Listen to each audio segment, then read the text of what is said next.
Ladies and gentlemen, guys and gals and non-binary pals, we are here. The semifinals are upon us. Welcome to another week of NECC Overwatch action. Tonight, we have the Navigators semifinals division, and I am here with Berkeley Stevens, Alt Charge himself. We're here in the floral gear, and we're ready to get grooving, schmoovin', and moving. Berkeley, how are you feeling? Tell me what's going on tonight. I am feeling fantastic, especially in this attire, Nuke. I mean, I hope the teams are going to be bringing the heat because you and I are certainly dressed for it tonight. And I'm excited for this matchup in particular because in the regular season, this was one of the closest games in Navigators. It was 2-1. It was barely edged out by Lincoln Christian. They're the 2 seed.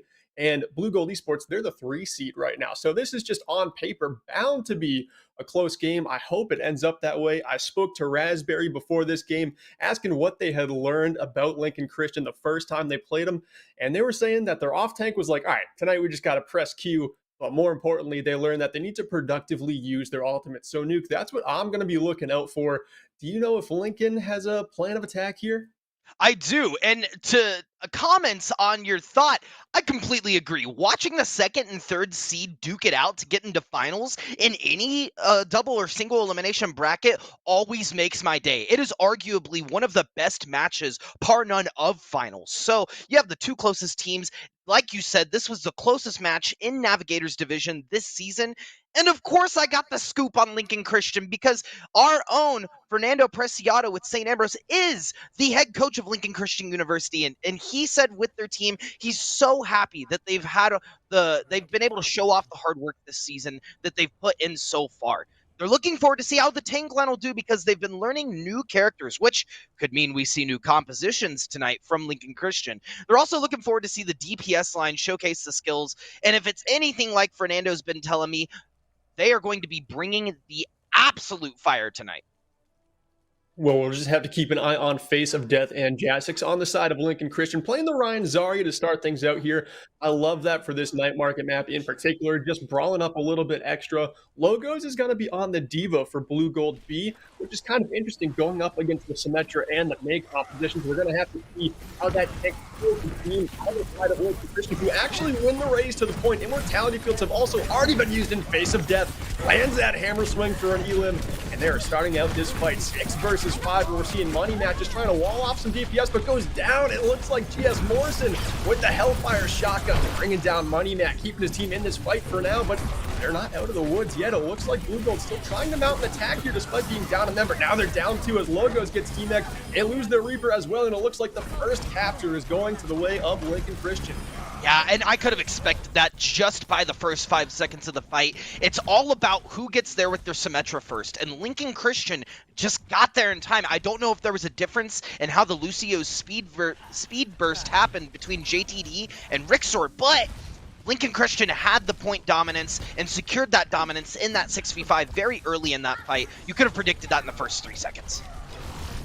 Coming back into the next fight, we got the very early Ant Matrix, and that damage does such a number on the Blue Gold. They are struggling to get out of the storm, but a huge Blossom, GS Morrison with the quad kill, keeping his team in it again as they start to roll their way to the point. And it looks like with Jasix down, that is the last member for Lincoln Christian. And this point, Nuke, it should be flipping after that massive Blossom.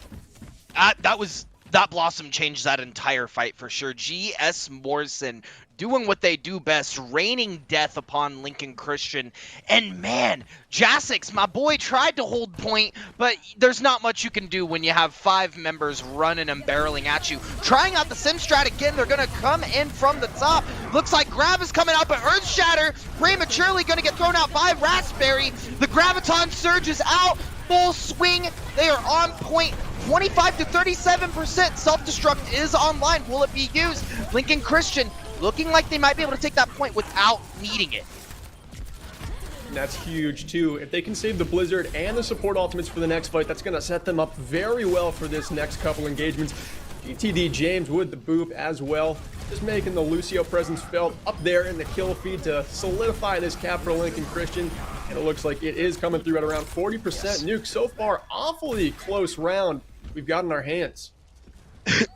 Close indeed. I mean, it's back and forth. I would say Lincoln Christian is edging out on top right now for the fact that they have had the ult economy. Blue Gold B, we've seen a lot of ultimates thrown out here and there to try to get small secures to get on point, but nothing that's massively fight winning like what we saw from GM Morrison on that first control. The Blizzard is going to come out, and it looks like the field is going to keep a couple alive. It will go nonetheless, however, and all of Blue Gold B is dead except for the one on point that's trying to back cap secure it on their own. At this point, if you're Blue Gold B, you sit back, you wait, you build up some ult charge, knowing that Lincoln Christian has none now, and you barrel in. Barrel in is right. They're going to be relying on the Shatter and GS Morrison to come up big with another massive Death Blossom. If they can get that done this fight, hopefully they can end up holding. But Raspberry goes down early in this one. An Epic Slasher takes down the opposing Sim. GS Morrison falls at 99% of the Death Blossom. And now it looks like overtime could dwindle down quickly. And Lincoln Christian could just jump out in front 1-0 on Li Jiang. And I honestly don't think that fight should have gone their way, Nuke. But just a great hold at the opening choke is going to hopefully get them this round, but GS Morrison comes back in a big Shadow Blossom. The stun keeps everyone alive in the nick of time. GS Morrison is taken care of, and that was a massive play at the nick of time. GS Morrison was looking so dangerous there. Man, it feels like Blue Gold B is on the cusp of victory. With that map, there was 2 different points where it looked like they were going to take control of point, but they were unable to do so because of positioning. It all comes down to your syncopation and when you are attacking together. And unfortunately, Blue Gold B supports, especially Rixer, keeps getting picked very early in these fights, which is allowing Lincoln Christian to just, like I said earlier, barrel in, take what they want, and it's left Blue Gold B picking up scraps to try to get on point, use a couple of ultimates for the, mom get the camera clips, but it's not enough to take these points. It almost is, though. I mean, they're comboing these ults in the right way. It was just an unlucky stun that just got GS Morrison out of that Death Blossom before picking up what could have been 4 kills. It was only 1 in the end, but I think the comps they're running are great, and they're doing it to good effect here. They've just got to buckle down and just hone in and come up big in the biggest moments. Oh, I completely agree, Old Church. It's definitely winnable. This is a close series so far. GS Morrison switching over to the Junkrat, too. I love it on this map. You can get on the high ground and rain fire from above. It looks like that is the strat here. Face of Death with an early Fire Strike Scorch on the opposing main tank Raspberry, but Blue Gold has a couple of picks to stay in this fight. They are down 2 members, though, after losing that Diva Mech, and again, it looks like Lincoln Christian will come up with the first capture here, and a great job charging up their amplification matrix as well. We saw it last round. Getting that ult online first and early is huge. You can always get a pick with a Fire Strike with that, or just coordinate something. We see it here, and it's going to zone back Blue Gold B. And right now they have to play a little bit scared, but they've got a pick still. Struggling to work with it, though. The speed boost rotation to the right side. This is great. Setting up GS Morrison for a good spot for this Riptire. Has to go and find at least 2, but only takes care of the Immortality field. HP is awfully low on the side of Lincoln Christian, and the tanks are down. This should be a flip for Blue Gold. I believe it's going to be, especially with the sim field coming out, being able to partially separate point for Blue Gold B. That allows them an entirely different perspective that they're able to take and angles on this fight. Pushing Lincoln Christian back as well. I do want to note here, however, Lincoln Christian taking the smart play and just backing up. They're not dying on point. They've realized that it could be faster just to group up. And oh no, Master Yi is going to get picked very early in this fight by GS Morrison. This might halt the push from Lincoln Christian altogether. What do you think, Alt Charge? I think it definitely staves off the push for now, but a beat drop should be the green light here. Ant Matrix countered by the Sim ult. I love that play there by Epic Slasher to just try and get that team in with the Sim ultimate. Now it looks like Money Matt is trying to set up this Blizzard on a flank. The grab gets tossed in as well. This is a full committal from Lincoln Christian. They have to come up big, though. So far, all they've dealt with is just the main tank Raspberry, but they're able to take down that Riptire as well before it does too much damage. Still, though, their tanks fall, and now their frontline presence is kind of lacking. All they've got in the mix is a Mei, and Nuke, that's just not going to be enough to take the point. I don't know, it may not be. You're actually right, 100%. Lincoln Christian in that fight, Jasix had a massive Graviton surge. However, Raspberry, I feel like she did not mean to Earth Shatter when it happened because it didn't really do anything for anyone. They were all grouped up in the Graviton Surge, there wasn't much to be said there. Unlike this massive blizzard we have coming out now from Money Matt, you know, throwing all the cash up in the air on point, doing what they do best, pushing on point. It looks like Lincoln Christian is going to have a very quick turnover on this point. Anytime you catch 3 squishies in a blizzard and there's no support ultimates online to save them, that is just textbook how you want to use that ultimate. And I love this push, this aggression we're seeing from Lincoln Christian, trying to close the space up to this doorway. This is the hardest part of the map to push through. And if they can just back up Blue Gold all the way to this point, this is certainly going to work in their favor. But Face of Death gets a little too eager in the push and ends up going down. Looks like GTD James gets a counter pick on a Raspberry, and one by one Blue Gold starts to fall, but it's taken some ultimates from Lincoln Christian just to take this ground. It did take some ultimates to take the ground. That I will give you. Blue Gold B also has a few coming online. The Sim strat may help them close this distance and get in quick. Maywall's going to shut him down. I don't know. Lincoln Christian finds himself in a comparable position here, being this pushed up with no defense to back it up.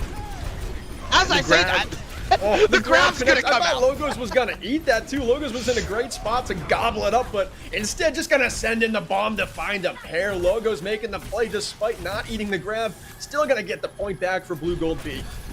Yeah, and like we said, this is as close as it can get. Literally 85% to 85%. Lincoln Christian now finding themselves on the back foot of this tango, needing to put on a different pair of shoes maybe to engage this next fight. They will have Earth Shatter online, they will have Blizzard, and the Sim Wall comes out immediately.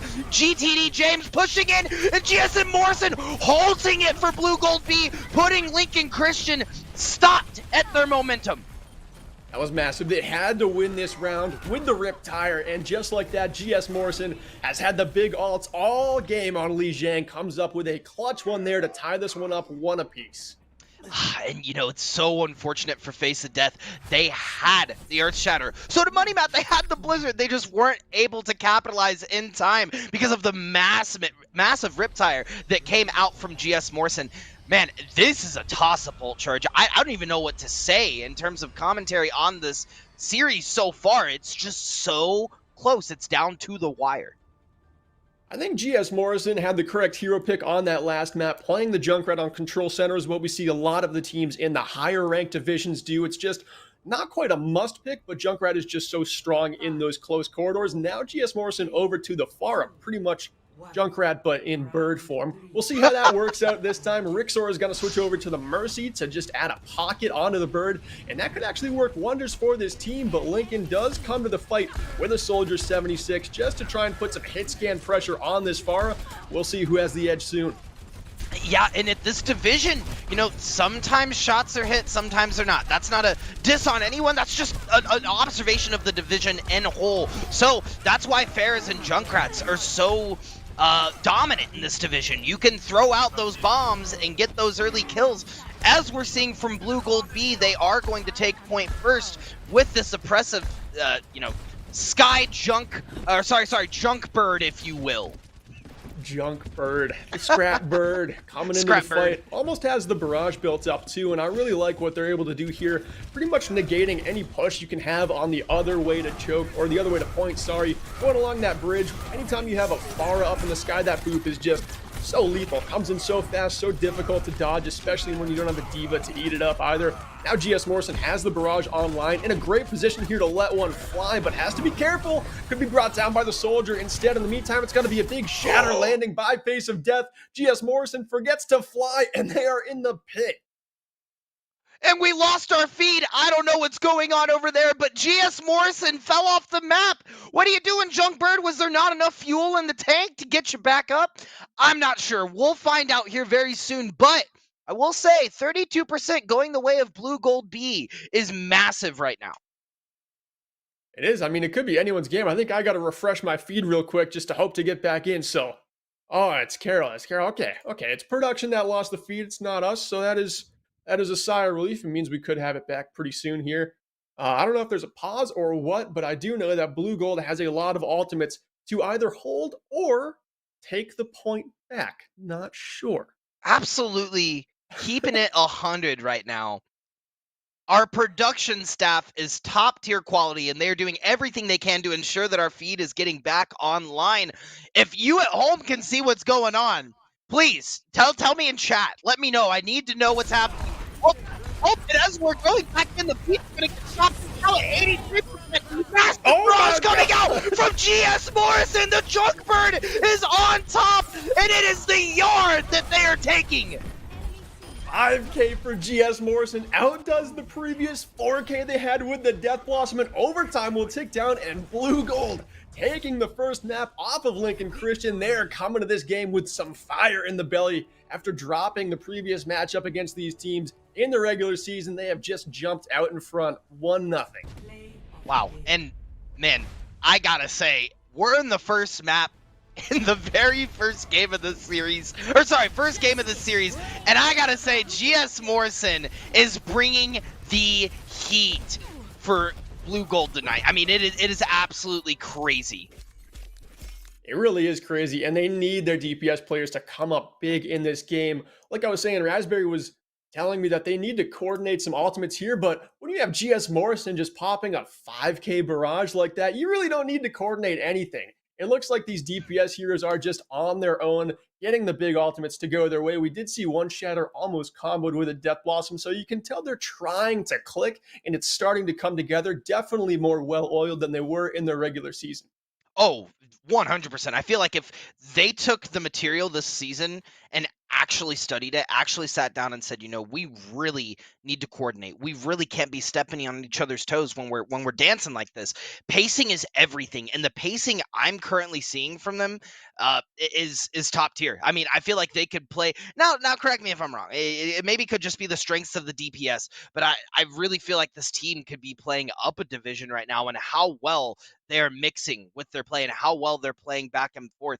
Lincoln Christian, that's no snag at them either. They are doing a wonderful job in the series so far. It's just the edge. It's coming down to who's able to take that last second point to make the difference in this series. Yeah, you're right. And something that's interesting that kind of happens when a team beats the underseed like 2-1 in the regular season, they don't think they have to like adapt or change their play style at all. And the team that loses that game actually has a lot to learn from. So we could be seeing Blue Gold Esports coming into this game, recognizing what Lincoln Christian was playing in the regular season, picking some heroes like the Pharah, like the Junkrat, that blow them up offensive style, or the Reaper, just getting close quarters. Maybe they played something else, like maybe they were trying the Ashe, the Hanzo, Grav Dragon in the regular season, and it wasn't quite working. So a little bit of a change of strategy could be helping them along the way here. 100%. And the adaptability on both teams to switch comps up every map almost going into that third map just is a testament to how much they've learned this season. But before we move on, I have to ask Berkeley. We're going to switch sides, obviously. It's the NECC. We know what's happening. But do you like London? Do I like London? Are you a fan? Are you a Ooh, if fan? we're talking about the sweet life of Zach and Cody, she was kind of annoying, not a fan. But if we're talking Kings Row, I love it because I'm a Rhine player, and I know you love this map too, Nuke. Oh, absolutely. I mean, Scrims Row. Who doesn't love playing the old Reinhardt, swinging the big old hammer, 85 damage on Kings Row? I got to tell you, it's me. I love it every time. But going into this map, as we're moving into it, you think we're going to see any comp changes? Maybe a Widow or two? Maybe right when the round starts, but I think the most likely heroes we're going to see are probably a Reaper, probably a Mei, maybe a Hanzo if you're trying to get that Grav Dragon combo going. I think the only things that really shake up on this map in particular are going to be the DPS heroes. I think the tanks and support lines these teams were running are pretty consistent to what we're going to see on Kings Row. Yeah, and I would honestly think that we're going to see the Symmetra strat. I almost think it's a given, showing that both of these teams Going have up to the played the statue? Symmetra. Yeah, the Mondada hat, popping it up on the top. I'm interested to see if they compare it, or if they do it to just close the distance, or if they do it with the Bastion to try to secure the point. I know that that's a favorable strat, especially in this division and the division up here in the NECC. What are your thoughts? Yeah, I mean, anytime you go with the Mondada hat and you put a Bastion on top of them, that's just something lethal that you're looking down on defense, and it immediately corners you behind the Alderworth Hotel. So you kind of have to play scared. You have to make smart decisions very fast anytime you see that. But if someone falls off that statue, it could be kind of throwing your first fight on attack just because someone gets booped or falls or something. I do like what I'm seeing GS Morrison on, the Cassidy. Love that hero pick. And on the other side of things, Lincoln Christian, they're pulling out the Moira and the Brig. So a totally different support comp. And that actually should help their brawl here. We could see him get very aggressive and run through the hotel early. And it's going to be determined on who they pick first. I think target calling is going to be everything on this push. Oh my gosh, going for a cheeky dive is Face of Death, immediately jumping on point. And it is a back and forth fight as soon as we start, Berkeley. Yeah, it is, and Money Mat almost goes down, but Cryo's in the nick of time. Raspberry has picked off the opposing main tank, Face of Death, and has already farmed up for Earth Shatter, so this could get very lethal very quick. That pin connects onto Jasix. Nowhere to go with the Mei wall behind you, and that is just great execution from the blue-gold defense. Man, Mythic on this Mei is absolutely wild. These walls have been very favorable for Blue Gold B, to say the least. They've honestly changed the entire dynamics of these fights. We even saw it on the last map with the D.Va playing around the wall, you know, breaking it, getting the kills where they could. Epic Slasher going in, but getting stopped immediately as the Quake hits and the Earth Shatter's going to find 3. Blue Gold B standing their ground and not allowing Lincoln Christian any wiggle room onto this point. I just love the blue gold supports. Ironheart and Rixer, they're both just gonna get in the mix and the kill feed that fight and just be the follow-up damage on that Earth Shatter. No DPS required when you got these girls just lacing out the damage on the backline, and now they've got both those ults online as well. This blue gold defense is set up to stay. Oh, yep, and as soon as the field comes up, the Cassidy ult's gonna come out. GS Morrison gonna take out the Brig, but Epic Slasher is going to take out GS Morrison in response. Logos is going to die on point, and it looks like Lincoln Christian may have found their end. Blue Gold has a couple of cracks in their armor right now. Their backline's looking weak. Raspberry goes down in the front, and that should be the capture coming through here for Lincoln Christian. And a great job by them to save 5 ultimates as they push into Streets phase next. My lord, how much damage is that backline for Blue Gold B gonna take from that Reinhardt Earth Shatter coming out really early, looking to push the advantage? The Blizzard is gonna come out in response. Lincoln Christian looking to hold their ground. Yeah, listen, sometimes you just gotta drop an Earth Shatter to send a message. You felt Raspberry when they used that ultimate so early in the previous fight, and you just had to let them know that, hey, you're farming up that ultimate pretty quickly yourself too, but I don't think anyone is gonna be ready for Raspberry's next Shatter. Already up towards 70%. Logos is going to have the grab here, so the defense could actually make a pretty decent hold here, as this archway is probably their best spot to get that hold to go on defense in Streets phase, but we'll just have to see. The Blizzard is going to be online for Lincoln Christian, and that has been big in the past. We'll see if they can connect here. Yeah, we're seeing the massive Kamehameha coalescence coming out from Master Yi. Gonna find the pick on Raspberry, but not before Fireheart doing everything that Firehearts do best, taking out 2. And that is a fight for Blue Gold. They are going to take this pretty handedly from Lincoln Christian. And now there would just be best to set up early here. Just get as close to that archway as you can, because that is when the Mei wall for NECC is going to be most effective. That is the tightest choke that Lincoln Christian has to get through. So if you could just set up those Mei walls early right there, you could actually make Lincoln Christian have to use some ultimates just to get through that space of the map.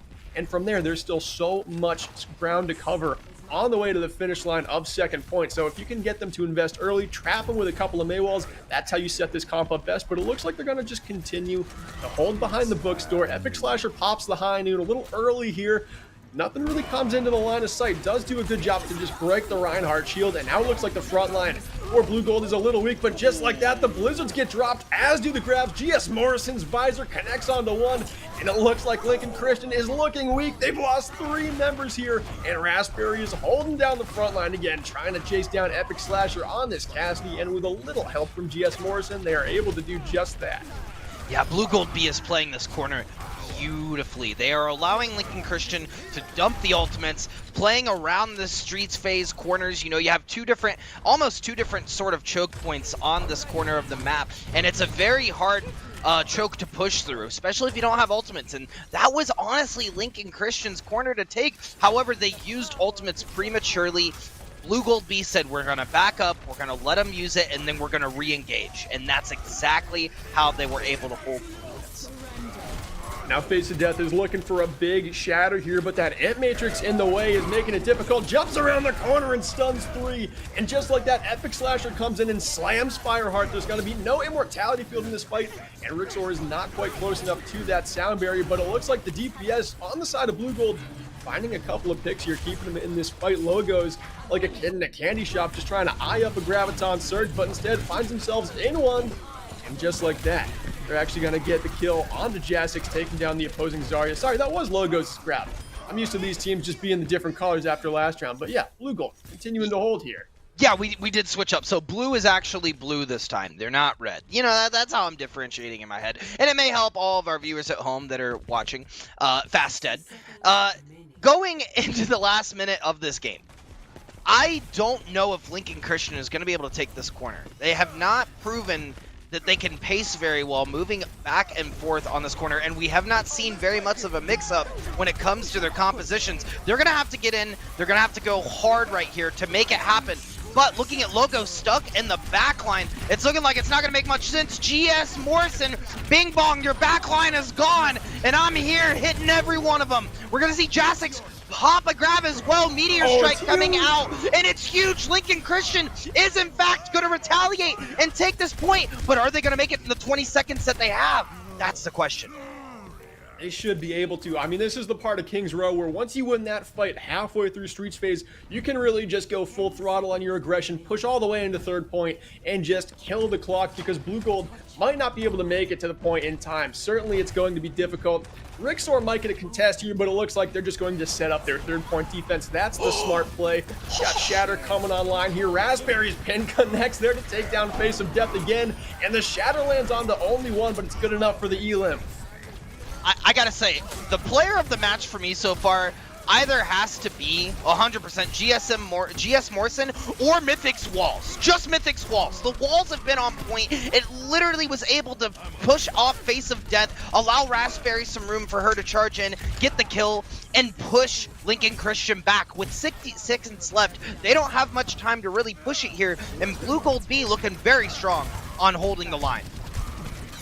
They're looking pretty good. Fireheart did a great job of getting that ultimate off before they go down. Logos gets punched into the pit. Oh, just like that. Lincoln Christian has some room here to keep this attack going.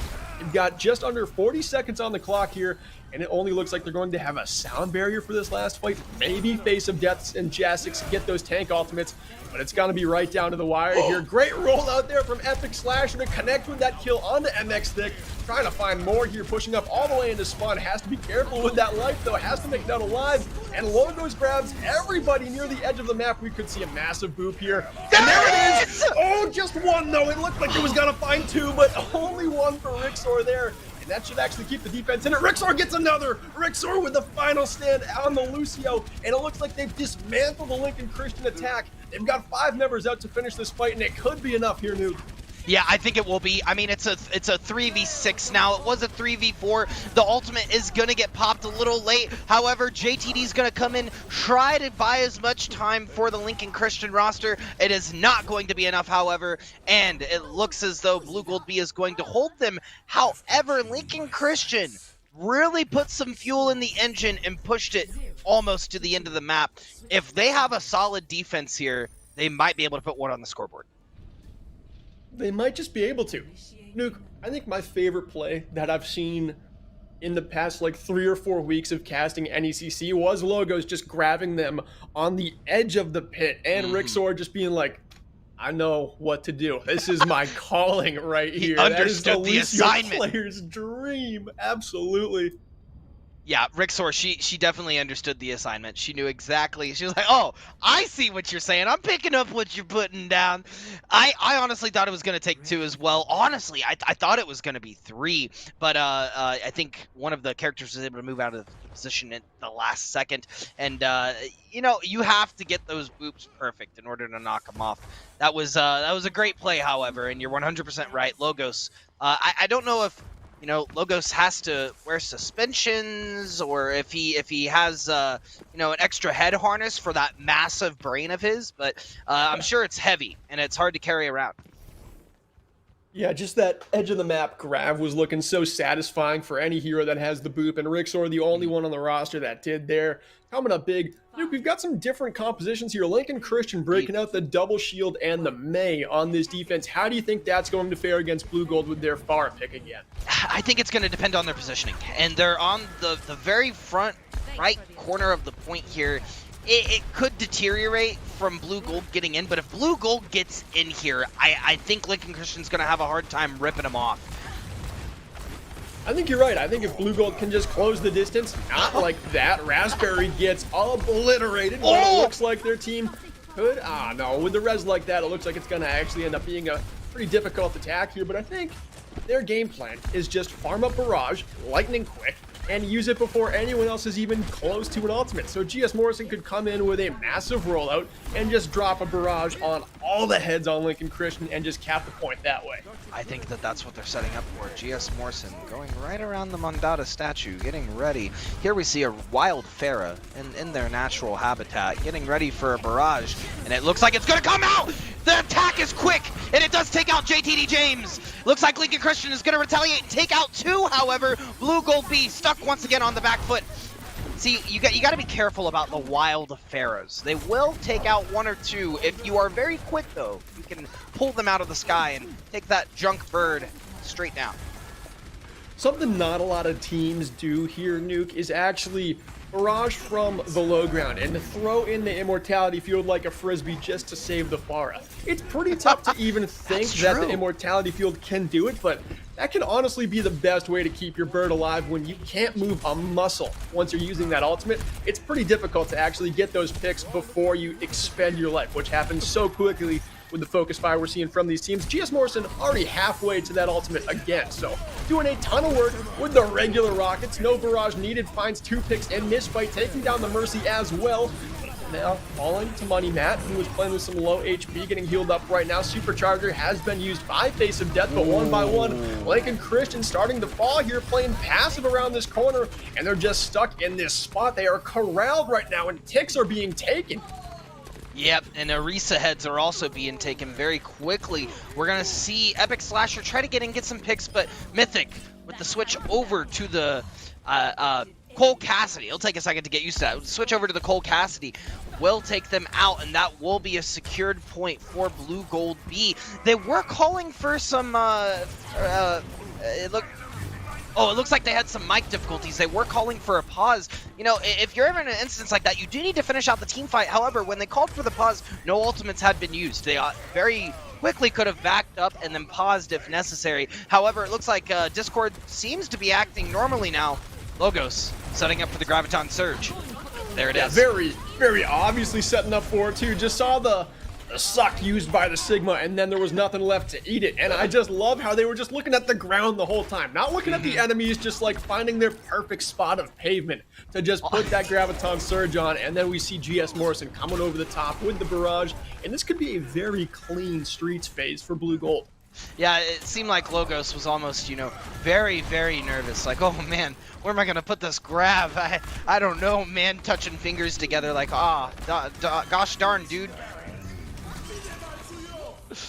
They're going to have a couple of ultimates here. That High Noon, oh my god, connects onto 4 NECC stick. I didn't even think you were going to find a couple. You were Maywalled off. Everyone knew you were using it, but still, Lincoln Christian, all they have is shields here. It's not like they have a Diva Matrix that can keep infinite damage. Those shields just crumbled, and so did 4 heads to the High Noon, and now we're on to third point with a big time bank. You've just yeed your last haul. Mythic 2021. That's exactly what happened. I like it. A motivational speaker in this one. A big shatter is going to stun 3 in this fight, but the Flux brings up 3 as well and drops him into a blizzard. Look at this. Talk about a combo. Lincoln Christian executing to perfection here, and it looks like that'll be more than enough to hang on to third point in this fight. You know, I've seen it before. When Lincoln Christian goes out to get some Asian food, they get the combination platter every time, and it is showing through. However, it's going to the side of Blue Gold B. What? Pain. That was a cheeky play from Blue Gold B, to say the least. However, Blue Gold B was just able to come out on top. They were able to get the picks. While Lincoln Christian did a great job of combining ultimates, pushing it through, they weren't able to find the secure that Blue Gold B found in this series. Yeah, actually, I was saying how that fight was won by Lincoln Christian, and I should never be a doubter to GS Morrison. Finding 2 picks with the regular Rockets and having the barrage in the back pocket to close out that round. I mean, that is just great execution. If I'm Blue Gold Esports, I am living and dying by this far until it no longer works, because you are just 1 win away from moving on to the Navigators finals. Absolutely, but I'm looking out my window. And there's this really old halty guy, sort of standing here. He's got a bit of a black jacket on, a top hat, and he's holding a broom, and he's pointing at me. And I think that that's a sign for sure, Berkeley, that we may have a reverse sweep coming inbound from Lincoln Christian University. The janitor is here. He's ready to come in. We just got to know if we got to let him in or not. Now, I'm gonna have him on standby. You wait over there. I'll be there in a minute, maybe. I mean, it was one of the closest regular season games. Lijiang Tower was incredibly close. We're going to be going over to 2CP next. I think that's a game mode that favors Lincoln a little bit better than Blue Gold, because it's going to be just a little difficult for Farah to work on some of these 2CP maps. We'll see what gets picked after the map bans in just a few minutes. Chat, stick around.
All right, Chad, welcome back to map 3. Could be the last map of the season here for Lincoln Christian Esports, as Blue Gold Esports B for Based is currently up 2-0 in this one, and they dropped the previous game where these teams met in the regular season 1-2. So just a complete turnaround here. It looks like the Pharah is working, and Nuke, we're going to Hanamura, and as they say in Japan, howdy. Exactly. Howdy. That's exactly what they say in Japan. I'm excited. I'm ready for Hanamura. You actually caught me on the break. They they didn't cue us in. I was sitting here sunbathing, getting some sun. We're gonna get some more on Hanamura with the beautiful cherry blossom trees and the not so beautiful choke points we'll be seeing on this map. 2CP style. This map was not chosen in any of the quarterfinals, which is a little bit of a surprise because out of all the 2CP maps, I think Hanamura is one of the better maps. It's no Volskaya Industries for sure. Definitely no Volskaya. We did get word from production that Volskaya was banned, so no Ain't fun to nobody be got time had for that. here on 2CP. But Nuke, honestly, I think this map really does favor Blue Gold B. I think they're actually running the comp I was not expecting. If they're going to be on defense here, I was expecting a May and a Pharah to lock down this choke, but they're probably preparing for what Lincoln Christian is actually running, which is the Sim strat. What do you think? You know, you surprised me by talking about the DPS line. I honestly was expecting a brawl comp to come out from Blue Gold B. If you can take that doorway, push up on the choke a little bit, not sit back on point and fight in that doorway, yes, they could sim strat over, but like you said, if you have a May wall there, and if you're able to turn around quickly, you're able to decimate any attackers or opposers. So that's really what I was looking at, is the difference in the tank line more so than the DPS line. However, looking at it for face value, I think Lincoln Christian does have the stronger comp going into this push. Yeah, we'll see what rotation they take with the Sim TP. It's always interesting to see where teams choose to go, but NECC on the defense with the Mercy damage Nowhere. boost. Little help from Rixor. Open up with the pick here, and GS Morrison with a damage boost as well finds the pick, and NECC is just in the thick of it, goes to the window, taking that high ground that is so dangerous if you're the attacking team, and just really quickly bounces back to the more secure space, but already 50% to the Robert, the Ashe ultimate. We could see it very early here, and Lincoln Christian, they've got to make sure they get the TP off this time. Yeah, they really want to get on this point before Ashe is able to get Bob, because they're going to have to waste an entire push getting rid of that Bob, unless if they're able to strategically nail him out. But if you allow Blue Gold B to really set up defense here, really post up, get some tents down, it's going to be a very tough push. Bob is going to go through. However, all they have to do is play angles here, play the corner, wait out the Bob, and then get through. They cannot allow themselves much time, however, because if GS Morrison pushes them in these small quarters, it's going to spell their demise. And we're seeing some ultimates used here by Lincoln Christian. It looked like Mastery just tried to use that Amp Matrix to get their team some space and some extra damage, but it just came up to no avail, as just we saw that Bob pretty much make everyone on Lincoln Christian very uncomfortable on that rotation, getting some picks early. And now, Nuke, we've got 2.5 minutes already on the clock here. Some good time chewed away by the defense, and the defense for Blue Gold also has a lot more ultimates coming online here. Lincoln Christian is not working with much. Yeah, GS Morrison did a great job of halting all of Lincoln Christian's push. Bombs coming out left and right. Oh. Epic Slasher returning it, taking out both Rixor and Mythic. Blue Gold beat, losing their main DPS line could spell their demise. Money Matt throwing it up in the air, running on point, getting a hot freeze off on Logos. That is going to be point for Lincoln Christian, and what a push from this team. Yeah, pretty interesting. That's kind of why a lot of players don't really like Junkrat, is because I don't think Epic Slasher knew where anyone on the map even was right there. Nevertheless, found 2 kills with those grenades and then rolled into a third.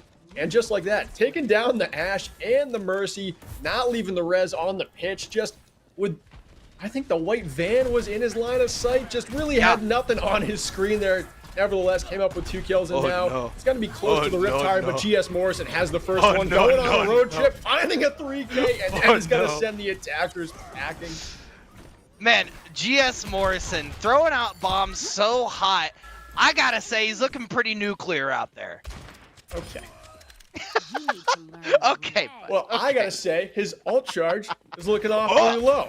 Oh, massive finger guns over to you, my friend. Massive finger guns. Lincoln Christian, however, not getting the guns that they want pointed at them. They were able to secure this first point. However, moving into the second is going to prove much more difficult, as both Blue Gold B and Lincoln Christian do have 3 ultimates, but you got to use basically everything you can get to get in on this point. It is a very difficult point to take. You can get attacked from realistically any angle. Logos pops that Sigma Gravitic Flux early in this fight, but the Orisa was down. Face of Death no longer in this fight. Still a full committal by Lincoln Christian, as they want to get at least a tick here, but the Bob thrown onto the point by NECC is going to make it so no percentage can be capped, and just like that, Lincoln Christian will be sent back to spawn. This time they're going to have to face the attack with only 2 ultimates, the Flux and the Riptire. Epic Slasher has a lot on his shoulders on this next fight to get more than 2 kills with that ultimate. Yeah, and Epic Slasher is going to need it to get Lincoln Christian in on this point. Like you said, they did just utilize a lot of resources. We're also going to see some switches come out from Lincoln Christian, which I believe is really smart. It's really good strategic planning on their end, ensuring that they're able to get the resources needed to push on point and get the picks. I really like the Zenyatta with Junkrat combo. You throw a Discord Barn on someone, you throw 2 bombs out, they're dead. And if you're able to fight in close quarters, like they're attempting to do, it may really work out well for them. Doesn't hold on to the Riptire long enough there. The Immortality Field stayed up, and no picks were found. It's actually going to be Raspberry with the pick here, scorching CTD James with that Fire Strike, and now the Ant Matrix just to boost up the damage on the side of Blue Gold B, and that should be enough for them to keep this point, as it looks like Face of Death is in too deep on the Orisa, ends up getting picked off by NECC. And a desperation Sigma Ooh. ultimate comes into play here, but does not find any kills, as it looks like Fireheart had another immortality field for that ultimate as well. So great Baptiste play keeping the blue gold B defense alive. Yeah, it was a great ultimate for sure. However, I feel like Lincoln Christian isn't as afraid of these Baptiste fields coming out anymore because they have the double shield comp, and it seems to be holding true for them. The structures are holding up. They're not finding the damage that they were before, but Mythic finding a pick on Money Mat will pretty much halt the push. However, they're going to keep pushing in. They're going to double down Lincoln Christian, trying to do everything they can to get a pick or two. Epic Slasher going to find the Riptire and GS Morrison, the pair to take with it. Rixor going to get the res off on GS Morrison, and Blue Gold B with the absolute turnaround, smashing any of Lincoln Christian's hopes to take this point immediately. And if I'm Lincoln Christian at this point, I'm questioning what our strat is. What are your thoughts? I think the last 3 fights, Nuke, I've seen them just try and force it down Broadway on the low ground, just trying to go straight to point that way. And Blue Gold is just never jumping off this high ground. You really have to do something to dislodge them. This Sim TP over to the side could be the answer here, but they've got to be careful. You can't just go right on the point here. You've got to take that catwalk, or Blue Gold is going to hone it down and put you in a kill box. You have to decide where you're going and move as a group as well, because if Blue Gold B pinches both sides, Lincoln Christian's not going to have a good time. No, not a good time indeed, but they're faring a little more well this time around. It looks like they have moved over to the catwalk, but just like that, GTD James does go down and was one of the only players on this team with a crucial ultimate, the Transcendence. That could have kept him alive from this big shadow. That Raspberry lands in a clutch moment, but instead the Zen nowhere to be found. The Transcendence not in play. They're getting some picks here, but Nuke, I just don't know if it's enough. The spawns are going to be pretty close here. Blue Gold could come out in overtime and actually just win this fight. I don't know. Money Mat be rolling through, taking names. Ultimate took 3. That was a massive soldier play. In fact, I think it was as far to say it must have been the money that took that fight. 4-3, 5-1 now. I think that Lincoln Christian might have what it takes to take both points here. James and Master Yi both pushing up. They just gotta secure the Rixor. GS Morrison pushing on the corner of the point. I don't think it's gonna be enough, and it's not. It looks like Lincoln Christian is going to take the second point. I might be speaking too soon, but I really don't think that Blue Gold B is going to have what it takes to get out on point, take this one out. I don't think you're speaking too soon. I think you pretty much pinned it down here. Overtime is underway, which does mean that if Blue Gold get this with more than a minute, they deny Lincoln Christian the chance at attacking in overtime. They pretty much deny them a chance at winning a map off of this series, and it honestly could be very good for them. Just getting that time all the way down to 0 means that they're setting themselves up very well if they're able to cap 2 points at all.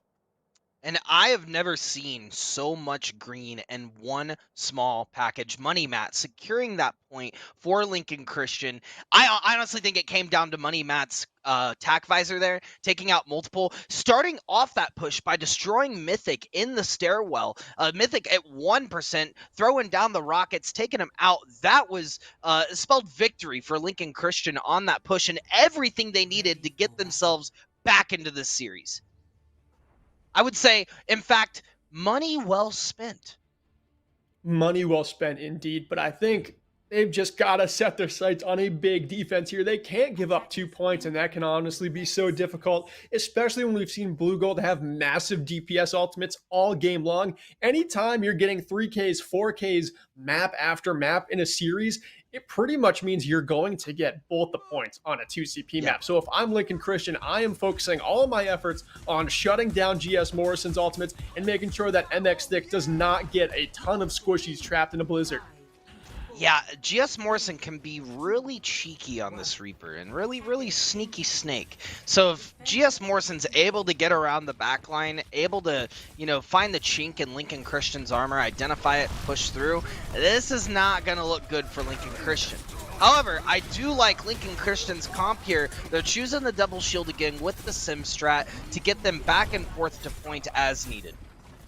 Yeah, and I'm kind of scratching my head here looking at Blue Gold's comp and seeing that they're not running the Symmetra. This may that we're seeing Money Mat on is just going to be a massive crux to this blue gold team coming through this choke. It's going to make it so difficult. They've gotten a pick in this fight. They've gotten 2 now, but they've lost 4 members, and it doesn't look like they have the resources, they have the members to stay in it very long. And I think Lincoln does get their members back here for this next push. I would like to see blue gold just throw on a sim, because this Maywall is going to be so devastating, push after push. I mean, even if their strat is to fight, right? Even if their strat is to brawl, meet in the middle, duke it out, they need a sim to get them back faster to get to point. Otherwise, Lincoln Christian's going to get all of their members back, which is exactly what we're seeing right now. Everyone grouping back up on point. They're going to re-engage, but I don't know if it's going to be fast enough. Maywall's coming out on right side, allowing them left entrance. Simwall's going to come out on the back side of point, and that's going to allow an opening for Jasix to get one. GS Morrison's going to trade, and we're going to see BAP Master Yi take another as well.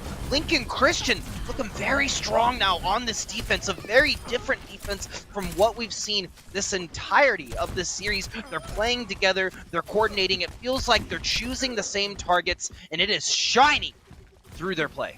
Master Yi and Epic Slasher just won them that fight. Epic Slasher's Simwall just shielded off all of that damage. Blue Gold finally made their way to point and was looking very threatening, but that Simwall just negated all of it. And then Master Yi, such a great job there, holding on to that immortality field more than halfway through that fight, just keeping it in the back pocket, used it at the biggest moment, kept it behind the sim wall as well, so it wasn't able to be taken out easily by blue gold.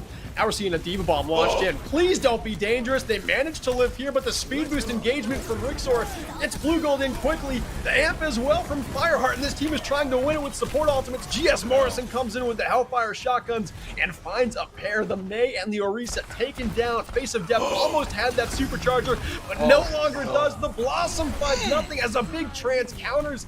And now it looks like Lincoln Christian, they're trying to make one last stand here on first point. Do they have enough? I don't know. It's 2-2, 4-1 now. They may have enough. It's just Jasix, my boy, trying to hold the point, doing everything that they can, and it looks like the big suck is not going to be enough. You know, obviously we're joking. That's called kinetic grasp. But they are, it looks like they're going to secure point. They're trying to make it back in time. Fireheart putting a halt to any of Face of Death's attempts of a push. Lincoln Christian now finding themselves in a very comparable position. Mythic duking it out, absolute slugging, trying to push out Money Mat, take this early pick as they are going to rapidly now advance on point in good fashion. And that is huge too. It looks like the defense is playing the low grounds. The Blizzard is out. Luke, this one could be over if this one traps enough. It looks like they've got 3 picks in this fight, and the attackers look so strong here with so much time on the clock.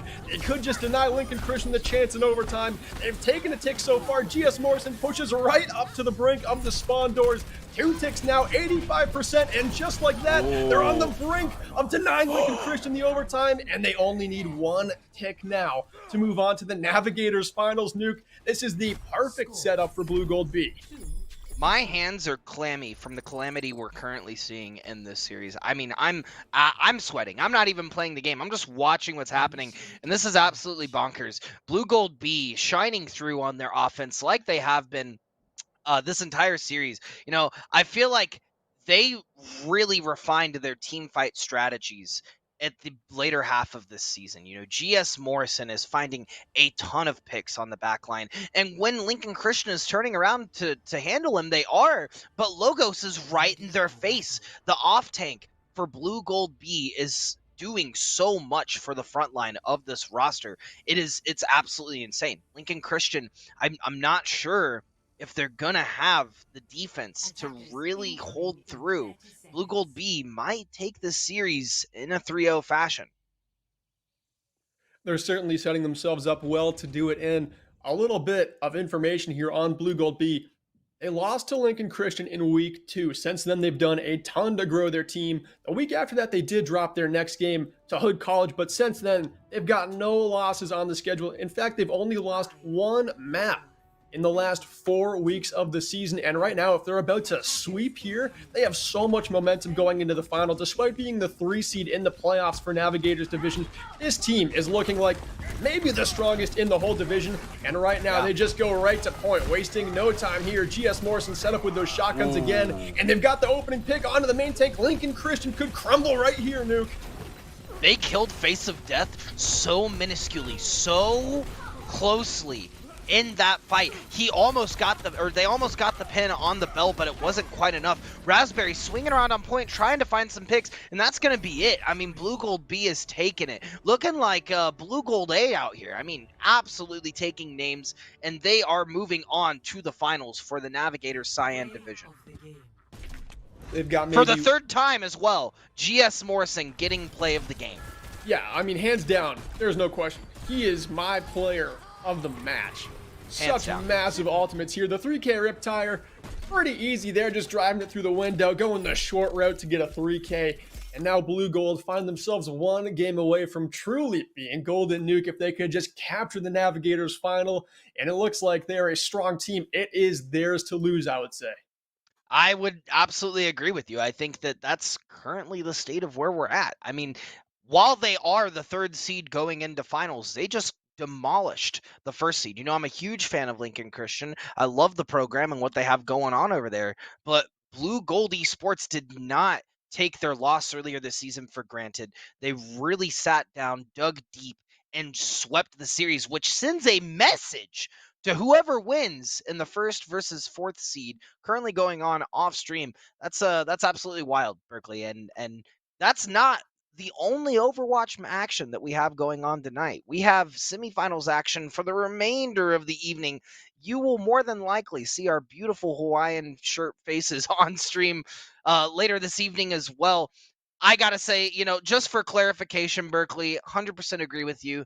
GS Morrison, player of the game for this series, player of the match, honestly, maybe even be player of the entire Navigators division, because they not only strapped all of Blue Gold on their back and ran forward to victory, they made it seem so seemingly easy. And Blue Gold B didn't even need the carry. They were doing so well. All other members of the team were holding their own weight. MX Thick, Raspberry, Logos, they were all charging forward, doing everything that the team needed to grasp the victory. They were winning the fights. They were targeting the same characters, pushing those advantages.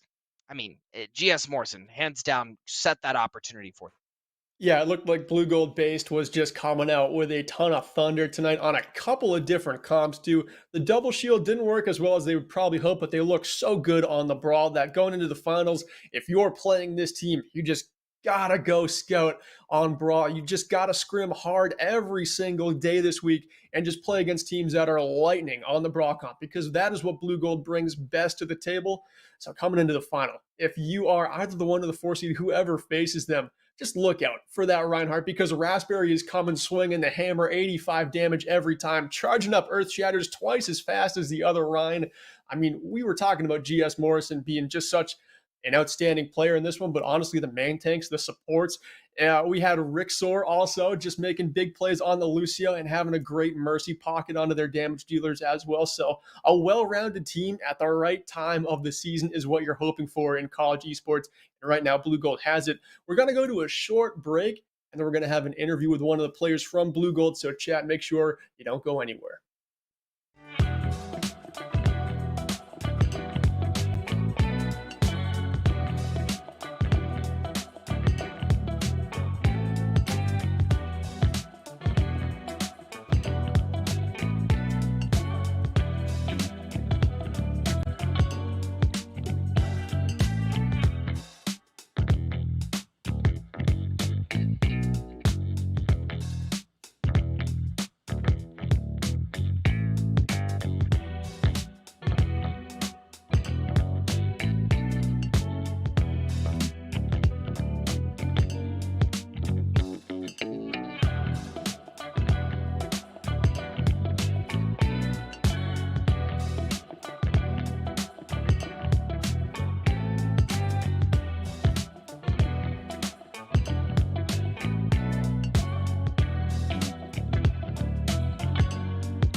Hello and welcome back. I am Chase Nuclear Nukem, and I am joined here by Berkeley Alt Charge Stevens. We just watched an absolute massacre take place in the Navigators Division semifinals match between Blue Gold Esports B and Lincoln Christian Esports. And this just in from production, we have a player interview coming straight to you. We got GS Morrison, player of the game, all three maps that we played today, player of the game for all three of the maps in chat with us today. GS Morrison, how are you feeling after such a dominant victory? Well, thanks for having me here, guys. I do have to say my heart is definitely pounding right now. Oh my gosh. As it should be. That last map was getting a little bit close there.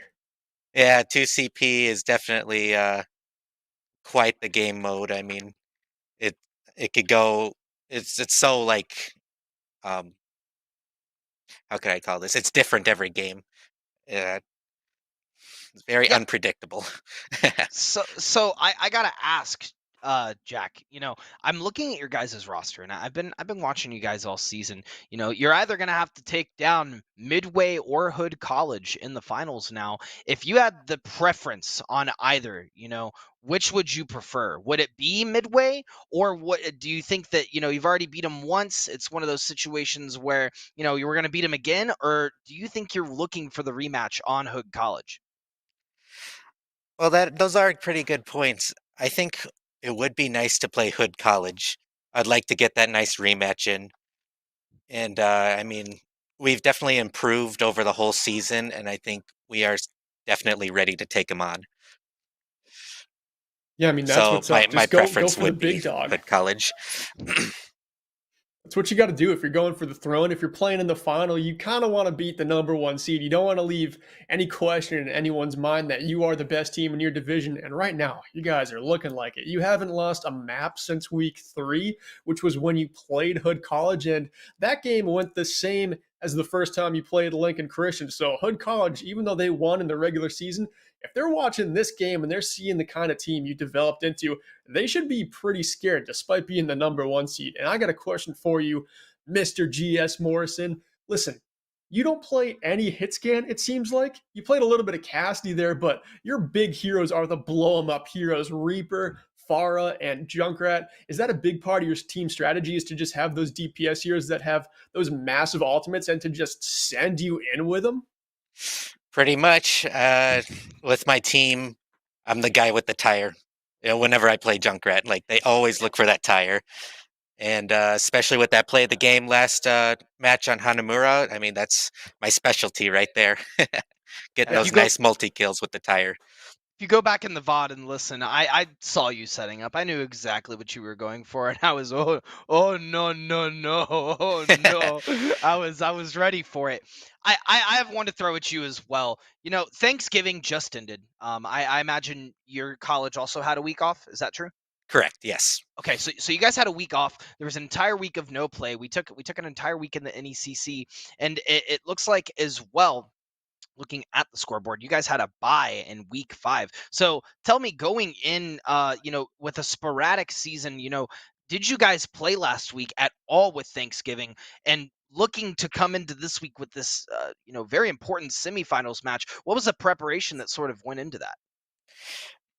Um, I'm not sure about the rest of my team, but like throughout Thanksgiving break, but I know uh the week of that first playoff game, we had some scrimmages, and I definitely, for me on Thanksgiving break, I didn't have really access to my computer, but I sort of like a school setting. I studied.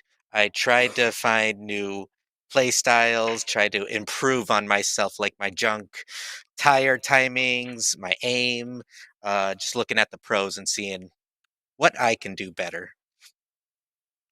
It definitely showed through. I gotta say that. It looks like you definitely hit the books and you came out on top. Berkeley, I think those are the primary questions I have. What do you have for Jack? Yeah, so Jack, like I was saying, you guys have only dropped one map since week 3. So I wanted to hear your take on what you think your team has done the best at to improve to one of those teams that started out the season 1 win, 2 losses, and now have the most momentum, looking so strong going into the finals. When do you think it clicked, and what do you think clicked? That is a good question. I think, hmm, just communication. I think definitely, like, compared to the beginning of the season to now, our communication has definitely grown as our relationship as a team has definitely grown as well. I think it shines through our comms and as well as our play style. Like that, I'm going to bring up the play of the game again. I wouldn't have known they were there if it wasn't for that great communication skills our team has developed throughout this season. And you were saying Raspberry is your shot caller in most of these fights, but if she dies early in a fight, what's the plan there? Who takes over the helm as the shot caller? Usually Thick is the one who takes over after if she dies, and then we just follow what he does. And it definitely works. Yeah, I mean, it definitely works. You've dropped one map in the last like 100 days at this point. So, congratulations. That was all the questions I had for you, Jack. Congrats again. Nuke, I'll throw it back over to you for the final couple. You know what, Jack? I actually have one more question. I have a really good question because I'm also a collegiate esports director. I've coached Overwatch, and looking at your guys' team comp throughout the season, it's been an interesting sort of journey watching you guys take this season on. You have a primarily sophomore and freshman roster. With you sitting as a sophomore, tell me a little bit about that. Is your program newer? Do you guys just are you going through a transition period? And do you think that having a younger team with less leadership led to needing to be emotionally connected and charged with each other in order to have the communication online to win these matches? Hmm. That's a good question. I think, let's see, how we're all freshmen and sophomore. I think we can connect together because we're all around the same age, um, as well as I believe we can learn a lot. We can also develop leadership skills as well, like Raspberry, the main shot caller. I definitely see her developing leadership skills Was she as the shot caller last year as well? um I am not entirely sure. I didn't really play that much last year. Gotcha. But yeah, I think it's definitely better for us to be like younger and have this newer team out so then we can learn things. It's easier to learn things like leadership skills, team communication skills. Um, and yeah, that's pretty much it. So my final question, and I completely agree. Everyone being and practicing inherent leadership is imperative to be adaptive, right? To have the confidence in yourself to make those plays that are needed and not just listen to what's being said. Obviously, communication is important, following lines is important, but just as Berkeley had pointed out earlier, if Raspberry falls and if Thick falls in the fight, you have to remain vigilant in your decision making process and knowing who to target, who to go towards. So with that being said, you've talked a lot about leadership. You've discussed and pointed out how the team has grown. With us being at the end of the semester, it's December 2nd. What do you feel has been your top maybe one or two things you've improved on your play this season to bring it up to where it currently is? Um, I definitely improved. I know off the top of my head, I've definitely improved mainly communication skills. I'm inherently like a shy, quiet person, but as the more and more I play with my team, the more I feel comfortable, the more I feel outspoken, and I just like feel like I'm having fun all the time, pretty much. That's awesome. That's great. My final question. I have one more. I know I keep you leading on. I have one more. I have one more. You're good. Um, are you going to ace all your finals and sweep Oh, them good like you did question. tonight? Oh, geez. I hope so. Oh, Just geez, man. I don't know. with more preparation, I believe so. Beautiful, beautiful. Well, that's all I have for you, Jack. I really appreciate you taking the time out of your evening, and showing, showcasing your skills tonight, as well as sitting on the phone with us and giving us a little bit of transparency to allow to build a narrative around what's been going on with Blue Gold Esports B. I wish you guys the best of luck going into the Navigators Division Finals. You've definitely earned that slot. Thank you so much, guys, and thanks for having me on. I I appreciate the opportunity. Absolutely. Well, That has been Jack Morrison coming in, giving us the hot drops of what's been going on with Blue Gold Esports B throughout the season. And that's what I love about collegiate esports, Berkeley. We have all these aspiring young esports professionals that are hungry and really want to take it home. And that's what we've seen with Blue Gold Esports B all season. And it's coming to fruition in the finals, which will take place later this next week. Nuke, his name is Jack Morrison, and he Yeah. played no Jack Morrison. He is named after Soldier 76, and this man played projectile Reaper. almost the And he played entire Reaper. game. I know. I mean, that's okay. It seems like his calling is not on the 76, on the legs, because those ultimates were loud all game long. We were screaming his name most of it. Had a 4K Death Blossom, a 3K Riptire, a 5K Rocket Barrage. So listen, stay away from the 76. Go into the finals and play the heroes you played tonight, because those were insane. Nuke, next game up is going to be Butler Esports versus Eagle Esports in the Challengers Yellow semifinals. So that's going to be casted by Bullskunk and Infernosis. Gonna be a banger, chat. You're going to want to stick around. That's all I have to say for tonight. We're going to be back on at 8 p.m. Nuke, did you have anything else you wanted to add before we hop off the mic?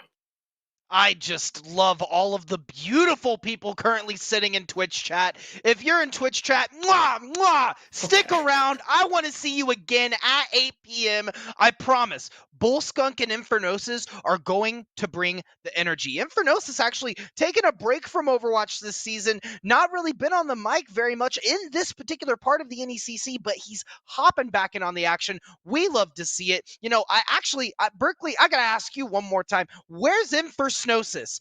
The chat wants to know. I want to know. Where's Infernosis? If anyone in chat doesn't know, that's a Christmas decoration I have. He's currently in the living room, so maybe I'll collect him for the 8 p.m. game and introduce him to anyone who hasn't met him yet. Wonderful. Well, we'll hold up. We'll holding up production long enough. We'll allow them a little bit of a break as we're gonna head into the next series. And it's been a pleasure so far casting the Cyan Navigators Division semifinals. And like you said, we're gonna be back in a bit. Stay tuned. Go grab some popcorn, use the bathroom, and be back for some more awesome NECC Overwatch action.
All right, we are back, friends, as we continue here through the playoffs. It's Bullskunk and Infernosis coming at you for our second game of the day. We're headed to the Challengers Division. Now we got Butler Esports taking on Eagle Esports for a shot. Who's going to move on into the next round? It's a good question. First and foremost, we can give a bit of an inclination for how this one may go by actually taking a look at our bracket here for this division. And we can see that they've already made it here so far here now to the semifinals after surviving the quarters. And to be frank, when you're talking about having a high-seeded team faces one that was fairly high as well, but only being fourth-seeded, you can start to make some guesses to say, hey, Butler should take this one. But Southern Miss also played a spectacular game against Inter College. They took that one 3-0, same as Butler against Purdue Silver. So, in my opinion here, Bullskunk, it is anyone's game. Oh, certainly, especially if you take a look at the regular season records. I mean, it was just one loss dividing first seed from fourth seed. So Butler Esports blew 6-1 during the regular season of play or group stage of play. Eagle Esports 5-2. I mean, that's just one little mistake, and I mean, that's something that can be cinched up. And especially considering a lot of teams, they kind of level up once you get into playoffs, once you get into the postseason. So I would definitely not just hand this over to the first seed or call them the favorites right out of the gate. This could certainly go either way. I'm actually really excited to see all the maps we'll be heading to today. I mean, I obviously get to watch that last game with our great friend Nuclear and, of course, Berkeley Stevens casting that one. I really enjoyed the map selection that they had brought to the table, some that I hadn't seen for a very long time. So I'm interested to see what this one's also going to be. But first and foremost, I'm also curious because the metas, depending on the map, do change fairly significantly. And from what I've been hearing recently, the first map will in fact be Ilios. So my question to you here, Bullskunk, is what do you think we'll see here for our hero selection? I mean, it really is just going to depend on the strengths. Well, since we're in the Challengers Division, I mean, our teams are certainly not restricted to just what is solely meta or, what you might be seeing at the pro level or, even on a contenders level. So it would really, I think I would play to my strengths if I'm Butler or Southern Miss in this situation. And if you're talking about what is meta here, as it looks like we are going to start off on Lighthouse, the far echo taken to the skies here can be very powerful. It can also, you just come in with a Sim May, grab control of the objective and not let anybody in. What looks like we are going to see 6-man coming out of Southern Miss right now. So you're, the Somber Reaper rush composition. Don't be fooled by the Winston Diva. This is a rush composition, and the Moy are very indicative of that. So they're just going to run at Butler Blue full bore, full strength, and try to outlast and get those kills as quick as possible. Similar story on the other side, but we're going to trip a cash on the Brig with Butters on the Ana. So this is going to be a little bit more of a push and pull coming out of Butler Blue. Well, hopefully the push and pull starts to, I guess, go forward in its own intuition, but you'll see fairly early on they're trying to push onto the objective itself. Twins gone to the back line, gone ahead and hacked the opposition. Sombra will take them out quite quickly. Jacob fell to the wayside. That will give an interesting pick over to the Butler side, and they've got to continue to use that pressure they've created, jumping onto the site now and forcing the next engagement. However, refrag back quickly. Bruce Goose takes out Shadow. Now it's going to be an even engagement as they go forward, and it's going to force one side or the other, and it's seemingly so, to take a couple extra steps back, rethink about the process until they're fully ready to re-engage, and we can see them doing that just now with Depression in his side of Butler Blue, taking the high ground and waiting for the prime opportunity to jump back onto the site until they gain the space to do so. Leap over to the high ground, looking from down below. Needs to be able to find targets, hoping that their DPS can get correct target acquisition until the tank can jump into the fro. That's going to be one down. Depression burns down Juicebox Hero. Needs to stay alive and is doing just that. Big boost to go through. The Rage is ready as well, but he's fallen off the map. Can't get the leap back in time, and a frag drops the opposing direction. Now relying on the DPS of Southern Miss, with no real frontline besides Zooey Mama, who's thankfully still in there, but about to be demeched and now in a very disadvantageous position. And it was a pretty good engage, waiting for the nano boost from Butler Blue, able to go in and immediately take down Juicebox Hero on the other side.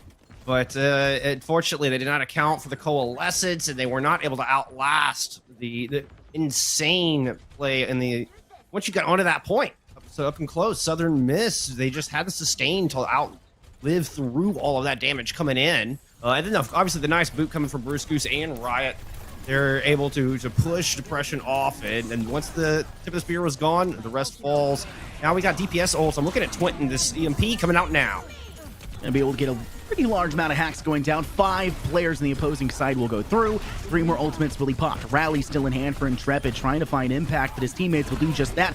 Butters in depression. Now Shadow, who's gone ahead and duplicated over towards and taken the Reaper and uses the Death Blossom to its full effect, removes out Pasty and wins the fight for Butler Blue as they'll finally gain control over the objective.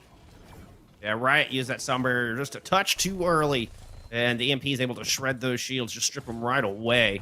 But hey, Southern Miss able to get up to 88%. One fight will win this sub-map for him. EG Jacob has the EMP, not a whole lot to block it on the other side. Bad position now for Jacob as he has the hack ready and available. The EMP could go through, trying to find the right position to do so, but his team has fell to the wayside as Ryan and Pasty, the healer combination, goes out the very first in the engagement, now forcing Bruce Goose and Reflex to just fall into the drink and saying, we're going to take a step back, reset, and replay for the next engagement. Yeah, the tanks from Southern Miss engaged a little too quickly. I think they should have waited for Jacob to set up before they pounced in. They also ran into the nanode depression once they got in there. And that was just maximum shock value coming out of the monkey. Well played by Butler Blue. They're halfway there. So we're looking at Jacob at this EMP. He needs to be the setup for this attack.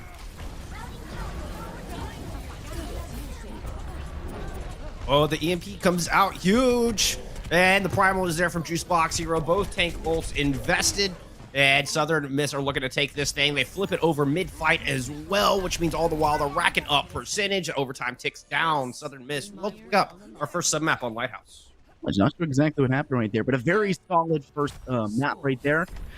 Oh, hopefully that'll continue to go for them. However, we definitely did see some glimpses of solidarity there for the Butler side as they kept themselves coordinated, took back control at one point or another, but unfortunately just was not able to contend in the next engagement. And Southern Miss held on to the right moments, knowing exactly when to use their ultimates and when to hold on, and that allowed for them to keep those abilities and their utility in the pocket to use at the right moment, which gave them the objective back, and then eventually gave them that first round.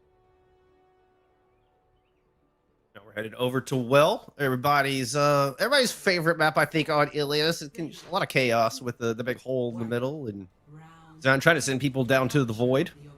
In that vein, we're going to get double shield coming out of Butler Blue, so you'll have those halts to worry about. A very just pokey comp with Shadow Edge in the sky.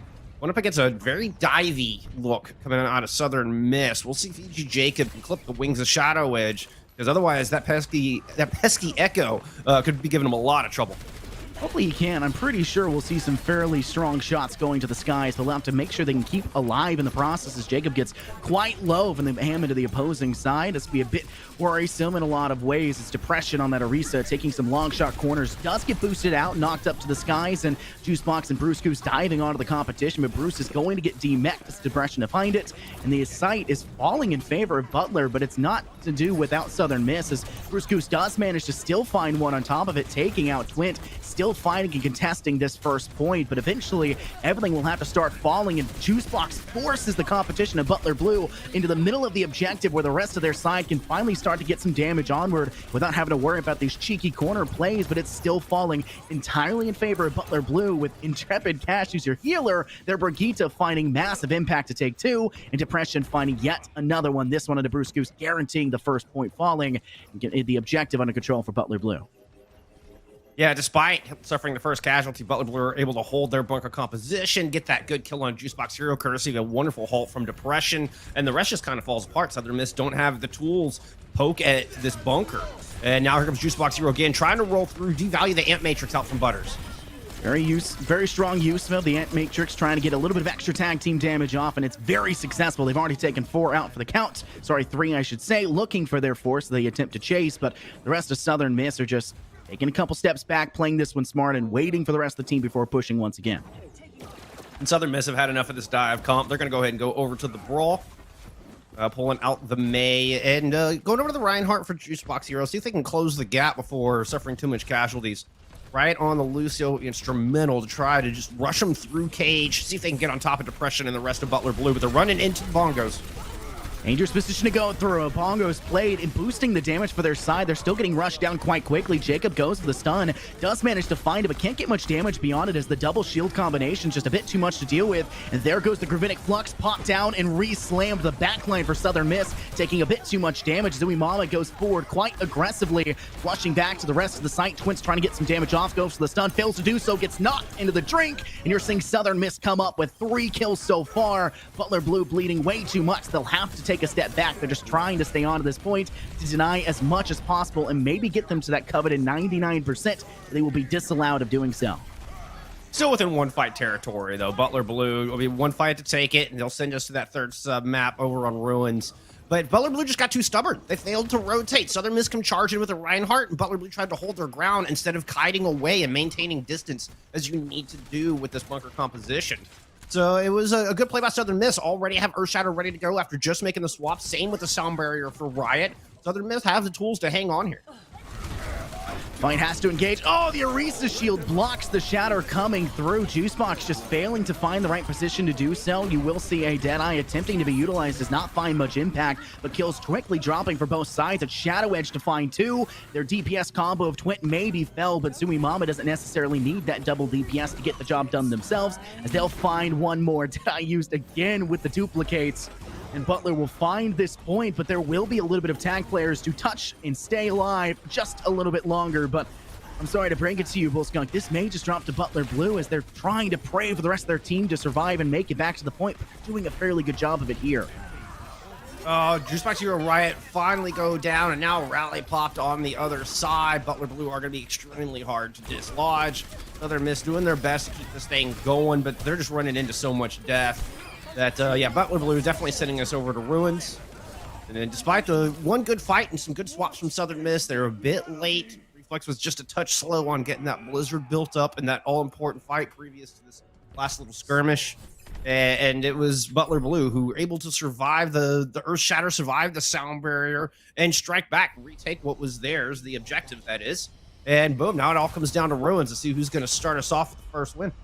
I love Ruins. I'm sorry to break the hype and energy behind it. I absolutely love this map. I love this round for it. First and foremost, I'm a Widowmaker main, so I am trash. I'm a horrible person. But I find Widowmaker combos and fights in here so much fun. But when we're seeing the Echo go through, we're still liking to see Twint playing away, having the Deadeye available for them. I do think that they're going to stick to these base combinations. Juicebox Hero basically one-tricks the Winston and Reinhardt. Sticking to the Winston here and Bruce Goose as well. Basically one-tricks the Diva every time I've been able to see them play.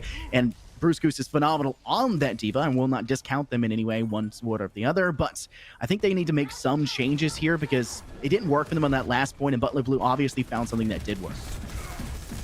Southern Miss looked pretty good on this 6-man. There's a lot of power in the neutral, not needing ultimates to win fights.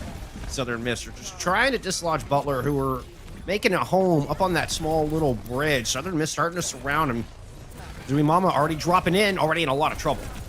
Bad fight to try and pick right now. Jacob's trying to get as much damage as possible with the SMG in Somber's hands. Gets a bit off, but it'll be Depression and Bruce Goose to find the next 2 kills in the fight. Quick little bomb sent out by Shadow versus Wedge. They'll take 2 more to the wayside. Again, their DPS combo Twint may die fairly early, but the rest of the team here for Butler is uncontested in this fight. They're trying to chase down the last few remaining players, but it is a dominant first point control now for Butler Blue.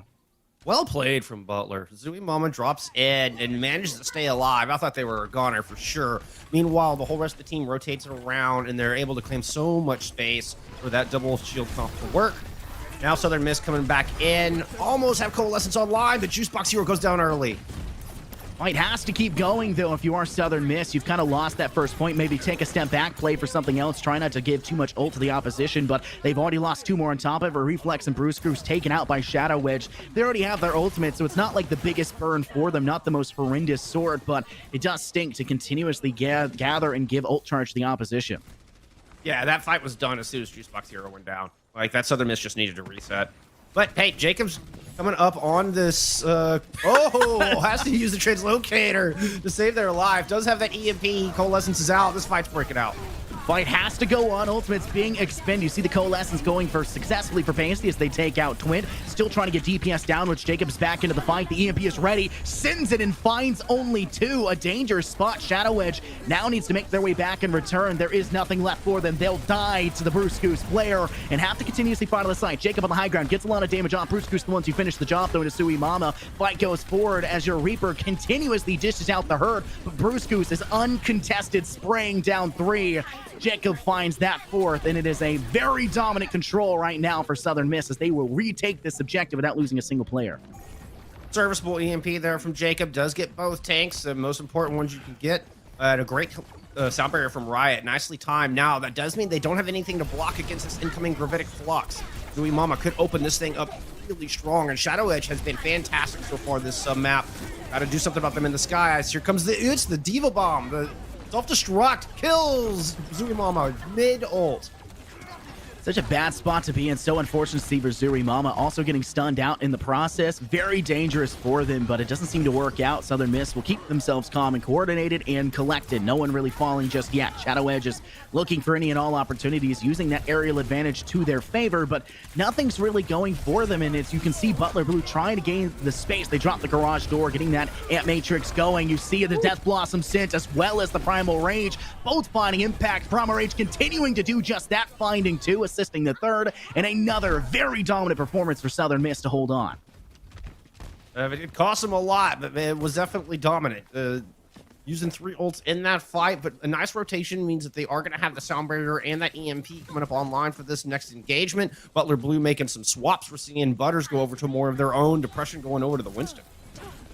Mama having switched over, now having a Diva, that does give them the same level of aggression that Southern Miss has, but they're going to be a little bit slower on the ultimates, despite Southern Miss having to expend quite a few. When the fight goes forward, monkey on monkey violence, no one having fallen just yet. You'll see them drop the beat. HP now very much so in favor for Southern Miss. EMP finds 5 in the fight. Intrepid dies quickly. Reflex is the one who finds it. Riot tries to go for an aggressive play, loses the life, but quickly refranked back. Intrepid catches the player who loses their life, but the blue, and they're still trying to keep collected onto the site. Reflex charging up 69% of that Death Blossom. 2 kills dropping for Shadowverse as they go ahead and duplicate into the Primal Rage Winston, and it's massively successful for them as well. Reflex tries to TP back, does not seem to do himself any favors, and Butler Blue is retaking the point, and that may just be all she wrote here, Bullskunk. Oh, Shadow Edge, I see you. I see you. What a phenomenal play. A phenomenal dupe. Oh, can't even get the last touch. That was the Echo coming through in the clutch. Shadow Edge absolutely making their presence known here in this first map. Butler Blue are going to take it. They are one step closer to moving on through the playoffs. Very successful start. Remember, this is not like the normal season here in Bullskunk. You can just win it out in 3. You don't really necessarily have to play every single map like we do in the regular season. Are we going to be done in the base 3 rounds, or will we continue to see a fight go forward? That was a very even match there, Bullskunk. It was very back and forth. We saw glimpses. It had to go to all 3 rounds on Ilios, which is something that you don't always get to see. I always love to see matches go for as long as possible, to see teams really compete at the highest level of competitive edge that they can. But I'm more interested now to see what the second map is. Where are we going to fight? Who's it going to favor? And we saw, obviously, how things went down. A fabulous return there by Butler Blue as they switched over to that Winston and Diva combination, and they outplayed the opposition at their own game. Well, and it's a first of 3 series, as you kind of alluded to here. So we've definitely changed our format here in the postseason. It's also loser pick. So it's going to be Southern Miss's choice of where they want to take this. And we do have a bit of a ban system as well. And so we do know that the ban coming through, Butler has gotten King's Row out of there, which is a surprise for me, honestly. But I can see why. Because they did so good on the double shield composition. They don't want to go someplace where Eagle Esports can play their 6-man zombie style rush. They want to keep things a little bit more open. And, well, Southern Miss have chosen to take us over to Blizzard World. It'll be interesting to see how this one's going to go for. Same sides we'll see as well for their thing, so no need to really differentiate or confuse yourself for colors. I know that's difficult for me, Bullskunk. I don't even know. I'm pretty colorblind, so I like to see the same colors and the same teams and go for it. It makes things just a little bit easier for me, but I'm excited for this one. Very wide open map. Blizzard World being that super successful early take. I got to cast this last week or a week before with Corbeck, and we had some really interesting points to bring forward. We saw a Orisa being brought on the attack, and we were really hesitant to say how that was going to work, as they had a very static build, but they actually pushed through faster than the opposition did with their normal dive composition. I was scared for it. I had to rewatch the VOD and relook at everything going. I was like, wow, these positionings, these micro angles. It was really fun to see. And just to be frank, I'm excited to see how these two plays. I love both these teams. I casted them last season. I get to see them here again here. And it is so much fun to see how they have progressed onwards. And I think Blizzard World, one of the most popular maps of last season, is going to be even more action and even more fun. It would surprise me to see Butler Blue come out with the Orisa, even on attack. They're starting off on the defense once again, coming out in the blue. Fitting with their name, makes my OCD happy. Everything lines up nicely there. But so certainly no surprise to see Double Shield on the defense and Shadow Ed returning with that Echo. Had such a great performance there. Map 1, why change that up? No need. Southern Miss had a hard time shutting Shadow Edge down. Southern Miss showing us a little bit of the dive again on the attack still. 18 seconds to change their mind on that, but it wouldn't surprise me. This is a pretty popular comp to try to attack point A and B in particular, try to loop around, get control of high ground, and converge on high priority targets. Namely, the supports could even go for the tanks. I like to see Jacob, as always, playing with the old cowboy, bringing out the Deadeye once again. They didn't really find that much success, unfortunately, with that Deadeye, as much as we typically do see them do, but having Reflex to be that extra level of assistance with their double DPS, they'll have a little bit more support to hopefully stay alive. We know that was a problem with Twint initially for a couple of those engagements, as there's really Shadow Edge leading them to victory early on, but I'm hoping that we can see Jacob come out of his shell with Reflex behind to hopefully help their attack out a lot here for this first point. Yeah, Deadeye typically, unless you're shooting somebody out of the sky, it can really just be used to zone and buy some space for your tanks to move in, because you can force people back into cover. Already, we're seeing the Reflex get a little bit of work done, but same can be said on the other side. Depression actually leaving the server right now with 41% towards that supercharger. Quick jump to the backline. Reflex is getting that tag team damage down from behind, hopefully with the assistance of Juicebox. They're continuously bouncing in between the front line and the back line. Shadow Edge, though, does not seem to care. Will dive the back line of the competition, takes out Pasty, goes ahead and removes Bruce Goose from their mech and removes their life just as quickly. And it's going to have to be a full reset here for Southern Miss as they lose 2 more on top of it. And Butler Blue have given no glimpses of success here for this first point. Shadow Edge on this Echo, just doing a fantastic job. Obviously, Echo really good at busted up tanks. That is their specialty. And so that doesn't really stay much of a change. Get down to half health, folks, and Beam comes out. Then some wonderful shots onto Jacob as well.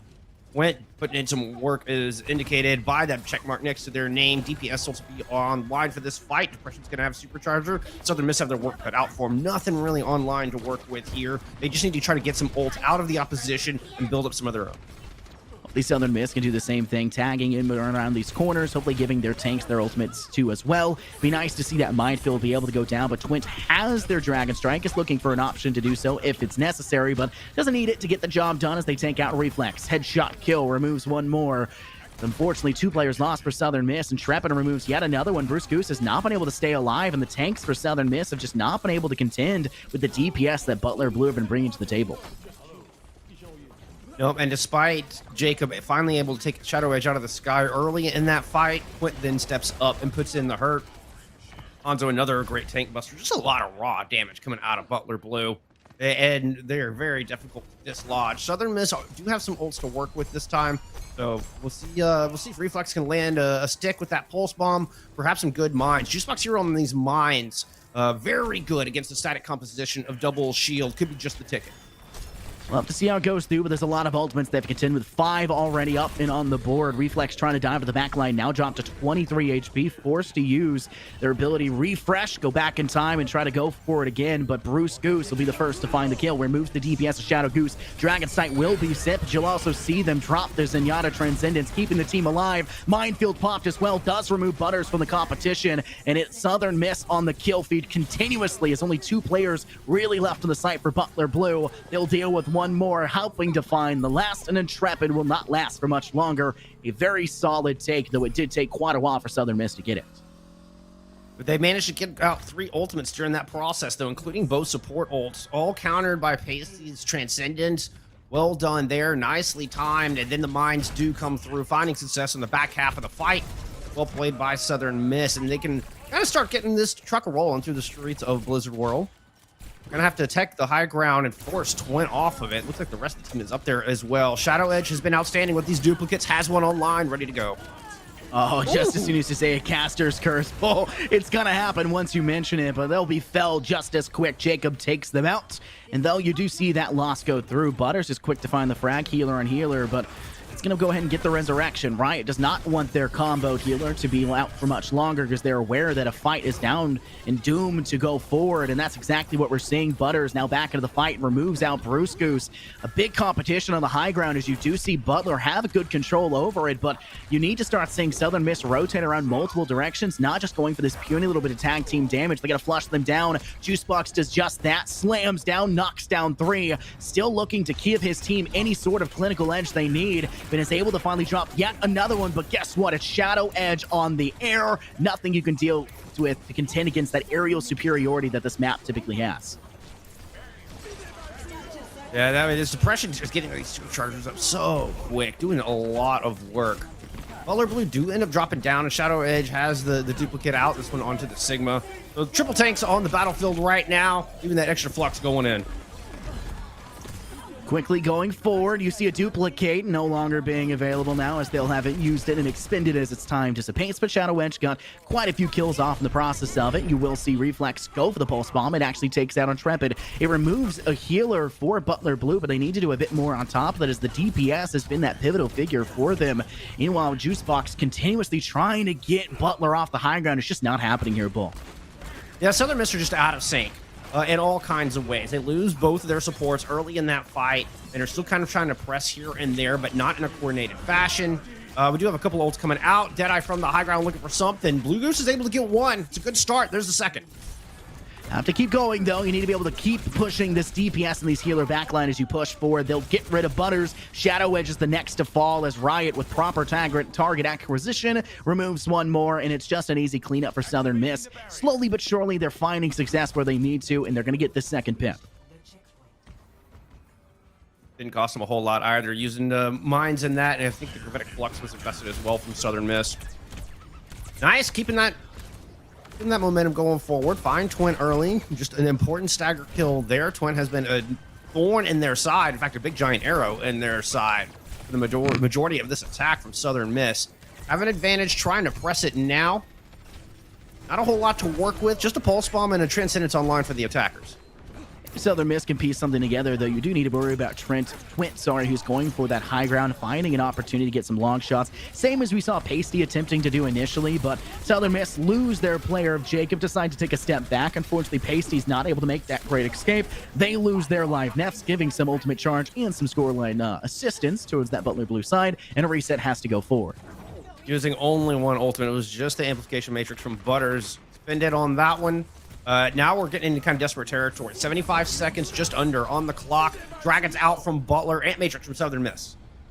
Well, hopefully that'll make some space, but as soon as it's gone, Butler Blue can just be very wary about what Southern Miss are bringing to the table as they start to get more aggressive. But there you go, dropping down the flux. He gets stunned, though, and that's going to stop it short. Zooey Mama's falling back to the ground, now forced to fight on the same level as everyone else as Jacob. Tag team's damage down. Hopefully with a Reflex diving that backline, you can see them continuously trying to get that damage going forward. Juicebox in the front end contending as well. They have to be very wary, running out of time to do so. Quick slam, and the minefield is ready, but will Juicebox even make the escape? Cannot. Stunned and compressed. Depression finds the kill, but Riot's quick to avenge, not allowing that one to last for much longer. Bruce Goose is trying to keep his team alive in the front line, waiting and hoping that Juicebox can make their return quickly and get that minefield down. Yeah, supports Riot and Pacey stepping up, getting a kill apiece. Juicebox, that's the true main tank experience right there. That was serious chain stun between the Accretion, the Shield Bash, and the Flashbang all in. Now Juicebox returns, mines in hand. Ant Matrix from Blue Goose as well. Immortality Field quickly shot down. Juicebox does not want to allow for anyone to stay alive when they shouldn't be. Defying death, it's not something they necessarily want. And you'll see impact dropping for both sides. A kill for each. You've lost Jacob, you've lost Zooey Mama. Bit dangerous, though. You can still keep yourself coordinated together. Butler have the opportunity to respawn quickly and get back into the defensive stance, but a Deadeye goes forward. Twit takes out one, but Pasty's quick to refrag. Butters takes out Juicebox once again. The tanks just cannot stay alive here for Southern Miss, and it's going to be the same case for Bruce Goose and same case for the back line of Pasty. It is going to fall, unable to make it to that last little pip, but they made it quite far here. A very good chance, but Butler Blue now have their chance to try against them. Yeah, the Gravitic Flux Mine combo just wasn't quite enough to push it over the line. You had Blue, the rally coming through from an Intrepid Cash there towards the end with Ant Matrix on both sides, Ant Matrices, I suppose that would be.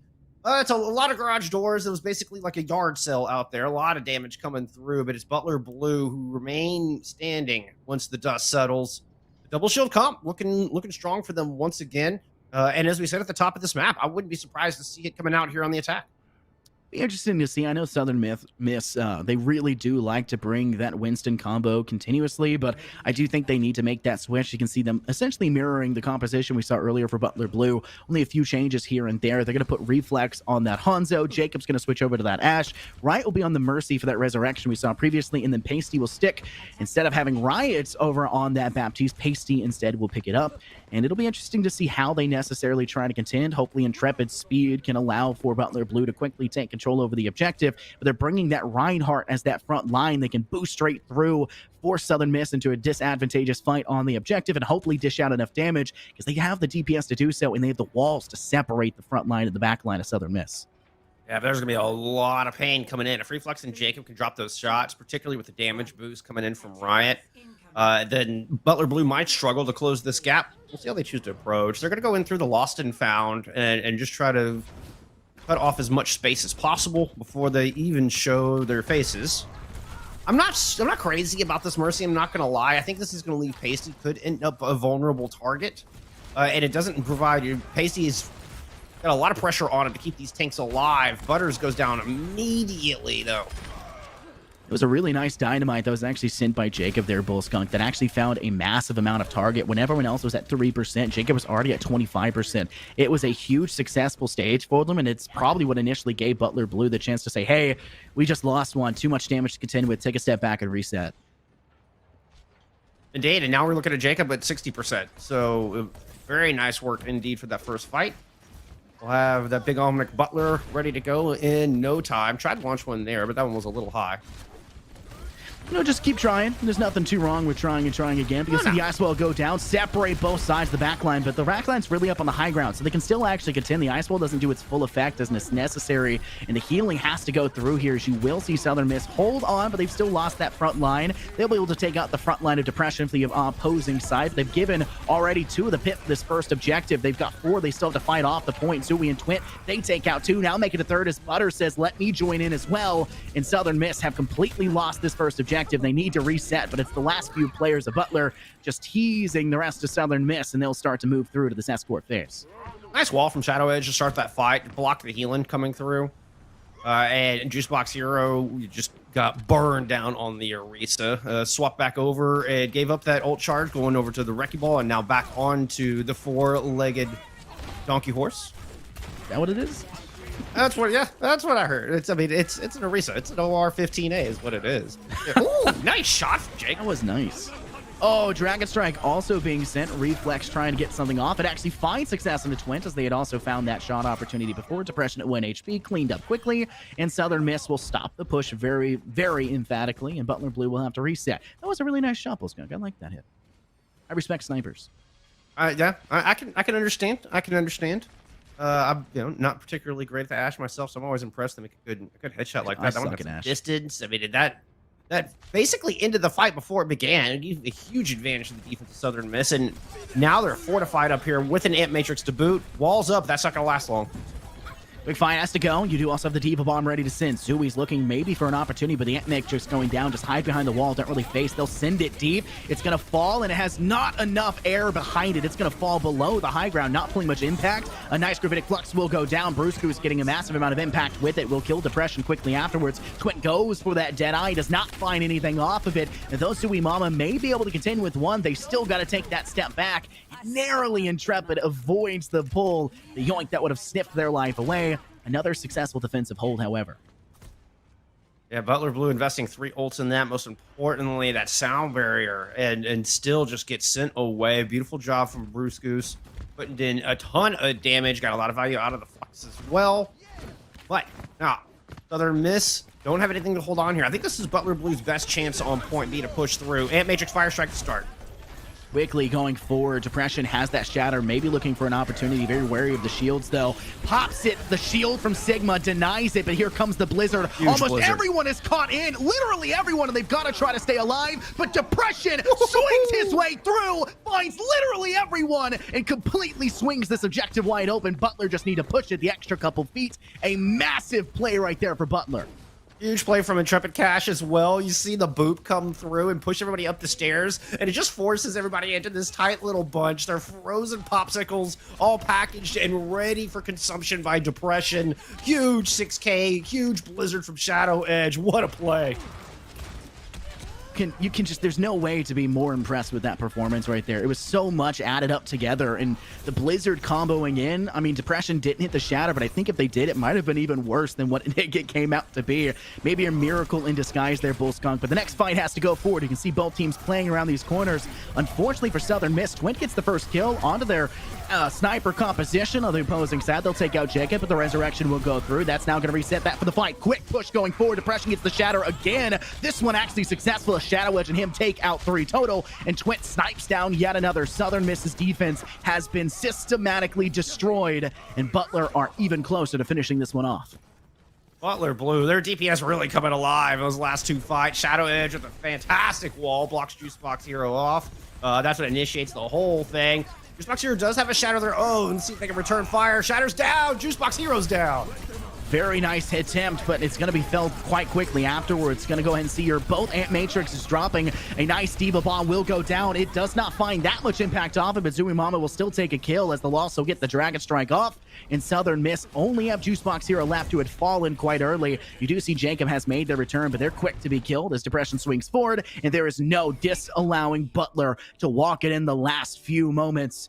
And we'll see another map win for Butlers. They're up 2-0. It will be a full reverse sweep required here for Southern Miss. That was a dominant push from Butler Esports. Holy cow.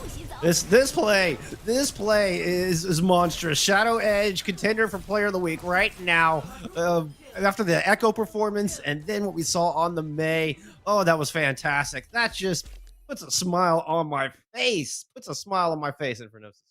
There's just, how can you not be impressed with a play like that? First off, the performance as a whole, I got a little bit scared for them there, Bull Skunk. I mean, in that Streets phase, you saw them holding on quite well. Southern Miss didn't want to give up any glimpses. They did a great job of controlling the high ground, and everything that Butler Blue were throwing at them just wasn't working. And until they decided to go up the short steps of the stairs, fight them in the high ground, mono on mono, and that's when they started to send those ultimates, trap them in that side room, and everything just comes crumbling down for Southern Miss. I mean, it's literally a Mr. Gorbachev tear down that wall moment as everything just faltered and fell apart in front of them, and they just weren't able to piece anything back together. Their defense was too big of a hole. Their wall could not find its stability once again, and it just was over as soon as you wrote. Well, we're going to see if Southern Miss can pick up the pieces. It will be Eagle Esports map pick when we return. We're going to head to Assault after a short little break. We'll see you in a moment.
It is time for map 3. We've got Butler Esports, Blue up 2-0 coming in. Eagle, they struggled with their defense there on Blizzard World. They're going to have an opportunity to bounce back. It's their map choice heading into this third map.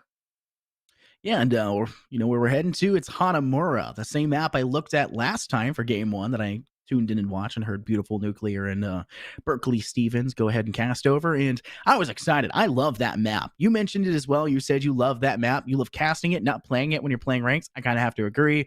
It's not that fun in regard, but it's really fun to watch teams trying to figure out what to do. There's so much high ground you have to clear. There's so many angles you have to push through. I'm really excited for this map, and I'm really interested to see how these first attacking teams are going to have to get past this front gate. It's going to be such a high level of difficulty. But if there's any team who can do it, I don't think Butler Blue is starting off in the attack, but if there's any team who can do it, I think it's going to be Butler Blue. When they have Shadow Edge, being able to dish out as much damage as they do, I do think that Butler Blue have a really good chance of pushing through it. Yeah, the Bulldogs have been really solid, and Shadow Edge coming out on a Torbjorn. So kind of anticipating a dive perhaps, or a way to try to, can I get set up against the teleport strat? The Symmetra teleporter, very common here on Hanamura. Now, what I am interested to see is how Southern Miss choose to implement it. Are you going to go straight to point? Are you going to try to go up to the little balcony and work your way around? You've got a couple of different options, and I love the creativity that the teleporter strats provide. I like seeing how different teams make this approach. You can go in that top left high ground and kind of get control of that mega room. But Butler Blue, they're sticking with their tried and true defense of this double shield. We'll see if Southern Miss can crack it open. It's not a lot of damage from a Mana Sim. They're going to have to get on this point and really lay claim before they can start putting hurt down.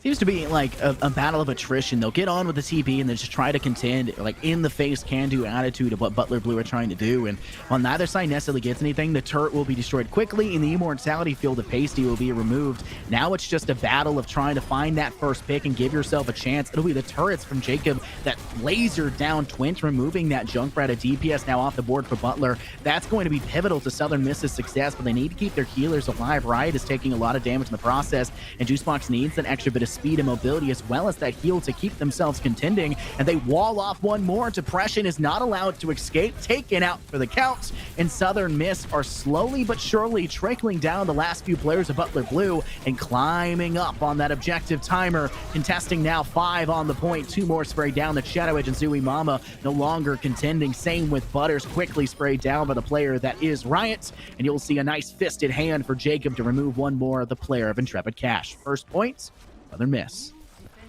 Doing a great job. I love the patience there. Whoa. Right. Almost didn't make that one. Great patience to take map 1. I love the positioning, waiting for the cooldowns. They're doing the same thing here. Got Sound Barrier ready to go. Earth Shatter out to start. That finds Zooey Mama. This is a great place to go. You will see an Ant Matrix be dropped, but the wall is actually going to force a majority of Butler Blue to not be able to actually use it until it goes down, sprayed and removed. 2 more players falling. Now make it 4. Zooey Mama and Depression are the next to fall after Shadowverse and their teammate of Coordination. Intrepid Cash slept. Team kill out in Southern Miss. This is the most dominant we have seen them. Only 1 player able to contest, and they'll throw the Blizzard, just make it even worse. The rewind does not seem to be a big deal to them. A very, very quick point and take. And I think that as Berkeley Stevens would call it, I think that is a time travel moment, as they have more time than when they started. Okay. Yeah, I can see that. 5 minutes on the clock, obviously a massive time bank. And just a really good job from Southern Miss. Butler Blue did not seem to be ready for the teleport strat at all. On point A, they teleport in, and then we get a call for a pause here. Southern Miss teleport in, and they just kind of backed up to that left-hand side and just get some of the sim turrets out, excuse me. Try to get a little bit of ground there. They're able to find 1 pick.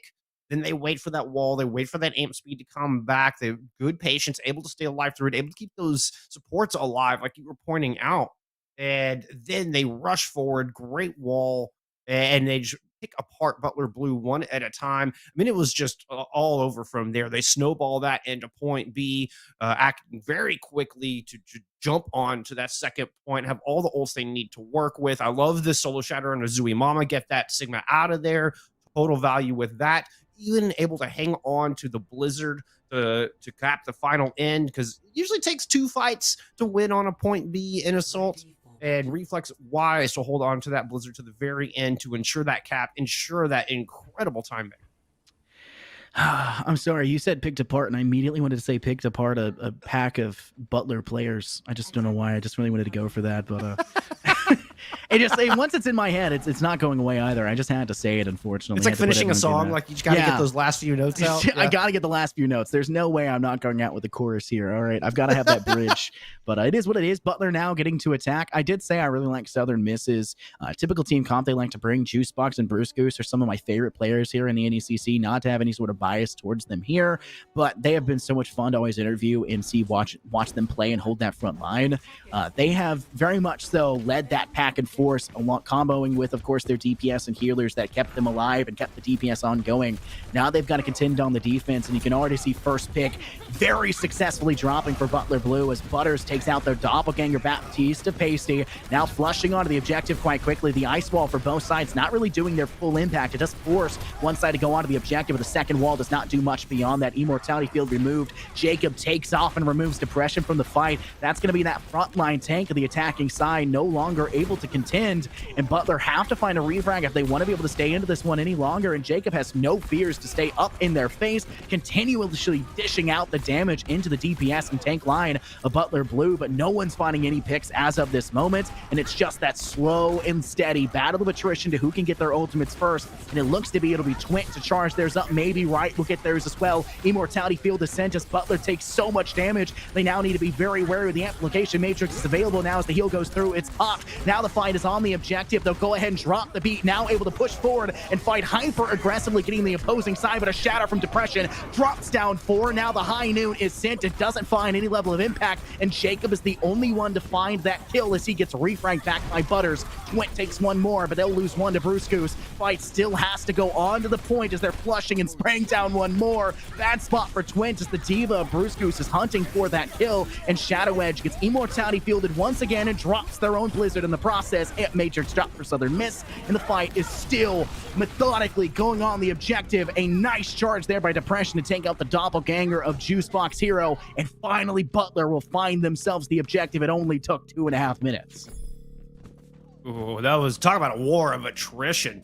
Twint really coming in huge. Depression goes down early, trying to throw that Earth Shatter down, gets flashbang, gets fanned out by Jacob, and then Twint is able to pick up a couple of kills. Southern Miss had a clear advantage and didn't really press it. They just sat back, and Twint's able to pick them off. Happy birthday to Twint, by the way. You're present. You've got a Deadeye available to go here for point B. Intrepid Cash with the sound barrier as well. Butler Blue, this is a good opportunity to try to roll this into a quick take.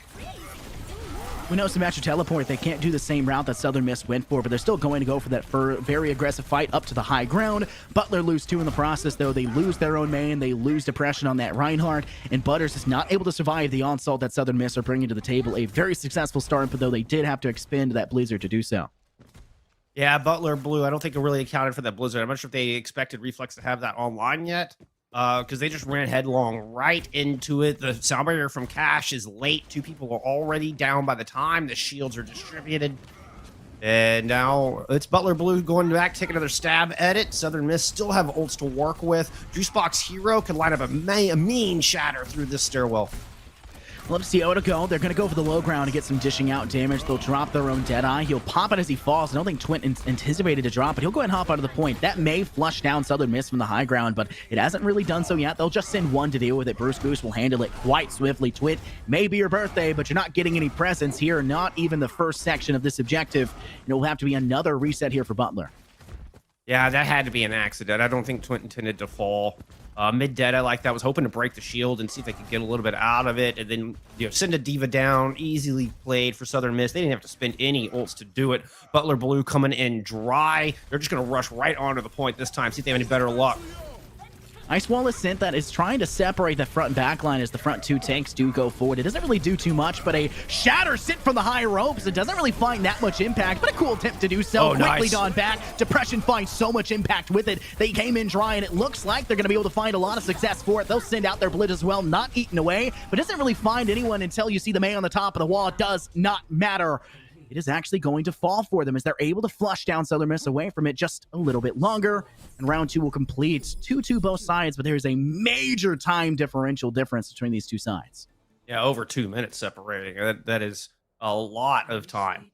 Now, good news for Butler Blue is with the 2 minutes, they can count on getting ultimates. You're not in that 1 minute scenario where maybe you get an ult online, but you pretty much got to win it in the neutral. Now you can count on an ult fight, but bad news is Southern Miss are going to have multiple rotations of that once they go on their attack. Butler Blue can equalize with a quick pickup on point A. I mean, that's obviously I think that's a must. You've got to capture this point A. Otherwise, this is done and dusted. If you can get anything on point B, that's just a bonus. But right now, you got to get those 3 points on the board if you're Butler. And it's going to be very difficult. You can see Southern Miss did such a good job. How much time did they buy alone on this first point in just the first fight as the fight continued for essentially the entire objective? It was just the same fight for the entirety of it.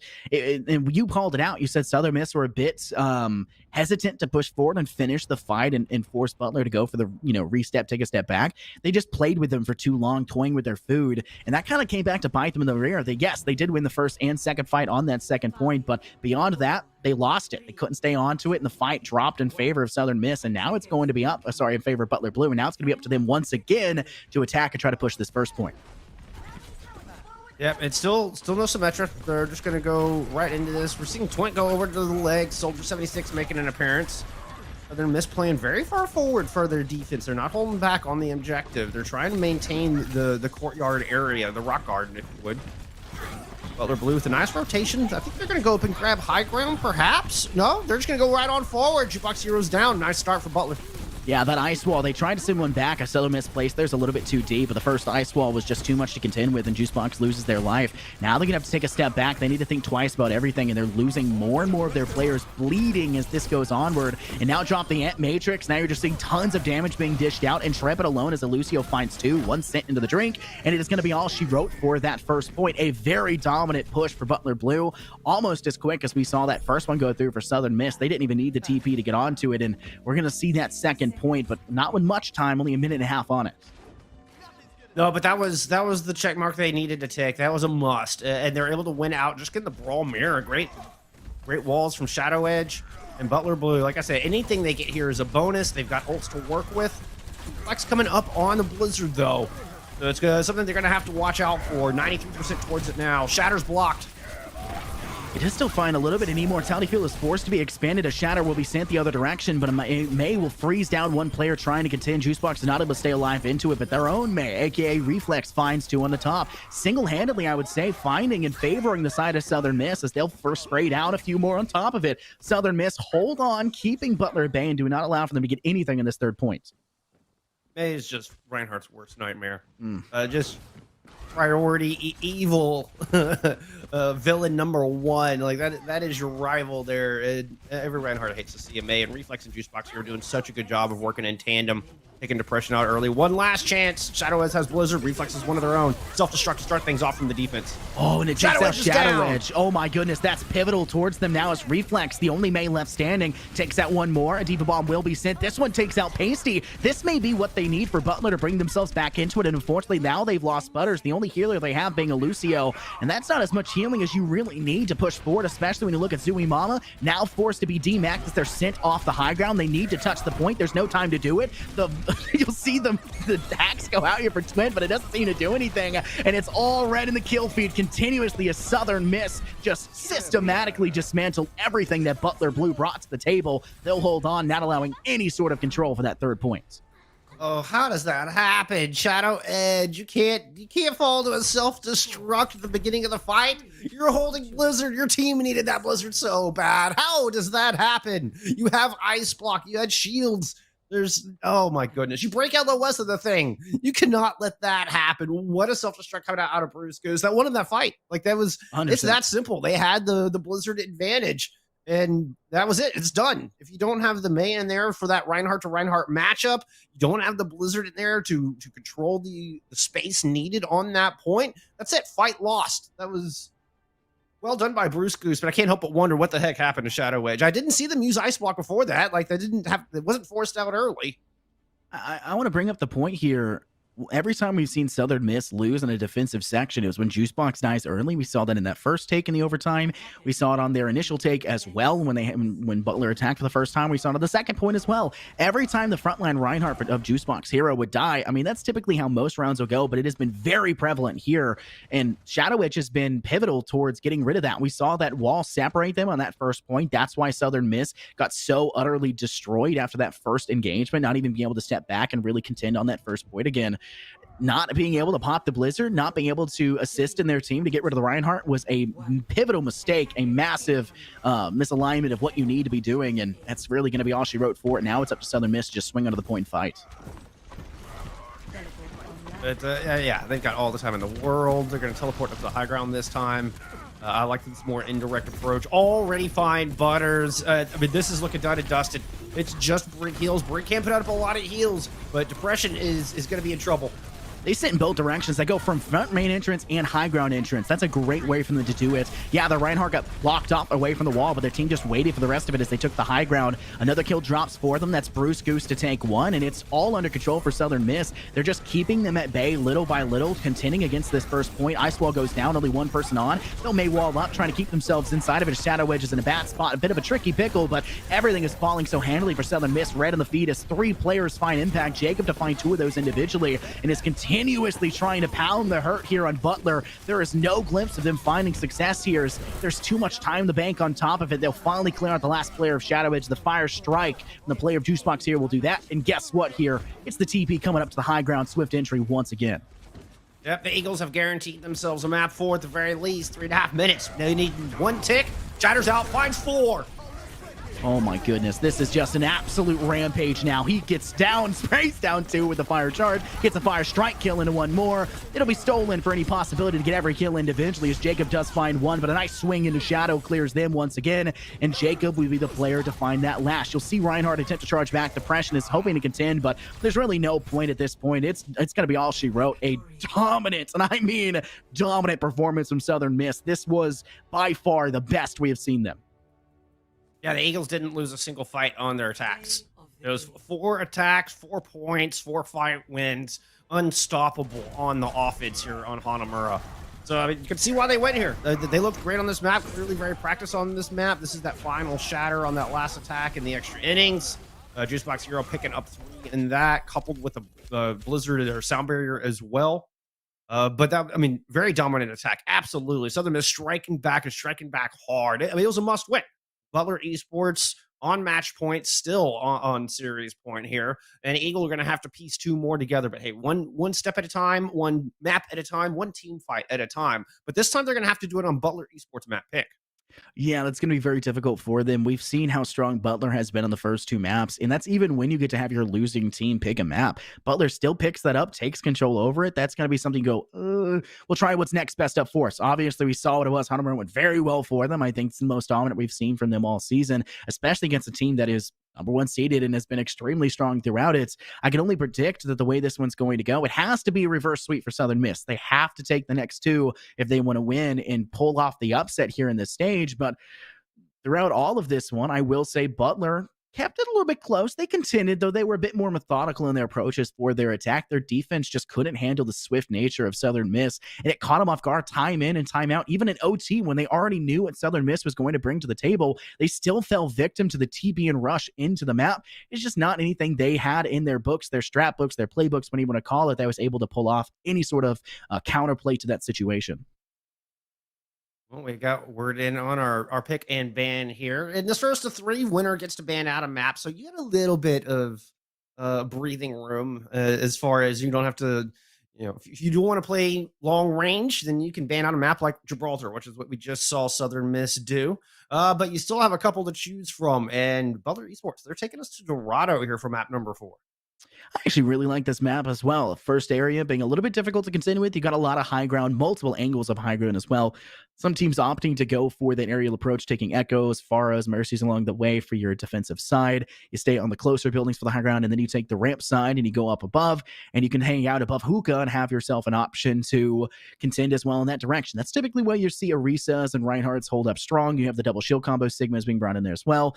Ultimately, though, it's going to be up to who can really force off the high ground. And one thing we do know, and we saw it on Blizzard World, is Juicebox is pretty darn good about flushing players off high ground when he plays that Hammond. His slam is really strong at doing so, and he's very good at swinging. I just worry there's not enough to swing off of. This is a map that you would say, hey, Spider-Man could hang out here quite well, but to actually get them off that high ground above Hookah, there's nothing really to swing off of for Juicebox that would give him the momentum necessary to get anyone off that high point. It still will be a high level of difficulty.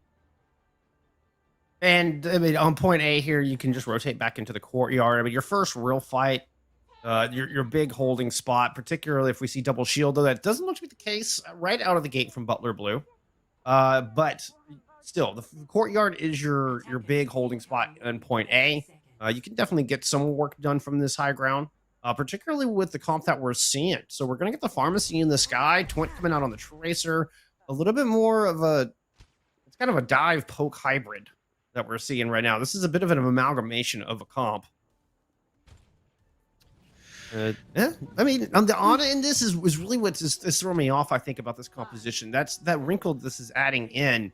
I mean, Butters can sit on the back high ground for point A. I worry Butters is going to be an easy target, easily rushed down from Southern Miss as they come out on the Cassidy and the May. They're rotating all the way around right out of the gate. But hey, there's a concussive blast sending Pasty down into the waters below.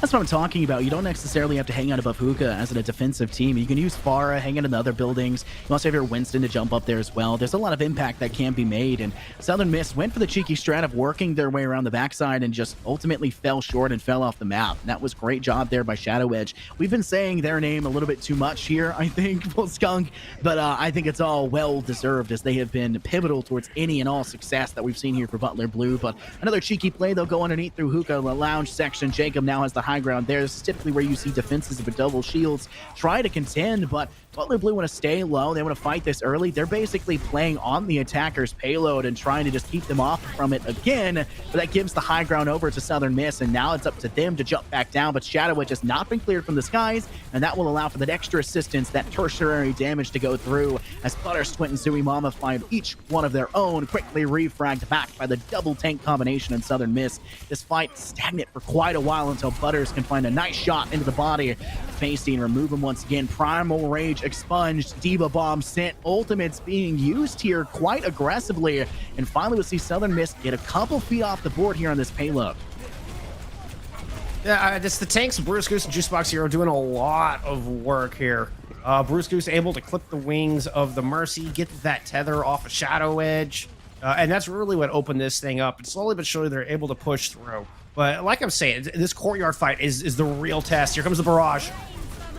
Oh my goodness. Massive impact off of it too. Shadow Edge takes out 2 in the process, gets tertiary damage to knock out the Diva Matrix and gets rid of the mech of Bruce Goose. Now needs to just kind of work a little bit closer. Juicebox will get rid of Intrepid, but Depression punches down one, spritz down another with the nice, I called it last season, Monkey Zap Gun, his Tesla cannon, and we'll only see one more kill being dropped there for Southern Miss as the Fire Strike gets 1, but it does not seem to matter. Refract quickly by Zooey Mama. I like Monkey Zap Gun. That works. That works. Yeah, I was so embarrassed when I said that last season. Now I just live off that high of being, naive. But back to Shadow Edge. There's a reason we've been calling their name so much. They are a force to be reckoned with and a force that Southern Miss has to deal with if they're going to want to push through this. It's a Deadeye to try to start things out. Slept out of it. What a play.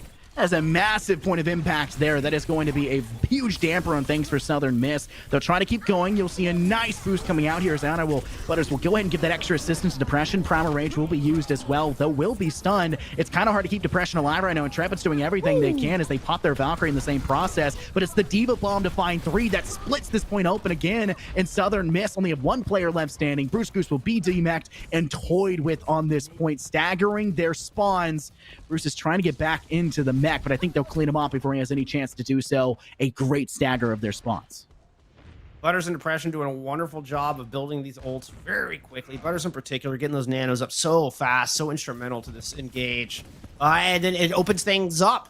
It kind of splits apart the attackers of Southern Miss, and Zooey Mama's able to thread the needle with that self-destruct. Finds 3 with it early. Just huge plays, all initiated by some wonderful positioning. Butters comes through again, a barrage out again.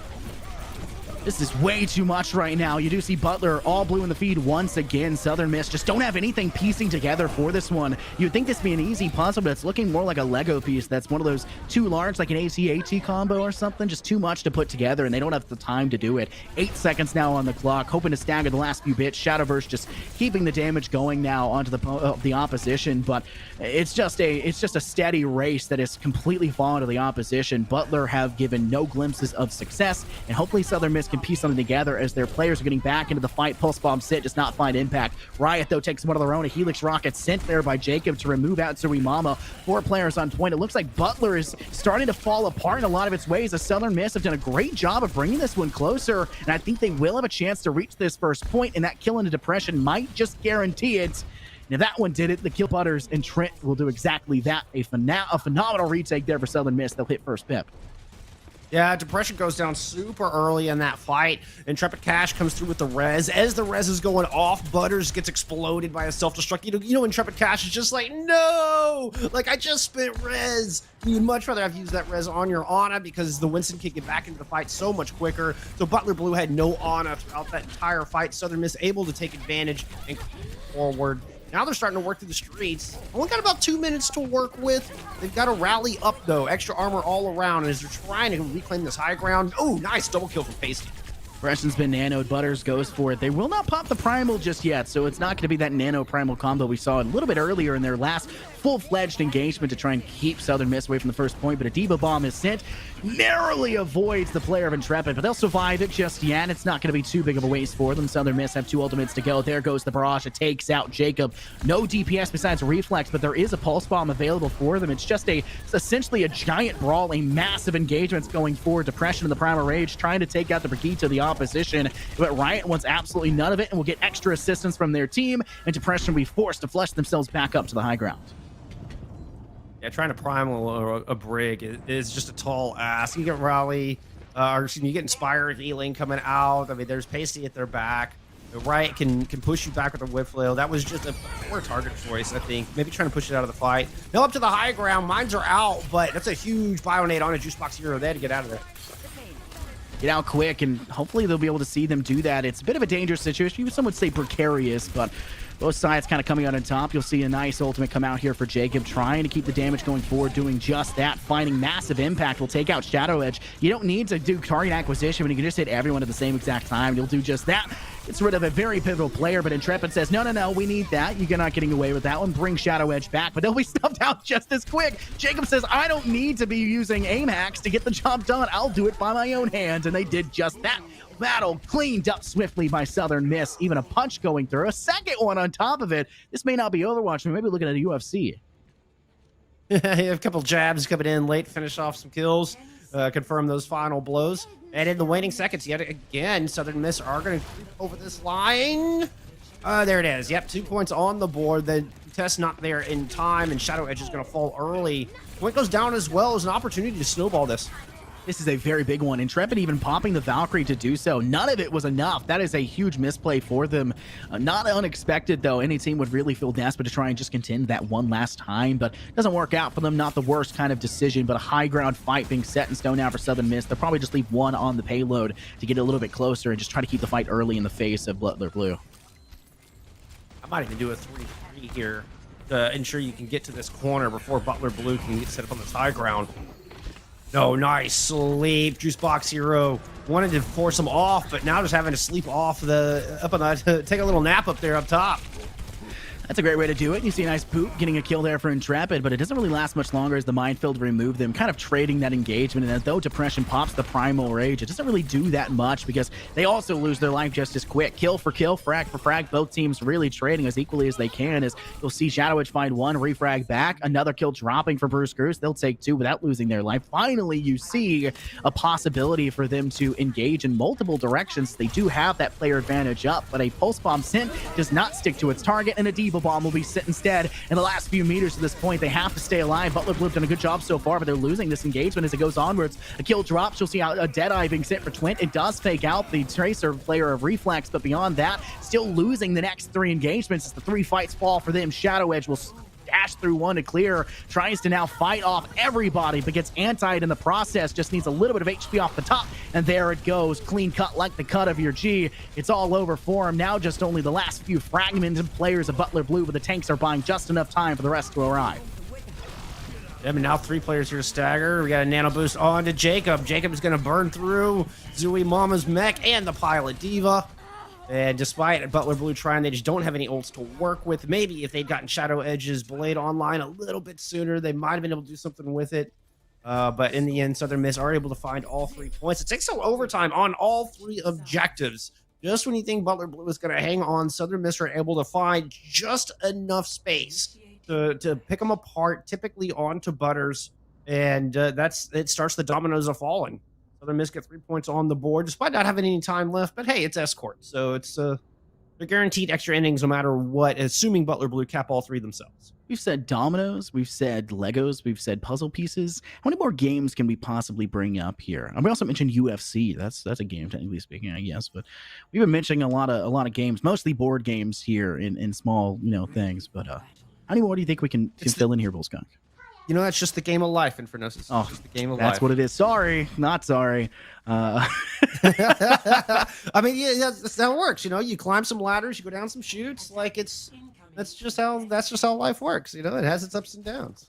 Yeah, from what we saw in that last engagement, we kind of get a clue of what's going to go on from here. And I do think there's a good chance for Butler Blue to sweep, though Southern Miss obviously had their difficulties on this first point, which was basically their only true difficulties. The rest of it was almost smooth sailing for them. The only hard part being their time bank that they didn't have much of because of their shortcomings on this first pit.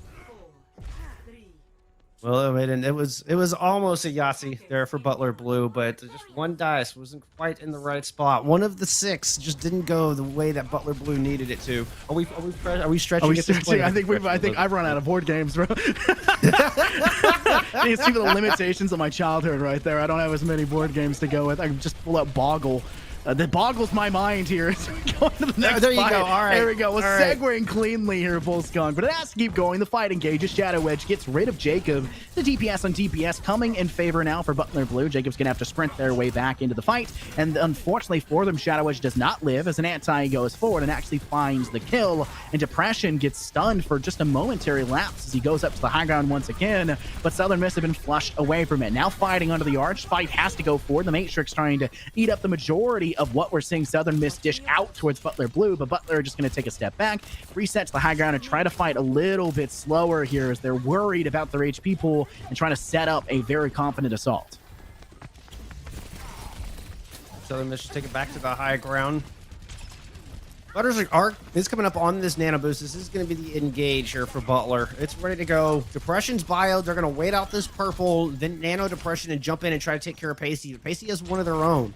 Who pulls the trigger on this first? It's going to be Butters. Yeah, goes ahead with the nano, gets a huge boost to allow for assistance, but everyone's kind of just running away from Depression, making it difficult for him to do much. Pasty will eat the first kill to go towards their direction, but you'll also see a Primal finally be charged. Jacob's just trying to run away. Fear for the life. You've now dropped into the monkey's cage, and now you're facing the Wrath as he keeps diving constantly on top of you. Hits the lip, though. That's going to be very advantageous towards the player of Jacob as he gets away and is able to survive with that health pack. Now the fight on that point just completely stagnant for Butler as you overextend with your Winston, and now you don't have anyone to really contend on the point. Southern Miss able to hold on, but they are still bleeding slowly but surely, losing the player Reflex, and you'll see a nice blade come through. Shadow Edge can't get anything off of it. Jacob pops their ultimate, dishing out plethora as they take out more and more damage to the competition. Oppression trying to stay alive. The rest of their side not able to do so. Primal Rage expended now for Juicebox, and the Helix rocket sits the torso of Depression, felling them out and sending them to the afterlife,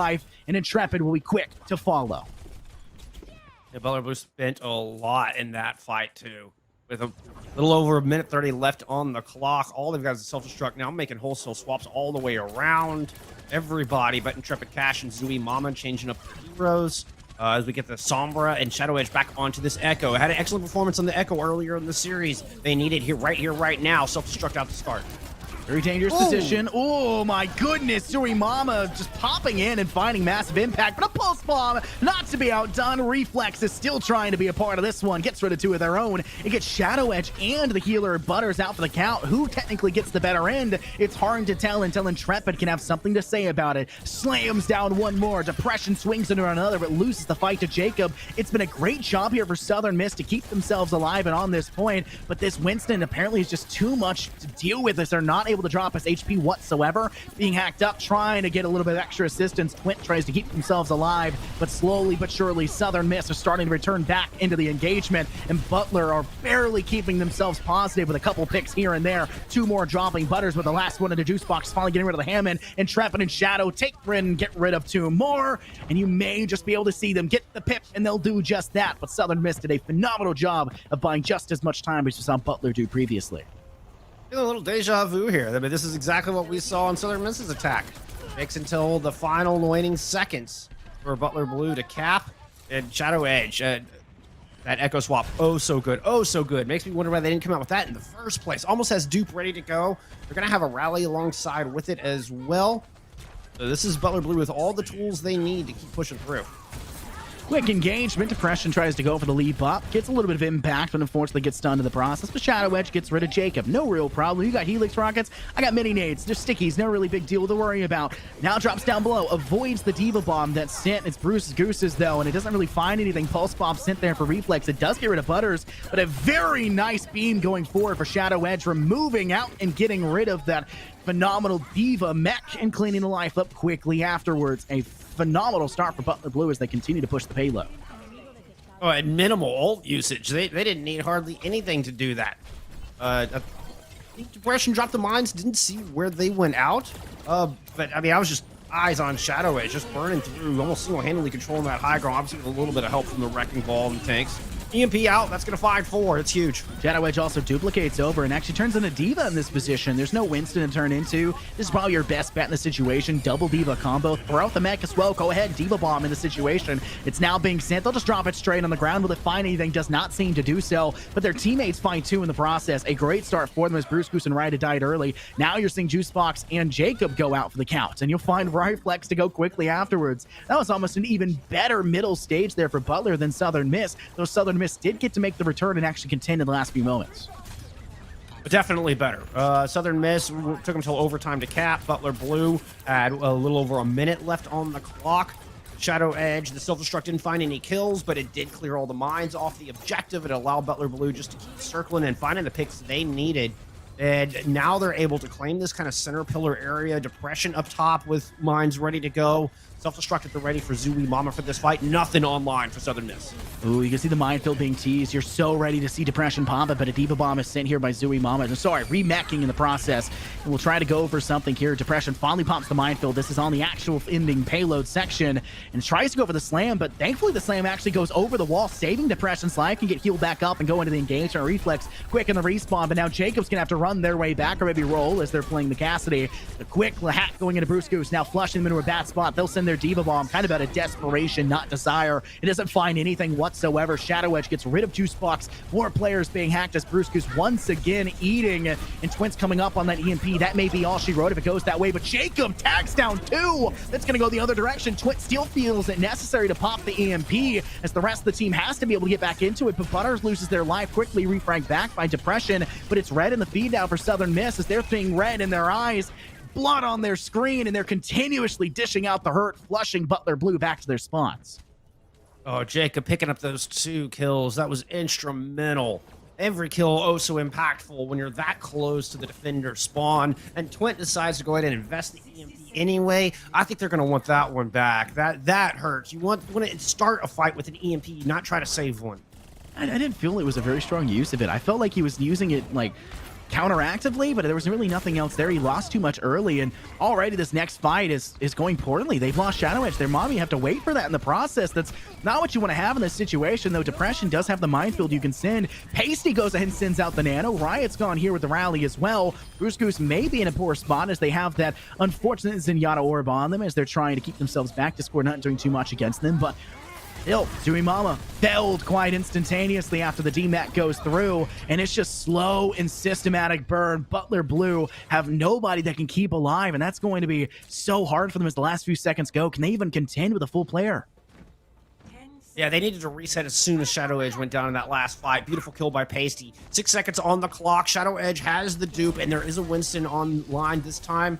I expect that that duplicate to start things off. There it is.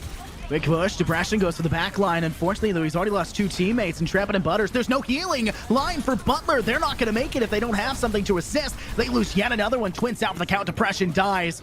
Bull Skunk, I think this will be all she wrote. Southern Miss will hold on barely after Butler Blue barreled their way through that middle stage. They could not contend in this last section, and Southern Miss will find it. Is this the possibility here of a full reverse sweep, Bull Skunk? Absolutely is. Absolutely is. Momentum completely in Southern Miss's favor. Doing it on Hanamura where they had their set strategy, their map pick.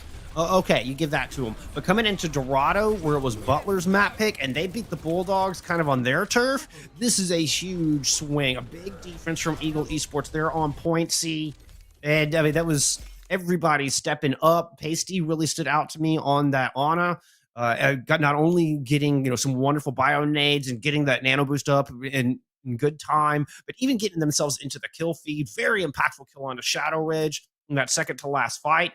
This is absolutely, wind at the back of Southern Miss right now. Yeah, this is a moment where Southern Miss are going to be looking back on saying, hey, they took their 2, we get our 2. We took our points. That's all we need to do at this moment. They played safe, they played strong, and when things started to get a little bit scary towards the last stage in that payload section, they say, hey, we know what we need to do, and we can do it quite quickly. They lose the first fight. They try to push too early to try and deny that second pip. No real use in doing so. Same thing that Butler tried to do, and they had failed as well. But at least when Butler did it, they just didn't really make it back. They didn't really full send and actually use ultimates to do so. You had, so it was a bit worrisome for you, but instead, not a huge deal for you. You hold on, and that's exactly what you needed to do so. However, before we jump into map 3, we're going to need a quick break to do so. So make sure to stay tuned for more NECC action. Who is going to come out the victor?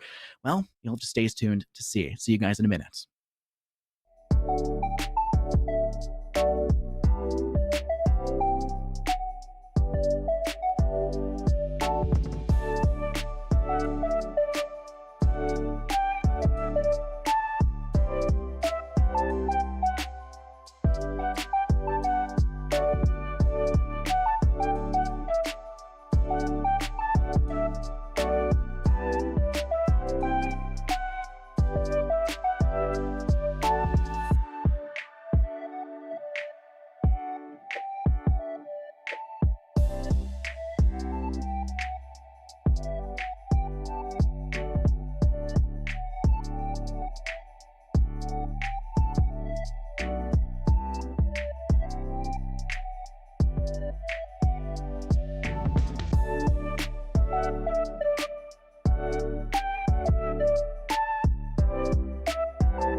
It all comes down to map 5 here in our semifinals in the Challengers division.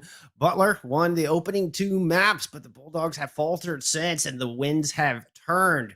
Southern Miss Eagles have brought it back, winning 2 maps in a row, and now we're headed to map 5. But interestingly enough, we're headed to a hybrid map from map 5. Numbani banned out by the Eagles, and the Bulldogs have chosen Hollywood. Well, it's going to be pretty interesting to see how that one goes. Obviously, we had an easy start there for Butlers. They took 2, even when you see, losers pick for the second map. They do get their own bans, but it's still losers pick for the second map. They still take it, but they found no success since then. And I think it's probably because Southern Miss have been riding off the high that is their success in map 3, and now going through map 4 in very good fashion. Well, I think I'm going to have to say it here, Bullskunk. The goose is loose, and Bruce Goose has been spectacular in all of their decision making, their dives. You've seen the same thing with Juicebox, whether it's the Hammond or the Winston. You've seen them play spectacularly on that front line, which has allowed for Jacob and Reflex to kind of pop off in a lot of their own ways. One of the things we noticed very early on in those first 2 maps was Butters actually picking up a lot of the slack for the Butler side, getting a ton of DPS and kills down when they're playing Net Baptiste, and we haven't really seen them be as pivotal recently, and it's been the total opposite for Southern Miss, with Riot picking up a lot of the slack across the board and finding a lot of impact. I like the Goose is loose. It's kind of an old owl throwback. I can appreciate it. Bruce Goose has definitely been outstanding, instrumental, in fact, to the success of the Southern Miss team. It is sticking with that diva that we've seen them perform on so well throughout the day. No side change. Southern Miss on the attack once again to try to start things off. They pick out Depression, who was hiding behind the corner. Bruce Goose eats a bio nade. They're gonna have to wait it out. Well, get a little bit of tag damage off, try to charge some of those ultimates. You can already see Southern Miss taking the back staircase. They're now going to put some pressure on this chokehold up top and try to flush down Butler from the high ground, and they've done a fairly good job of doing so, but now you're going to see Butler say, hey, we're going back up. Depression leaping back upwards. Zooey Mama trying to contend as well. The bubble getting destroyed quite quickly, though, and then you'll see Southern Miss do the exact opposite. They'll head on over to the terrace, get rid of one, looking for an opportunity, but they lose one of the process. Juicebox hero there, Winston, is out for the count, and they've been demeched for Bruce Goose. The Goose has been felled. And now you'll see Southern Miss need to do a complete another restep as they've lost 4 and now make it 5. It's just Jacob, and they're hunting for thieving to find that last, and they'll do just that. Yeah, it looks like Butler's having Goose for lunch, I'm afraid. Butters did a fantastic job at that one. Not only gets the nano up first, which is going to help with this second engagement, but gets a wonderful sleep on to Pasty during that fight, denying the healing to Jukebox Hero, allows him to burn down the tanks, and then Butler Blue win it from there. Nano boost out onto Depression. It's a great start to go through. They try to keep the bubble down. Unfortunately, Depression gets stuck inside of the opposition's bubble, but will go ahead and Primal Rage to keep themselves engaged. Jacob will go for the Deadeye. You also hear it looking for any possibility, but there's nothing there for him as Depression just kind of took that step away, not wanting to get in. Bruce Goose takes control of the high ground, needs to still worry about that high ground for the diner area, but nothing too big to worry about as Shadow Edge is very low in the process from Bruce Goose's chase with the fight on the payload, and typically engaging in a great way as both bubbles being engaged, none being available, and that does not allow for Butters to have any sort of cover as Bruce Goose sends the Diva Bomb. It finds Impact Tracer being sent. Shadow Edge goes for the duplication into the Winston. Now the Double Monkey play available. Primal Rage sits, slap, but he'll get right back up. Not the worst case scenario, but Shadow Edge is quite low in the process. You see Zooey Mama being felled by a Primal Rage. Juicebox Hero fight going on the point. A nice sticky being sent into the body of Pasty. Removes them quite quickly, but you also see your mainline tank of Depression being removed just as swiftly. Intrepid, no healer now available on the board. Butters trying to keep themselves together. Shadow Edge in a fight with the player of Reflex, but wins both and takes out Jacob as well, but it does not matter. Southern Miss stick to the point, stick to the hunches, and find themselves the payload objective and get rid of Shadow Edge in the back line. Yeah, and Shadow Edge is going to spawn all the way back in the movie studio. This is going to be a long fly back for the Echo. One for self-destruct. Goose is going to win that fight. Takes out Butters early with a well-played self-destruct over Cafe. And then it's just heal difference from there. Juicebox Hero heading up to the high ground. Just going to help Pasty to build up a little bit more towards their nano boost. As you see, look at all that healing. Look at all that ult charge gained for the Ana. We'll get a nano engaged, probably to be the real thing to start this off. Oh, but Pasty just takes Depression out. Okay, there you go. Hopefully this will be enough to get them going. Now stuck in an elevator. Brewski's waiting for the opportunity. Booped right off. Go ahead and save it. Will also send their own bomb in the process. It's just laying on top, though. There's really nowhere nearby. It almost seems like a necessity and not actually what they wanted to do in the process. But you'll also see the aerial play of Shadow Edge be snuffed out by Reflex, the Tracer, to get the job done. And you'll also have yourself Halo moving quite swiftly with 3, now 2, now 1 players moving it forward. Now none. I don't know what exactly they're doing, but they're taking their time with it. I'm not sure if Butler is... They'll have plenty of time to make it, but I'm not sure what they're going to piece together. It'll be sent with the bomb first, but you'll see a Deadeye be sent as well. The bomb finds impact here. This was an unexpected result. Pasty in the back line out. Shadow Edge beams down Jacob. A fight for the Winstons engaging. You'll see the Primal Rage be popped by Juicebox. Depression is one of their own, but it's not a necessity because Zooey Mama and Shadow Edge are too much to contend with as they'll each find one of their own. Shadow Edge taken out by the D-Mex Diva, but Bruce quickly punched down. And it's a bit too much. No monkey business around here. Southern Miss are stopped quite emphatically. That was a nice re-engage after Butler Blue kind of got forced off the initial high ground at the beginning of the Streets phase because they weren't at a full 6 because of that stagger. They come back in. The self-destruct takes out Pasty, and it's the exact same thing going the other way that we saw on point A, but this time in Butler Blue's favor. You get Pasty out, who is holding the Nano. The whole thing just falls apart. Nano engaged this time, though. Onto the high ground goes both of our Winstons. Ooh, quick engagement, Depression. Nanoed up. Got a lot of assistance for it as well.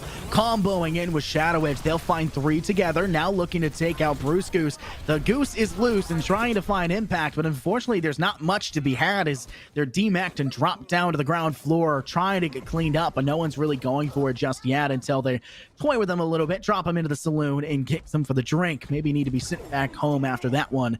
And Southern Miss are stopped once again. And when Southern Miss are successful, Bruce Goose is able to control Shadow Edge on the Echo. That was another key component other than getting the kill on the Butters on point A, is we saw Goose just marking Edge everywhere Shadow Edge went. This time, Bruce Goose goes in on the assault with Juicebox Hero, and the Echo runs rampant. They've got to keep Shadow Edge under control, who's just duped the Winston. Now, this is a bad spot to be in right now if you're Southern Miss. The ultimates are too much to contend with. Shadow Edge now finally popping the Primal Rage. Goes in, is swinging constantly into Jacob, traps him in the underground, and that's exactly where you need them, though the stun will go forward. It doesn't seem to be a huge deal for them. Depression on, the payload fighting. Jacob is still alive and has popped the Deadeye, looking to keep them off of him just a little bit of breathing room to keep that away from their neck as he was tightening closer and closer, but an engagement on the high ground. Bruce Goose hunting Shadow Edge, but Reflex with the player to actually find the impact. Twint goes for the Deadeye as well. This one finds none. Only a bit of tag damage on the shields placed down below. Seemingly red in the feed as yet another will fall. It was first going to be Bruce Goose, second now is Reflex, and another to Bruce Goose's favor as Riot cleans up house swinging and gets their doppelganger Brigitte to the opposing side, and Southern Miss will get the second pick. That was all Reflex. Reflex comes in and takes out both supports at the snap of a finger. One gets pulse bomb, the other gets one clipped, and Reflex goes on to find 2 more picks after that. A 4K for Reflex in that fight. Huge, bringing Southern Miss down out of the deficit. Applause all around for Reflex on that one. Big plays on the Tracer.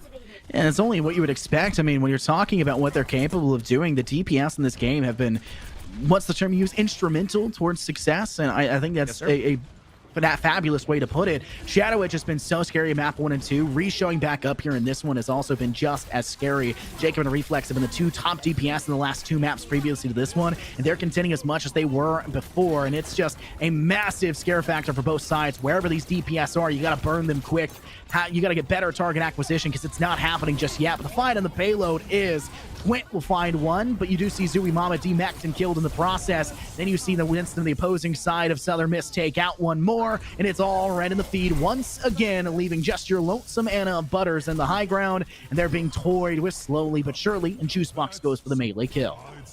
Good patience from Southern Miss on that. Butler Blue tried to proactively engage. Typically a great move, but Southern Miss are able to survive it and counter it back, and now they've got ults to take this thing home.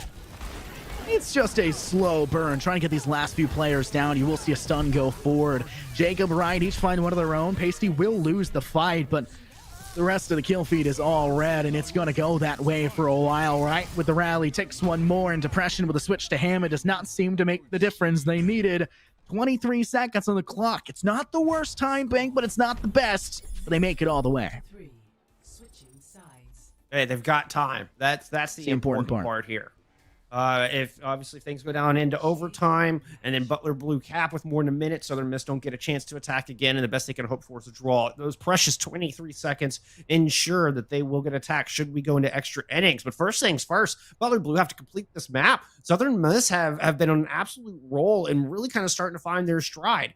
With Shadow Edge is able to go ham and find room to work, Butler Blue have success, but Bruce Goose for the most part has done a really good job of keeping Shadow Edge in check, and Reflex really coming into their own. I feel like we haven't said Reflex's name a whole lot today, but man, Reflex impressed me on that last one. I want to point out that last map when you're talking about pushing that payload, the most scary factor there for Butler's attack was the fact that when you're looking at them go forward, they struggled in that first point and they struggled on the last. They struggle in some very open spaces when there's tight corners to work through, like that first pip and also like that third pip when they're in that streets phase where it's just really open ground and some nice high ground to work with. Butler pushed through very quickly, even faster than Southern Miss had, and they were on a roll for it. And I think that's only going to continue. This middle stage here is quite open. There's a lot of open air, and yes, there are some corners you have to work around towards the latter half of it, especially in that third pip section where you have to fight inside the building. And there's going to be some worries, but overall, they have to get through to the hybrid first, get this control point, and find out what works. I mean, there's a lot of similarities in design between this and Dorado, which, following that logic, means Southern Miss need a good hold here because Butler Blue are likely to push through point B rather quickly. As they're going to go ahead and make some swaps. They read the double shield composition, going over to the Sombra May. I mean, just pulling out the brawl, trying to close this gap. They're going to try to rotate left and force Southern Miss off the high ground. That's step number one. Step number two, they can't let them set up on top of Cafe. They're teasing to go through security as well, but they'll eventually work their way around, go up staircase, and flush them out just like you were talking about. Just kind of a bait and switch in that direction, and they'll get them off quite cleanly, but you'll see Southern Miss just rotate back over. They'll go into the patio side, and they'll be able to, I guess, try to dish some damage off, but a fabulous ice wall being placed. That cuts that sight line in half, and that's going to give the first kill over to Butler as they take out one. Resurrection does go through, but now they get Sigma. They've taken even further. Southern Miss bleeding at every edge, and now it's a crippling, festering wound as Butler Blue have split this objective wide open and split the skulls of Riot as Depression swings with that hammer. A fabulous take, and Butler was insurmountable in that hole. Somehow Pasty ends up on the low ground. I don't know if Intrepid Cash managed to get a boop. I didn't see the Lucio up there because of the Maywall that was there. Perhaps the Maywall itself kind of forced Pasty off. Either way, that meant Depression was able to go in and batter down the Baptiste. And while the res is going on, then Zooey Mama goes down on the Sigma. Bruce Goose went down on the Sigma. So that was Butler Blue, very clean. Now they've already lost one here though. They get another frag, though. It's not the biggest loss for them, and their respawn's fairly close. It's not the worst thing in the world. They just kind of need to contend. Rockets being sent, but the ice wall separates. It's a bit of a teamwork misplay right there, but now the May wall being placed for Shadow Edge completely separates that frontline tank, and unfortunately for them, Juicebox will pay the price accordingly. Deadeye is being sent. It will actually take Intrepid in the process. The Blizzard is also being utilized. This one will stop Reflex in their tracks and snuff them out just as quick, and while you will lose your Reinhardt front main, they can charge their way back into this one because you've cleaned out the rest of Southern Miss, and now you're both playing for essentially the last engagement for the second pip ends. Triple Cash is not allowed to play the game. I mean, typically taking out the Lucio is a great bet in these Reinhardt compositions, but Butler Blue are able to counter back. They get the kill on Juicebox. Great Blizzard. Boom. It's all she wrote. Now EMP online for Twin. Wow, big speed coming in for Southern Miss. They want to get more than one engagement, but a fabulous EMP is sent. Woo! And Zooey with a Diva Bomb to find 4. A absolutely spectacular play, and Butler lose none in the process. There is nothing that Southern Miss could do. A combination that is out of my mind insane. The EMP with the Diva Bomb caught them completely off guard, and it will clean up, and we're heading into the last stage. Yep, EMP self-destruct. What a wombo combo. Love to see it. Classic, if you would. Depression has Shatter, looking to open this thing up strong. Big time bank right now. Now, there's 4.5 minutes they have to work with. You'll see an application matrix being placed by Pasty. Depression goes for the rear flank, but the Shatter gets blocked very successfully by Juicebox, and they'll have their own Shatter coming up quickly if they choose to expend it. Bruce Goose has that bomb coming up as well, but it is going to be just normally killed off as the last few are snuffed out. Jacob finds 2. You will see Riot take one of their own, and now there's 4 ultimates, almost 5 available for Southern Miss. We're going to bring up board games once again. It looks like the ult economy is a monopoly in favor of Southern Miss. Pasty's the only one without one. Aha! I see what you did Ah. there. Nice little throwback there and reconnect us to map 4. All right. Self-destruct out into the back. Depression. Oh, great flick. Nice little flick. Block a lot of that damage and gets the block onto the shatter. Intrepid Cash is caught out though. Cannot die. Has that sound barrier. Butler. That would have been a great opportunity for Juicebox to pop that a little earlier, but they don't. Now the Blizzard does go down. Reflex, massive impact with that one. Freeze is down 2, Freeze down the 3rd as well onto the player of Zui Mama. Now being demech'd, and they're just toying with them. They don't want to give them any charge to get that mech back into Stray, but they also don't necessarily need to kill them just yet. Force them to return back into spawn and work there instead, and Zui Mama will do exactly that. Heal themselves back up and then have to re-engage and get some DPS down to get that mech back up. No, they'll just re-choose. They're saying forego the ultimate charge we already had. We need to be in this fight. There's 3.5 minutes left. Just go ahead and contend. Plenty of time to recharge. Blizzard being sent. There is an immortality field, but it is eaten like you say, and that's going to be a massive failure of the player of Shadow Edge. A great boon for Bruce Goose, and it's red in the feed as they'll find 2. Intrepid as the Lucio will handle what they need to do, but I think that may just be all she wrote for this first push again for Butler Blue. Bruce Goose does it again. Taking out maybe the most important ultimate, aside from the EMP. The second most important ultimate at Butler Blue's arsenal, just completely wiped off the table for Bruce Goose. Twin in the back, EMP finds 3.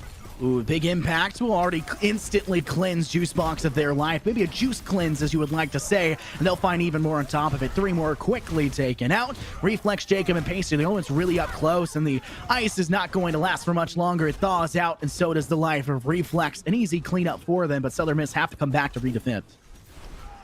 All in all, took some good time off the clock. Southern Miss do have some ults to work with. They're coming up on quite a few, almost all 6 as a matter of fact. Depression gets way ahead of the rest of the team and gets taken out early. A big mistake. This is going to be a free shatter for Juicebox. Why are you overextending Depression? I don't really understand that. When there and the shatter does indeed go down, it finds a huge impact forward. A quick rocket barrage to take out 2, and you'll have more opportunity forward. And they're just going to continue to tease and toy with Zui Mama demech'd, and they're not giving anything. They're eating it up, not allowing them to charge, and it will be another failed push by Butler, but they do still have 2 ultimates to work with. They have the Blizzard, they have their Shatter.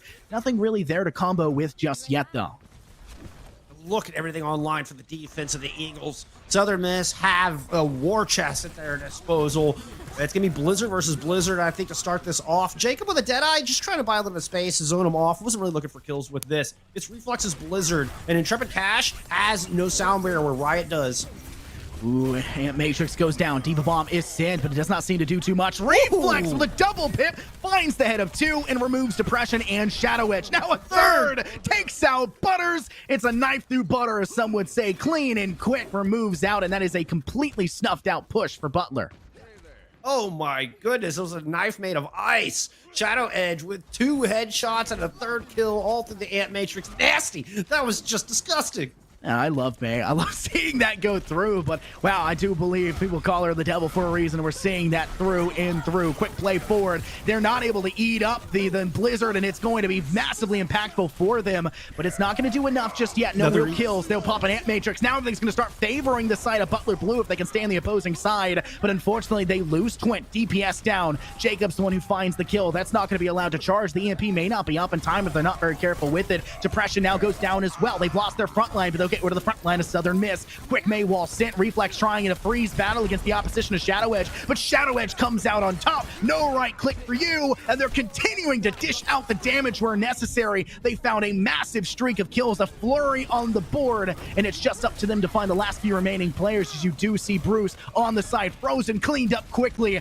trying to get the last few meters, 2 of them available, but there's not much time on the board, 15 seconds. They've got to clear off the bit, but they're respawning too quickly as an immortality field is popped and cleaned, but it keeps them alive for just a little bit longer. EMP sent. That may be all she wrote if it's able to do much, but it only gets 3 in the process. Still lasts for pretty long. Gets 1 more. Bruce Goose saves the day to get 1 more on top of it, and Jacob will find 1 more again. No way. This is going to be saved. Southern Miss staggering the spawns enough, but Butler made the return. Zui Mama is back into this one. Oh my goodness, what is going on at this point, Bull Skunk? Southern Miss almost stopped that. That was Zui Mama comes through in the clutch with that gravitic flux. Had a great fight the fight before. everything started off so good for Southern Miss on that. I mean, that was a very drawn. I would call that 2 different fights that we just saw there. It's Zui Mama steps up and fills in the gap and is able to put in a ton of damage on the first part of that fight as the car is just entering into that final trailer area. That is enough to build up that gravitic flux. Bruce Goose had a huge eat on yet another blizzard. That's 2 eaten in this map for Bruce Goose. I thought that was going to do it. I thought Butler Blue were just going home and getting reverse swept, but they managed to muscle it out. There was a moment there where he flex out on that tracer, gets a couple picks. There was a moment there I thought Southern Miss were going to stop that thing. That was absolutely just nutty. I was right there behind you. Crazy fight at the end of that. Zui Mama coming in huge. Shadow Edge getting quite a few picks there on the May in that the first part of that fight as well. I was just shocked. Our camera view we don't get to see down that long hall they have to push through, so we just don't know how close Butler was. But thankfully, like you said, Zui Mama filling that gap and doing exceptionally well, finding a lot of impact with damage. But we're back onto the first point here. The payload phase won't be as important unless both teams happen to find. Then it's really important to see who can go the furthest distance. Only 23 seconds separating these two teams, and Southern Miss hold on to the high ground. This is feeling very drawable here, This is feeling very drawable, I'm afraid. But both teams did fairly well on point A on their initial attack. But we're going to see the Reinhardt matchup. Butler Blue taken to the high ground. 40 seconds on the clock now as the Reinhardts go shield to shield. Oh, trying to charge into each other does not matter. Jacob comes out on top, takes out Twint. Now you've lost the DPS, and Shadow Edge is on 1 HP. Barely survives that initial engagement. The ice wall separating the distance. You're just trying to get some more hurt out, but the shield for Depression is already broken. There's nothing to stop. The ice wall keeps them in there for a little bit longer. It's a fatal funnel, and though Juicebox will find one more on top of it, Butler have a chance to maybe try to get their Gravado up and trying to escape, but they are being slowly but surely cleaned off where they can. But Depression sneaks up, but the Shatter takes one, but Juicebox goes ahead and charges into the healer of Butters. They're on site trying to swing away, but Depression will be cut away as his life fades away in the process, and you will not see Butler find any sort of impact. That is going to be all she wrote for their attempted push, and Southern Miss will have their chance instead to contend. Yeah, this is feeling really drawable. Absolutely. I'm very worried, actually.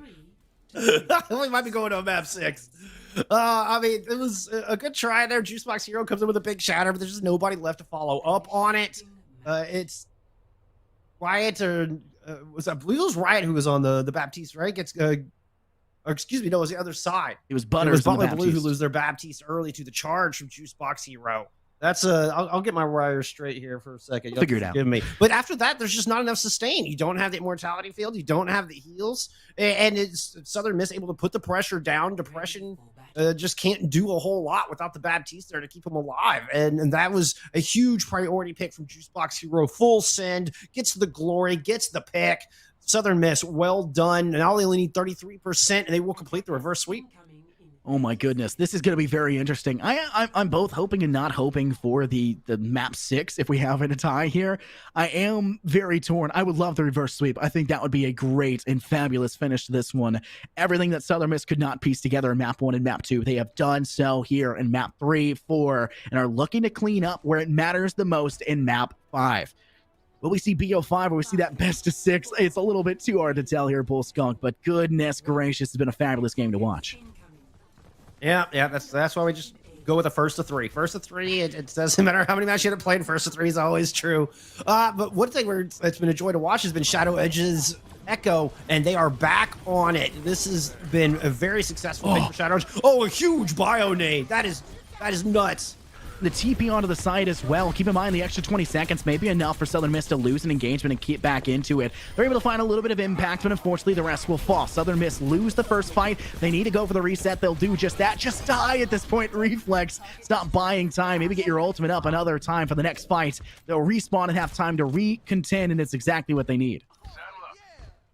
I mean, that's Shadow Edge. Big 4K. Butters with a big bio nade. Reads the teleport beautifully and just tosses the bio nade right on top. Everybody's purple. Shadow Edge is just free to rain hell from above, and both of them are already well on their way to an ultimate. 26 seconds left. Southern Miss have one opportunity to do this, and they have nothing to work with as far as ultimates are concerned. Yeah, Jacob switches as well. No longer on that T-piece Metro, all the way back over to the Cassidy now. There's plenty of opportunities. They've got full control over the high ground. They do have to worry about the Brigitte on the opposing side. Twint is low, though. Almost loses that fight. They're dropping off on the high ground. Shadow Edge in the air, trying to find impact. Get some damage down. Get stunned, though. Cleaned up quick. That might be all she wrote if they're able to get something off it, but the Deadeye finds two, and Depression found one of their own. A massive comeback now for Butler, and they also have the Primal Rage to work with. There's so much available for them, and Southern Miss have bled everything dry. Shatter is sit. It finds impact on top of it, and Anti to go through, but it's going to be on the side of Butler Blue. They're continuously dishing out the hurts, and everyone is forced to funnel in, not able to make it to the point as the Primal Rage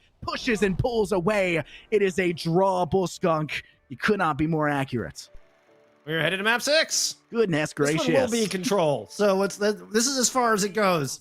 There's the buck stops here. Man, what an insane map. I mean, what an insane back and forth. Both offtakes did a fantastic job. This is the EMP self-destruct combo there. Gorgeous stuff. Oh my goodness. Oh my goodness. This one's going the distance, friends. Like we're going all the way. If it's going to be reverse sweep, it's going to be a full, just total long version reverse sweep. Oh my goodness. I can't wait to see what happens. I can't wait to see where we're going. Well, unfortunately, with this, no matter what, we are guaranteeing that there is no interview after this game. So unfortunately, no matter who wins, we can't really ask him any big questions. I will take the blame. And send it immediately over towards Nuclear because he asked a billion questions apparently before in the last one. We'll just blame him for the time constraints. We'll just go with that. He'll have to face that punishment. Yeah, it is apparently we're being told it's a 20-minute interview. So we needed that extra time apparently because the next game has to start at latest at 8:30. So this next map is going to be very time constrained. Maybe one of these teams just cleans up and shows up and just does the best thing ever and just instantly sweeps everywhere. Maybe not. No. Who knows? I don't think so. I mean, first control was really close on Elias. Went all the way, all 3 rounds. And I mean, these teams have just been neck and neck. Time aside, I mean, just as far as competitive integrity, this has been insane. And I expect map 6 to be just as close as the rest of the series has been. I mean, obviously it's possible, but it would shock me if we just get 2 100-0s and finish this one out quick. It would really shock me. Yeah, this game has been much too close to give any sort of nod to that either. And I can't even give a nod to like one team or the other. You go into the break after map 2, I'm like, well, I mean, Butler will probably take this, right? It's not a big deal. And then they didn't. And the way that they did it was in a very dominant fashion, right? It was an insane map for them. And then he in the 4th map and they weren't able to do it, right? Slow mistakes, things that don't work out, and you're seeing Southern Miss make the return now. And at this point, it may just be a kick in the jaw to have them not reverse sweep it, but it may just be a kick in the jaw as well to have Butler just come back and play like they did at map 1 and 2. I don't know where that went, and I also don't want to say it's gone anywhere. I just think Southern Miss have finally showed up and started to contend. This is the team that we know throughout the season and seasons prior. And it's anyone's game. I literally can't give the nod to one team or the other. I'm just pure excited. My heart is pumping. The adrenaline is rushing through my veins. It's when we've seen Butler been able to use double shield is when we've seen them at their best. Mm-hmm. That's and Eagle Esports that they do really good on the 6-man. But if Bruce Goose has the room to work on Shadow Edge's Echo, and that is the double shield typically with the Echo in there. That's where I feel like Butler Blue shined the most. If Bruce Goose can keep Shadow Edge in check, I mean, I think the Eagles have got this. I'm very curious where we end up going. The maps are going to dictate so much on what compositions these teams are able to run, and teams have looked very strong in their own set of comps. If we go to something that the Southern Miss Eagles can play brawl on, I think they might have the edge here. I want to bring back as well what we saw previously. We saw a really good performance from them when we were able to see Twint not trying to play the Sombra with the hack, though the Sombra has been very successful for them. We've seen a couple 4-man and 5-man EMPs that did go through. I did think that they were just a little bit better when they were rocking that Hanzo and Ashe combo for that really large amount of DPS they were bringing to the table. It was a lot of DPS that you didn't see the Southern Miss side really able to contend with in a lot of ways. And if you aren't bringing that one, seeing Twint come over to the Ashe and having the Echo in play. And that's something that Shadow Edge has always been strong on. We've seen that the entire game, the Echo be spectacular, but take a note as well. We saw the echo in that last map. We saw the echo in the map before, and it wasn't enough to save Butler. The hero player has started to not be able to pull out the miracles. He's been stopped at all points, and it has been a fabulous return here for the Southern Miss side. The question and all the variables adding up, how are they going to adapt? Southern Miss have found that number to keep themselves alive, and in this game, can Butler turn this back around and start to get and put a damper on that momentum? I mean, they're gonna have to. There's no other choice now, and I can't imagine which one would hurt more, to be honest, or even which one would feel more victorious, for that matter. Whether you lose two and then draw one and then come back and stop that reverse sweep, or if you're Eagle Esports and Southern Miss are able to complete the reverse sweep. I don't know which one would feel more victorious. But we have got our map choice here. It is, I believe it was Butler's map pick again after the draw, and it's the one that doesn't get banned. Okay. Interesting. So it was a map that got banned in the original when they picked Ilios in the beginning. Your teams go back and forth to ban some maps. So it was one that got banned early.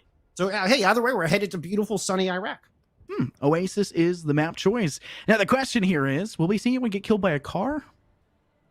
It almost never happens. And I really want it to happen one of these days. I've seen it one time ever, and it was so much fun to see. But it probably won't happen. We'll see. Some teams like to stagger themselves in the spawn. You'll see a quick rush being able for Southern Miss. No team is rocking the TB to get closer, to get to the high ground as well. This is just going to be up to their individual DPS to do so. And both teams are rocking that D.Va and Winston combination to give themselves that frontline advantage by going forward. But you will see Butler take the high ground for the whole squad and then send their tanks downwards to fight on the front lines. They'll do that quickly. The bubble does separate the distance. Jacob is the first to find a kill. He decimates the player of Depression as they had leaped away from their healers. Intrepid was not able to make their return back into this one, and more stuns going down. Massive success here for the side of Southern Miss as they'll also DMX Sui Mama, and they just need to systematically and methodically spray down the last few remaining players. They'll do it just as quick. First point dropping in favor of Southern Miss. Yeah, this is two very different styles of playing Winston D.Va. Southern Miss are kind of in a dive poke hybrid. Butler Blue, this is a pure rush comp like we saw earlier. This is 6-man with Shadow Edge on the Echo, so it's kind of a variation on the 6-man. It's where you might normally see the Reaper. But Butler Blue have to focus fire. They have to rush a target and everybody kill that same target. If they fail to do that, Southern Miss are going to come out on top. Southern Miss have the advantage right now. They're going to nano engage here, and that could be Cash and Butters. It might be in a lot of trouble. Hopefully those go forward. Juicebox playing aggressively up front. We will see a boost go forward. An attempted sleep does not really find the impact, and Juicebox gets hacked in the process. Now needs to contend, has the primal rage if necessary, but doesn't seem to be a requirement as of the current moment, as they'll take and get rid of two, stopping Twit from dropping down below. Will clean up the kill. Extra ult charge is always something nice to add to your pocket, and a nice and easy fight for Southern Miss. Southern Miss just a great composition choice here. They guessed beautifully, and everybody is pretty difficult to rush down. There's nobody for Butler Blue to really isolate, nobody for them to that's slow enough for them to get on top of. Riot doing a great job of protecting Tasty here. Jacob doing the same. Butler heading to the high ground. Manual hack out onto Jacob. Quick engagement. Primal Rage pop by Juicebox. Has to jump back up to the high ground hack as well. EMP has found 3, and then they're able to also remove 1 with a Coalescence into Jacob. Now it's the beam to find impact. Shadow Edge is trying to get some extra level of assistance to his team, but it's not really going that well for them, as you will see Juicebox find 1, and Bruce Goose finding 1 of their own. D-Max now, as he throws the bomb, has to hop back inside. Now in an engagement, they stop the boom! Not able to go down. No HP bonus to Intrepid. A wasted ultimate in top, and Shadow Edge just used that duplicate over to the D.Va, gets removed, now has the opportunity to be killed as he's still down low and cannot make the great escape. A held point now for Southern Miss. It's only 1 player left. Sui Mama needs to be demexed. Will do just that now, just to clean up. 99% for the rest of Butler Blue has made their way back to the point, and the fight will continue onward, but it's a trickle-down play, and much like trickle-down economics, it is, I guess, hit or miss in a lot of ways if you want to go about it in that direction, but Twins trying to get that ultimate back up. 40% now, up to 50, trying to hopefully assist the team in any way, but Juicebox with the Primal Rage keeps them at bay, and Reflex will find the kill into Depression, removing that tank line. Unfortunately, Juicebox puts one back into the point to contend, and everyone is slowly dying. Shadow Edge gets a beam kill down. Juicebox finds another. Bull Skunk, it is, how are they still fighting this one at this point? This is a very stally map, but Southern Miss are in control and have been in control this entire time. This final fight started off so good for Butler, getting that opening kill onto Pasty. That was exactly what they needed to do, but losing the sound barrier, that was the time that was the turntables right there. Reflex coming in big yet again, and Southern Miss do indeed 100-0 City Center. That was dominant. Oh my goodness, here, Bullskunk. That is a great start as well. Southern Miss, there was no glimpse of success for Butler Blue. And for a map that's as wide as that section is there, the question now is going to become, how do you contend? There is some closer high ground that you can play in this next section. Some teams do like to play up on top, but this is a very brawl-heavy side. You can see both sides opting for that Reinhardt. The maze will also come through. The only real difference between these sides now is going to be Twint and Jacob. You'll see the Cassidy, and you'll see the Symmetra to TP closer. This is not a poor decision. It's going to allow for them to fight on the point itself and fight on their section of the point and put the brawl up to them first. I don't expect Twint to stick with this. I think this is just going to get him out of spawn. They might, but you don't typically see the sim. Yeah, there we go. It's going to be a Reaper swap as Twint comes out with Hellfire shotguns in hand. 2 Maze on the battlefield. That's the only difference between these two squads. Here go Reinhardt, hammer to hammer. Fighting very close. The immortality field will be removed. It's placed in a good spot. Both sides no longer have theirs, though. And while the side pocket room is quite dangerous, it's really up to the tanks to try and get their ultimates charged. And Oppression does that extremely quickly, almost instantly before the control point even unlocks, but it doesn't really find as much impact. Walled away, and it doesn't really do them much effect. It was Shadow Edge that did it in the process, but Depression still comes up with the first kill. Stunned and booped backwards. Ice Wall does go down. Depression is just going to keep the hurt going forward, but Butler have the points. And when I say huge, obviously it didn't really hit anything. It's the message that's sent, the fact that Depression was getting so much work done that they get a 30-second Earth Shatter and are now only 30% behind Juicebox Hero, who's still working on their first. Just huge value from Depression. Juicebox Hero looking to land this one. Ant Matrix up from Pasty. Oh, he did the turn, trying to bait and switch, but they all hide behind the close wall. The Shatter doesn't find impact. A Blizzard is sent instead. They're going to be frozen down, but the wall does save a couple. They're going to jump up on top. Shadow Edge is able to find one. They'll eat the Blizzard of the opposition. Butler Shadow Edge fails, and it's going to be a massive play for them, and it's all snuffed out quick as she wrote as Twins Death Blossom removes 3 in the process. Reflex tosses that Blizzard, and Zooey Mama had a heyday, a buffet in the process. Oh my goodness, what a back and forth. Starts off with a good block from Depression. Shadow Edge is able to get a nice Blizzard down. Zooey Mama gobbles one up at their own. Finished off with that with that Death Blossom. But oh, look at this start. Bruce Goose takes Zooey Mama out immediately. Zooey Mama responds in kind. That's a great way to start for both sides, but it is dropping so handily in favor of Butler now as they step forward and clean up the rest. And a triple boot by Intrepid! A team kill to boot for it, and a massive boon to the mentality, and a huge deficit to Southern Misses.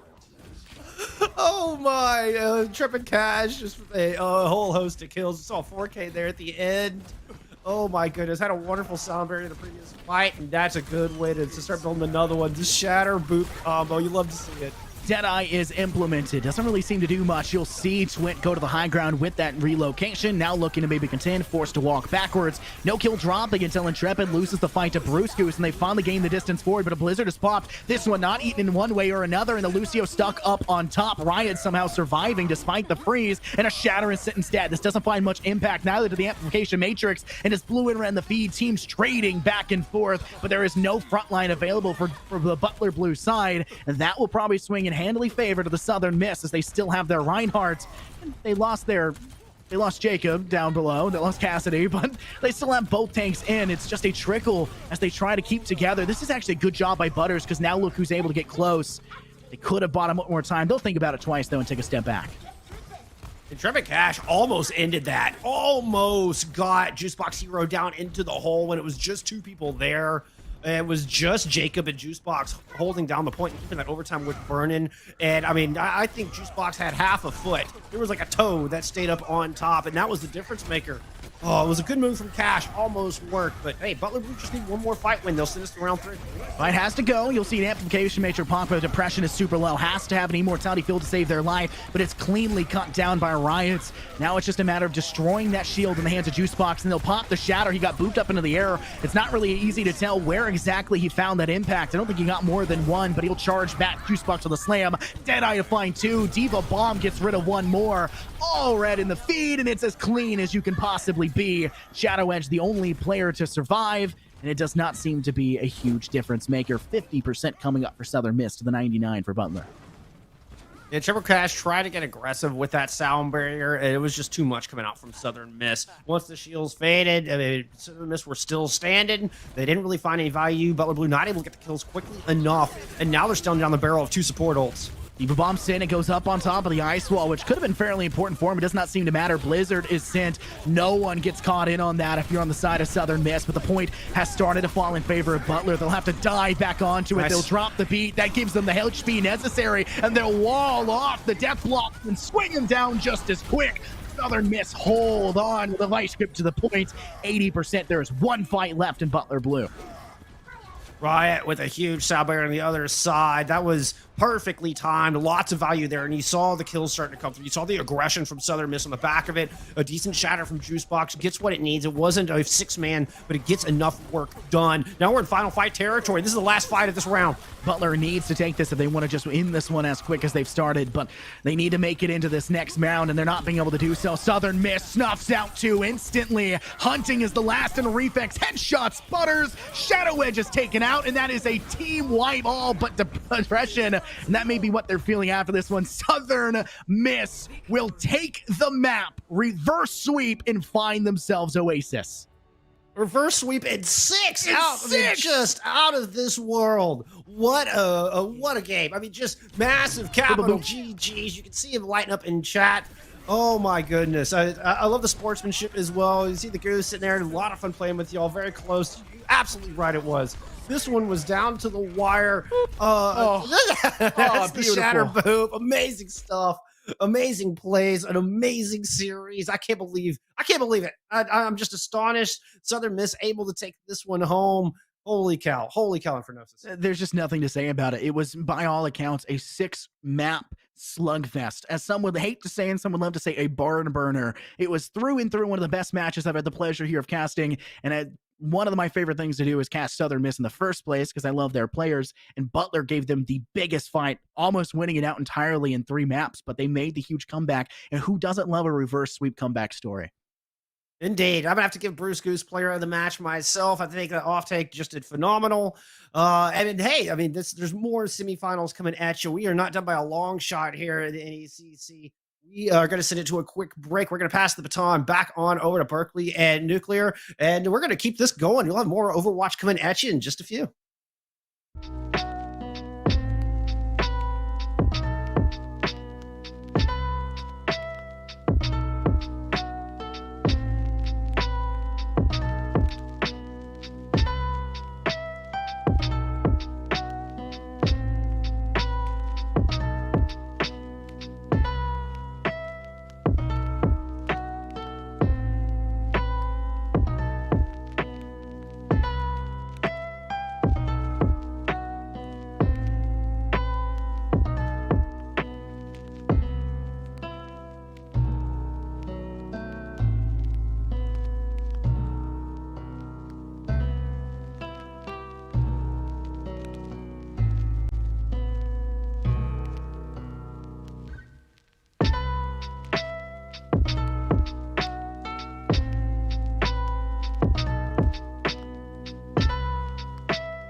And welcome back, everyone, to the wonderful NECC Overwatch action. We just finished up the Challengers Yellow Division with Eagle Esports and Butler Esports Blue, hosted by Bullskunk and Infernosis. And now, I am Chase Nuclear Nukem. This is Berkeley Stevens, aka Ult Charge. We're going to be covering Bethel University Pilots versus Purdue Gold tonight. This is the battle for Indiana, which is actually a tournament that starts in Indiana, first started by Ball State, but it is happening tonight also in bracket, the number 2 and number 3 seed in the Champions Division, and they are going to be playing tonight to secure a spot for semifinals.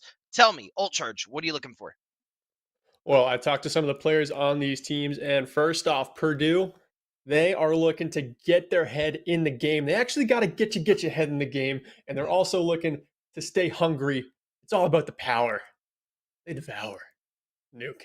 All right. Now, on a more serious note, they got to focus on target priority and peeling. That's kind of been their weakness throughout the season, is making sure that their off tanks are using their crucial cooldowns to keep their backline alive, keeping them in the fights for as long as possible. But Nuke, the first game we casted, that was Navigator's Division. This is a totally different beast. Champions Division in playoffs is a totally different animal. This is going to be so much more fast-paced. We're going to see combos hit with cooldowns, with ultimates, insane backline cooldown usage to keep everyone alive. Nuke, what are you looking to see?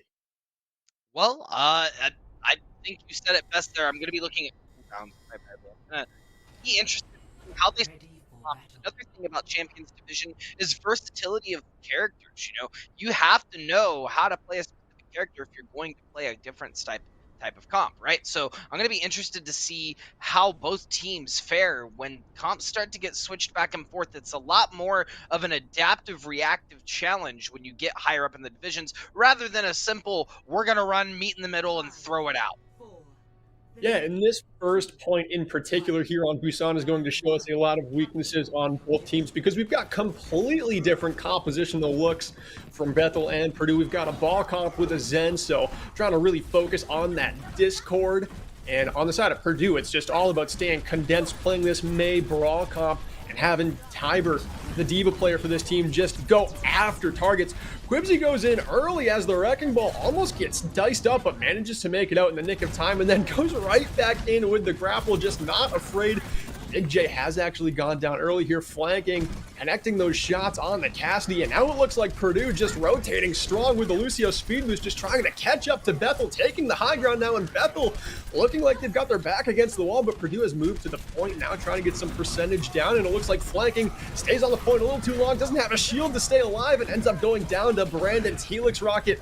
Now Thick is up on the high ground, just trying to shield for his team, but now no longer has that ability, and it looks like Purdue, they have capped the point first, but it looks like they're just expending all of their resources to chase after Bethel.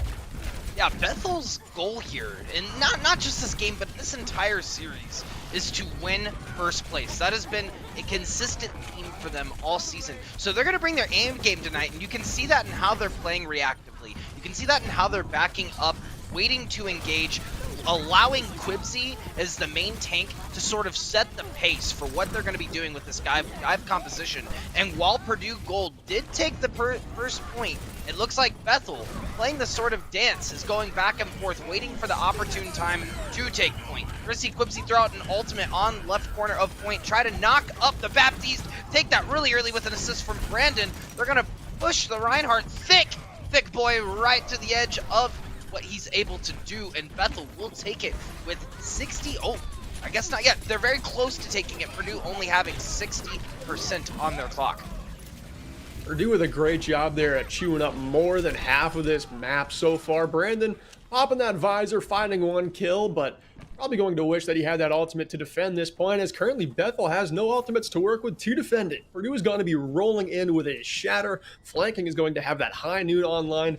And Nuke, I was speaking with Zach a little bit before this game, and he was saying that Bethel really needs to stop messing around. They shouldn't be having any close matches. They need to make every series look easy. So far, Purdue have jumped out in front about 60%, but that really doesn't tell us a full story. Zach still says that they need to work well, playing together, playing their best comp, and not reacting to what Purdue is playing. They've got to play their game tonight if they want to win.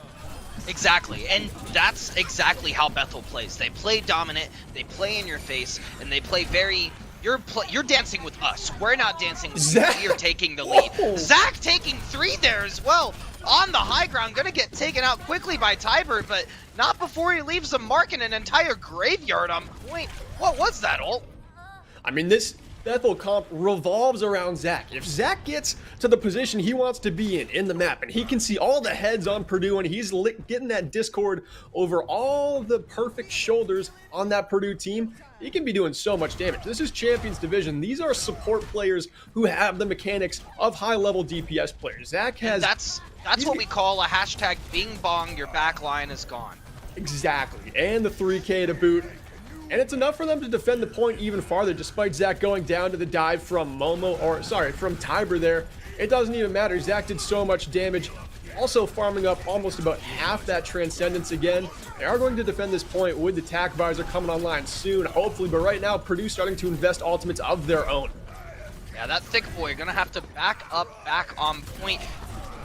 Big J5 taking out multiple as well. This Tracer is a menace in the back line of Purdue Gold. We're going to see Brandon up top. High Noon is going to be popped in retaliation from flanking. Not much is going to come from it, though, and it's looking as though this might be Bethel's first point. Yeah, Yes. they go up, and that is what I like to see. They are firing on all cylinders. Revolving around the Zen comp is key for these guys. What they want to do is have that focus fire dialed in, and anytime you're running a composition that has a Discord, it is just amplified by 25% for your whole team. They are just executing this dive perfectly right now, and I love how Zach is keeping that harmony on Big J or Quibsy for the most part, making it so those two in particular can stay in the fight for a long time. Yeah, and we're seeing Kutta switch over to the Lucio. I like that. I think that plays much better with this comp. You're able to get around a lot faster. I understand playing Brig and trying to be able to sustain your divers coming in and out, right? But and they're switching back to Brig. Casting Curse there, if I've ever seen any. Bethel, I don't know. I feel like this dive composition is going to do much better, and we're seeing Purdue reflect that. They've kind of also opted very similar to what we saw in last match. Sorry. They're going to have a little bit of a poke comp mixed in with some dive, not a fully committed dive. We've got some one-to-one trades now. It's a 5 versus 5 out here, but Bush Spy going down. Losing your Brig is huge anytime you're running a dive comp. That's a stun that you no longer have. Those are armor packs that is healing across the map that you no longer have. So Purdue is very low on resources already. They're trying to get their presence on the point, but there's just no health pools to deal with any of the damage that Bethel is outputting. And right there, you can see they just crumble and they have to get off the point. Bethel get the first cap here, despite Purdue getting an early pick in that fight. It is going to be Bethel. And now running the Wrecking Ball composition here, Quibsy can actually farm that ultimate so fast just by slamming in this one particular choke, because Purdue has to be so condensed moving through it. And that gives so much ultimate charge. If you're able to get Minefield online while they're pushing through that choke as well, they just can't move. They have to either turn around, go the entire other direction, which is going to add an extra 15 seconds to get there, or they just push through, right? So I think stacking up that ultimate quickly and it coming out directly on point as Purdue Gold is pushing in is in the best interest of Bethel. Purdue trying to hold this point, sitting at a pretty 13%. Maybe not for long, as we are going to hear Attack Visor come online. Yeah, Brandon finds one pick on Amina on the outside. Momo dives in and gets the headshot kill onto Thick with the Discord over his shoulder. Tiber just playing in this corner, corralled by the damage dealers of Bethel University, and it is too much to handle. Bethel, they did give up the point there for 25%, but they're able to win the fight, play the long game, and they've got it back in their control with support ultimates in the pocket, and Momo also having a self-destruct to work with. Yeah, I mean, the ultimates on Bethel's side are coming online, but I would argue Purdue is sitting pretty nicely where they're currently at with ultimates. It's going to be determinant on how they react to this self-destruct, which is immediately going to take out their Ana. May is going down. Momo sitting nice for the Purdue Gold side. Zach with another headshot kill onto a tank there. Thick's HP just going by in an instant. It is so tough to find any space out there with the Discord Orb. We are seeing a Zenyatta difference against a team that's running the Ana.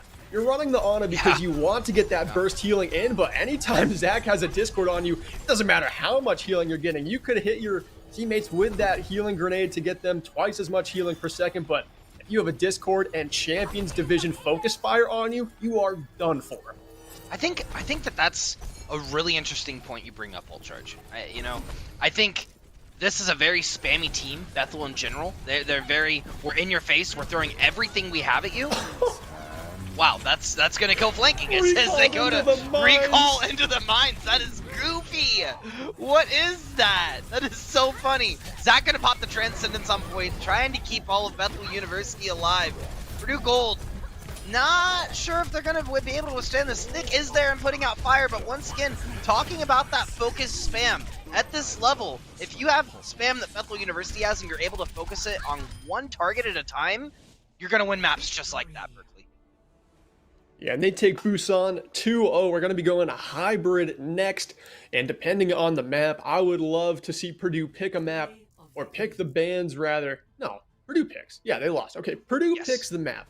They need to pick whatever map they think Zach is not going to be playing Zenyatta on, because I don't know if Purdue don't have a Zenyatta player, but I don't think they're going to have the edge on any map where Bethel plays Zen and Purdue doesn't play Zen. It just doesn't seem like it's going to go in their favor tonight. So I'd probably pick something like Kings Row, where you can actually just run that rush comp down the throat of somebody playing a dive comp. There is no safe space for a Zenyatta in the backline. That distance can be closed. That's what I'm looking for Purdue to do. Nuke, if you were to give him any advice as a collegiate esports coach, what would you be saying? Wow, I just focus fire like Bethel's doing to you, and you can play any comp, but you have to identify who's the biggest threat on the other side, and that obviously is the Zen. So you focus the Zen first, or you dive the Zen first, which they tried to do multiple times. They tried to get in there, but they put so much focus on this target that has, 200 health? They don't need to put everything on the Zen. Just kill the Zen and then switch targets immediately. It felt like Purdue would get in and they would get a pick or two, and they'd be sitting pretty, they'd be fine, and then Bethel would turn around and just take out their entire backline because they're not focused on it. So being able to be adaptive in the moment, really fast, quick-witted, that's what's going to win Purdue this next map. I, as well, we say it almost every time we're on cast, but I'd also love to see Kings Row in this next map. Yeah, pretty hard picking a hybrid map for it not to be Kings Row, and that is actually the case. You can see right down there, chat. We're going to be going to London next. Nuke, if you were Purdue, are you just going with the Brawl comp? Are you just trying to get that speed boost to work your way? And if you're Bethel, do you change off the Zen comp when it just worked so well? If I'm Bethel, I don't change anything. If I'm Bethel, I run into the next map exactly as I did, because like the old phrase goes, Berkeley, if it ain't broken, don't fix it, right? Don't fix it if it ain't broken. So Purdue, I don't know. They may want to swap around on comps a little bit more, try to find and dig a little bit more to find the chink in the armor, right? You need to look for the opportunity. Where's the opportunity, and how can our strengths play to that opportunity? And I think if they're able to do that with Bethel, when they're identifying their weaknesses, then we're gonna have a pretty close game. But that first map was a pretty clean sweep for Bethel, and they've been dominant all season. We are going to go into the next map. We are going into Kings Row, taking a trip over to London for the second time tonight, although we are wearing the Hawaiian shirts. But back to what I was saying, I did talk to Dan Wart, the director of esports over at Bethel, before this set had started, and just last month, they won the Great Lakes Esports Conference, get this, with an 11-0, 34-0 map record win. They won 11-0, and they didn't drop an entire map. So when I'm saying this team is here, they are hungry, and they won it, they have not, that's not just words, that's not just rhetoric, that is action. They want to win this series. And they are on a totally different composition this time around, but this is much more of a Kings Row style of comp. You have the May, you have Brandon on the Cassidy now, and Quibsy, of course, locking down the Reinhardt, Kuda on the Lucio to speed boost that Brawl comp around where they need to go. And on the side of Purdue, we've got very much the same exact comp. We've got a mirror match on our hands, so it's pretty much going to come down to May walls and support cooldowns. Nuke, that's what I like to see. Purdue trying to rush in right now, get around that first May wall, and they're able to. Thick, though, playing with awfully low HP, but dodges the stun of Brandon. And it looks like they're going to be playing without the immortality field here, and now without any resources, having to just go around, find the hotel as they get some back. Dodging that May wall, getting D.Va up and over and out of the action there, And now Thick has a full set of cooldowns to make this rotation, going through the Alderworth Hotel, starting to close in, and an early Ant Matrix amplifies the defense so much. Zach already has that ultimate online, and they capitalize with 3 kills through that support ultimate. Just like that, they will hold after the first minute. Man, that is really poor receptionist service. They walked in looking for a room and were shut down immediately, kicked out of the hotel. However, I think that was a very honorable play from Purdue and a thoughtful one at that. Bethel is throwing a lot at Purdue. They are just, like I said, they are a focused spam comp. So Purdue trying to go through the hotel, trying to get a different angle when Quibsy's shield was literally busted a second, popped out. Massive Earth Shatter coming out from Thick. That's going to kick off things on this fight. We're going to see a wall come out from Mina. They're gonna put a halt real quick to the fight, re-engage on their own terms. High Noon popped out from Nicole Cassidy on the side of Bethel University. We're gonna see a Blizzard popped out as well from Mina. The High Noon from flanking is gonna get 2. Tiber also has the self-destruct. Will it be used early? We don't know quite yet, but Thick diving the backline, taking out the D.Va, and it looks like Purdue Gold is going to take this first point of Kings Row.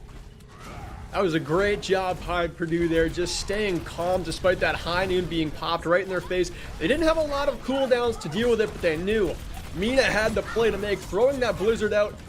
When you're High Nooning as a Cassidy, if you're Brandon right there, you already can't move very fast. When there's a Blizzard at your feet, you are locked up. You suddenly think you're making the biggest impact play. You're going to get a 4K with your ultimate, and then suddenly you're just a block of ice, and things are not looking very good. Speaking of not looking very good, Purdue, although they capped that point, Bethel is up at the spawn doors here, just kissing them right now, and they're starting to back off, but still, this defense just collects themselves and goes so aggressive, so fast. Yeah, that's a very oppressive spawn camp. One of the, I think, most oppressive, if not the most, on Kings Row. Blizzard is going to come out from Big J5 as well, looking to keep Purdue Gold exactly where they are, and mounts a huge offensive for Bethel. They are stuffing Purdue. You know, we had Thanksgiving last week, but they are stuffing Purdue right back into the turkey. They certainly are. So far, not even 10 meters capped of this streets phase. And a lot of people would say the first 20 or so when you get to that archway should be free, but Bethel is not giving up an inch right now. They are showing no signs of daylight for Purdue Gold as Purdue, again, try to rotate to this high ground just to get out of spawn easiest. That Shatter connects onto flanking, who is now turned into dust. Mina as well, falling to the charge from Quibsy, and this hold will continue right here. Purdue still working with a pretty decent time bank to chip away at streets phase, but they are going to have to invest pretty heavily just to get this first part of second point. Yeah, this is just a rough hold to be in, and look at the confidence from Bethel. That's what I'm really keyed on here right now. They are holding different positions. They're not in the same place. They're splitting up 2-2-2 extremely well, ensuring that they're able to hold all of these different points, right? And Purdue is sort of dancing around trying to figure out how to take this fight so that they can win this engagement and continue the pedal to the metal. And the Blizzard comes in. This is what I was talking about. You just have to invest so heavily if you want this part of the map from Bethel. And it still doesn't look like they're going to give it up easily. Zach is a menace on support. He's got a 3K4 on his own in the feed. This is a support player who came to do damage today. And he'll have that damage amplification matrix online for the next fight. And he is going up into the crow's nest. The perfect spot to use it. This is, no, Berkeley, this is what we would call a no bueno for Purdue Gold. Bethel's showing right now that they are definitely the dominant Indiana school, and they are pushing every advantage currently given. The High Noon is going to get popped out. Brandon getting speed boosted around the corner is going to find Bush Spy hiding in the bushes, taking him out. No siree, Bob. No traitor's going to come around here. That is going to get taken, and Bethel continuing to hold this oppressive offense. An Earth Shatter attempt coming out from Quibsy, but it is going to get blocked by Thick himself. And man, Momo and Big J5 as well as Zach are going to take out the remaining defenders of Purdue Gold. Bethel University just making the odds insurmountable for Purdue to overcome. And I want any team watching to take notes. If you get the chance to hold Kings Row right here early in second point, you have to invest everything. There's no reason not to. Second point streets phase is so long that you are going to have time to get your alt cycle back online. It doesn't matter that Bethel actually get wiped here, because There is still 100 or more meters to go before they even get the checkpoint. Bethel is going to have a full alt cycle back online by then, unless Purdue do the exact same thing Bethel was doing and push as far towards spawn as you can right now and not let off the throttle.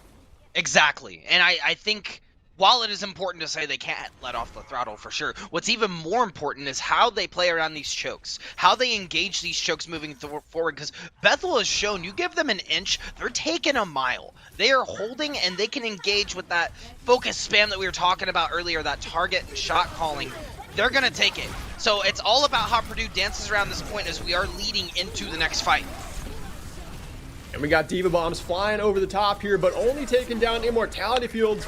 Right now we do have Quibsy just eyeing up an Earth Shatter. That one's only going to stun 2, but he connects with the charge and the hammer for 3 kills. Falling in the process, but in an act of glory, finding the 3K. His team might need to continue this defense. They've only got 2 left alive here as Zach goes down. Momo falls as well in the pilot form.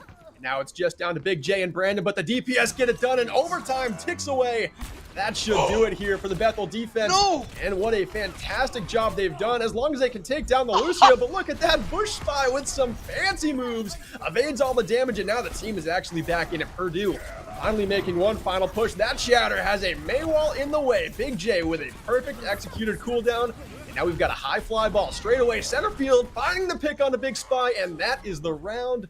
Only 1 point captured for Purdue. And Bethel now has to get the first point and 88 meters down the streets phase of Kings Road to go up 2-0 here in the semifinal.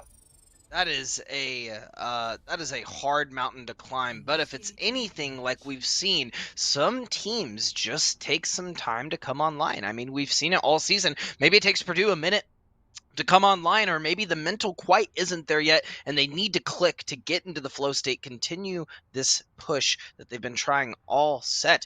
Now, there's a saying we have in Indiana, and it's don't count, or it's an Indianaism, if you will, but don't count your chickens before they hatch, right? The set isn't over. It is looking grim, but it is not over. Just like we saw the Bush Spy on the end of the last point push on with the Lucio, trying to take as much time as possible, allowing the Purdue team to get back. And this is the issue I think that we're running into. The Purdue team did get back. They were back on point. There was 3 or 4 members, but they didn't switch focuses fast enough. They got back to point and they said, great, we're here. We know what we're doing.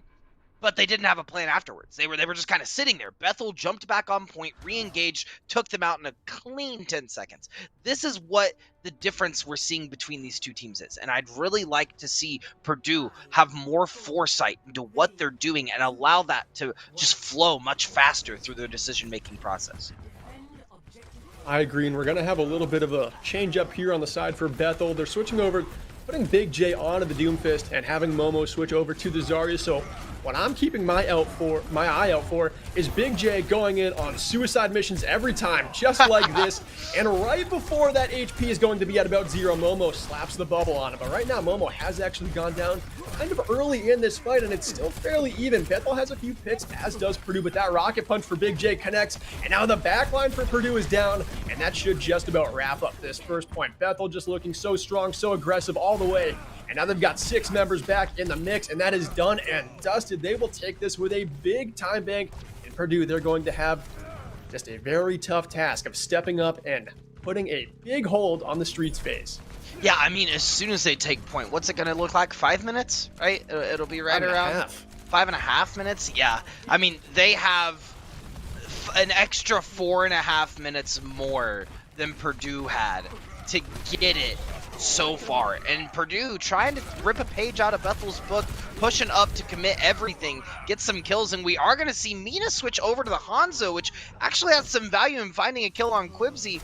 The Bush Spy also finding a kill on Kuda. Purdue pushing this offensive and finding the picks where it's needed. They might have what it takes to pull this off. They really do have to just copy Bethel's strat here. Don't give them the space to the archway. Just take it all the way to the spawn doors. Make Bethel have such an uncomfortable rotation out of this spawn. You know they're going to be trying to go high ground. That's the smartest thing. They cut him off at the spawn doors. That Shatter gets blocked. And now it looks like Bethel just has to retreat back into their own spawn. Both Baptistes finding headshot picks. One was on the thick. Purdue is now without their main tank, and they do have to certainly concede some ground here as things are starting to look a little too dangerous to hold this far up. Ooh. Yeah, as soon as you said that, 3-4 folks got picked. Purdue, that's the thing, right? They said backup, and so everyone backed up. But as soon as they backed up, they had no foresight afterwards. There was no planning. Bethel just... Exactly, they smelt blood and they went in. They wanted it. They're like vampires over there, I'm telling you. And I'm from Indiana, so I can say that about Bethel. I know that for sure. I'm getting way too off track. But Bethel pushing this last choke, and it looks like Purdue isn't even going to be able to be there in time to hold it. So they're going to have to wait until they get to the latter part of this choke to be able to hold. Looks like Dragons are going to come out, but it's going to get eaten by Momo. Big J5 finding a pick on the backline, and Momo finding 2. This could be huge for Bethel. And it is going to be huge. That is going to be game here on Kings Row. Bethel going up 2-0. And this is just like Zach was saying pregame. They should not be having close matches. And when you play like this, you are not going to have any. Bethel looked ridiculous. They're flexing all their muscles. Flanking does get the consolation play of the game here. But in my eyes, it was all Bethel from start to finish on Kings. Man, oh man. Yes, it was. And if we're going into the next game, I don't know. The last series, when we looked at the last series with Eagle versus Butler Blue, or Butler Esports, right? I think that the reverse sweep was warranted. They were coming online. They were picking up speed. It almost feels like the exact opposite is happening to Purdue right now. They're trying to pick up momentum, trying to pick up speed, but it's just not clicking. They're not getting the traction they need to come online. And Bethel just holding him down with a thumb is crazy. But stay tuned, and you will find out the end of the series very shortly as we go to a very short break.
And welcome back. I told you the break would be really short. We just had a couple of pick bands to work through. Hope you could use the bathroom. And if you're just now joining us or you're just now coming back, welcome. I'm Chase Nuclear Nukem. I'm joined here by Berkeley Stevens, and we are here tonight for Bethel University versus Purdue Gold in the Champions Division for Overwatch here in the NECC semifinals. We just watched Purdue Gold go down 0-2 against Bethel, who's had a very oppressive focus spam comp that they've been utilizing all set. And it looks like we're going to hop on a plane, take a flight overseas to Russia as we're going to Volskaya Industries for the third map of the evening. Berkeley, tell me, what are we looking for? We're looking to see Bethel just keep on flashing their canine teeth. They look like predators right now. They are bloodthirsty. Purdue is the prey tonight. I'm honestly seeing if Purdue has anything in the tank to turn it around, because after those two first maps, in the mind of an esports athlete, that is demoralizing defeats you just suffered, especially there on Kings Row, where you never see teams get held in the spawn like that on second point. Bethel University just executed something in the semifinals of playoffs that no one has done all season. They are going full throttle, and right now Purdue has to find a way to keep some momentum, keep themselves in this game, and start to mount a serious attack. And they need at least 3 minutes up on the bank to just shake Bethel, just to rattle their cage a little bit, because Bethel just look way too confident in this lobby right now. I couldn't agree with you more. And had to throw it in there, tell you that I'm with you, Berkeley. I think that Bethel has quite the lead on Purdue right now. Purdue is going to have to bring their climbing gear and start to take a trip upwards, because it is looking pretty down right now. That just goes to show what Bethel's here to do. Quick flash stun headshot's gonna take out Big J5. Flanking, not kidding around, as the name goes, hidden around the backside and ready for anything that may come. Big J just trying to be a little too sneaky there on the tracer, trying to make a backline play, but taking a little too long to do it, and flanking. He's got some thunder left in the Peacekeeper here on Cassie. He's found 4 picks in this fight, trying to get this first point early here for Purdue. Wow, and Purdue entirely flipping the script on everyone. May take this first point in less than a minute and 10 seconds. That is absolutely wild. I don't think anyone could have really predicted this change of events, Berkeley, as they're going to already be pushing towards second point. However, I do believe the second point is going to be significantly more difficult to post up on than the first. Yeah, and I think Brandon is actually going to have a field day here on the Soldier 76 pick, because the second point rotations you can do on Soldier with that sprint alone, jumping from high ground to high ground, really just evading dive comps despite being constantly harassed, is something that Soldier really shines at on this point. So he's going to be the difference maker I'm looking at for the side of Bethel. Right now the dive goes straight into the back line, and it's a 1 versus 1 trade as Brandon actually goes down first, but now it looks like Purdue is without their main tank and without their main support. They have popped the rally, though, trying to stay in this fight, investing fully, and now they're actually making their way onto the point. Momo is the only contest that Bethel really has, but Big J is flirting around the point here, and it looks like they do still have pretty good control. When the rally was popped, they seemed very split on what they wanted to do. You had, sure, yes, you did have the bush spy in their face. They were pushed up, ready to take point, but if you look at Tiber was actually backing up. Tiber was not ready for that engage, and that seemed like a break in communication there, which seemed to reflect in how that went. While they do have 4 minutes and 30 seconds left on the clock, they're gonna have to use some ultimates. Second High Noon coming out from flanking since the last team fight, absolutely demolishing on this map is this Cole Castle. Big J did a good job right there, and as did Zach, just making sure that the Discord was on the Cassidy, high nooning pretty much in the center of a kill box, and Big J lands those 40 shots and the melee for the 1 clip, and now Purdue is just corralled into this mini corner. This fight's already done and dusted. It's just a matter of finding the kills here for Bethel, and now they're going to be looking at this next fight, having Brandon with the visor. He's had it for some time now, just really trusting his accuracy, getting those critical hits, and relying on his own aim to deal more damage than the tac visor. Quibsy also has the minefield. Big J has a pulse bomb to possibly stick, and on the side of Purdue, they're really only going to be working with a nano boost and a primal rage. I'm looking for this big nano. thick boy. Yeah, I'm looking for the nano to be put on this big thick boy, him diving right into the backline and hopefully taking down Kuda. Yeah, I mean, that's the goal. That is not the goal. If I've ever seen a caster's curse come to fruition, it was right there. That pulse bomb hit its mark and took him out immediately. Thick, gonna lose some weight from that one. Yeah, absolutely. That big boy just became very small and very much sent back to spawn. Now Bethel has pretty much the same amount of ultimates to defend this point. Big J just without that pulse bomb, and that is how you chew off 30 seconds of the point for pretty much free. Minefield coming in to just deny the elevator right now, and it's really just no safe passage for Purdue. This is going to be a long walk to the point all the way. Right now it looks like they are struggling to find the best path to it. Yeah, it looks like they just popped the nano. I didn't quite see who the nano was on. Mazervation threw it out, but I didn't quite see it. Thick did ult and jump on point as well as the Primal Rage came out, but died immediately. Brandon and Big J5 just holding down the fort for Bethel University as Purdue's not able to get a leg up in any way, shape, or form. And look at Brandon, still sitting with that tac visor. And that's all about ult economy, right? If your shot caller is saying we don't need it, you don't use it. And honestly, the higher rank you get and the more talented your DPS are with the mechanics, the less and less value you actually get out of the tac visor. Because if you're popping that ultimate, Soldier no longer gets those critical hit values. And when you're a 37, 38, 4K damage player, you trust yourself to hit those headshots, to deal more damage without that ultimate than you would with it. The only time you really want to use it is if Tiber is actually not currently in the Diva mech and you can't get shut down that way. Right now we do see Purdue actually popping the rally, popping a pulse bomb, just trying to get into this point. And I like how they're finally rotating all along this side, keeping that building, that natural cover in the way of them and Brandon. You don't want to be in the line of sight of this hit scan because he has been lethal all around. Yeah, and it looks like a high noon self-destruct combo gonna get popped by Purdue in an inch to take the point, but Bethel just hard turtled, waited for their time, and now it's time to use the tac visor. Brandon popping out with Zach to support on the Transcendence. Them and Big J5 are gonna wipe all of Purdue gold, still standing on point, and Purdue gonna have to have a quick reset as they only have a minute and 15 seconds left to take the second point.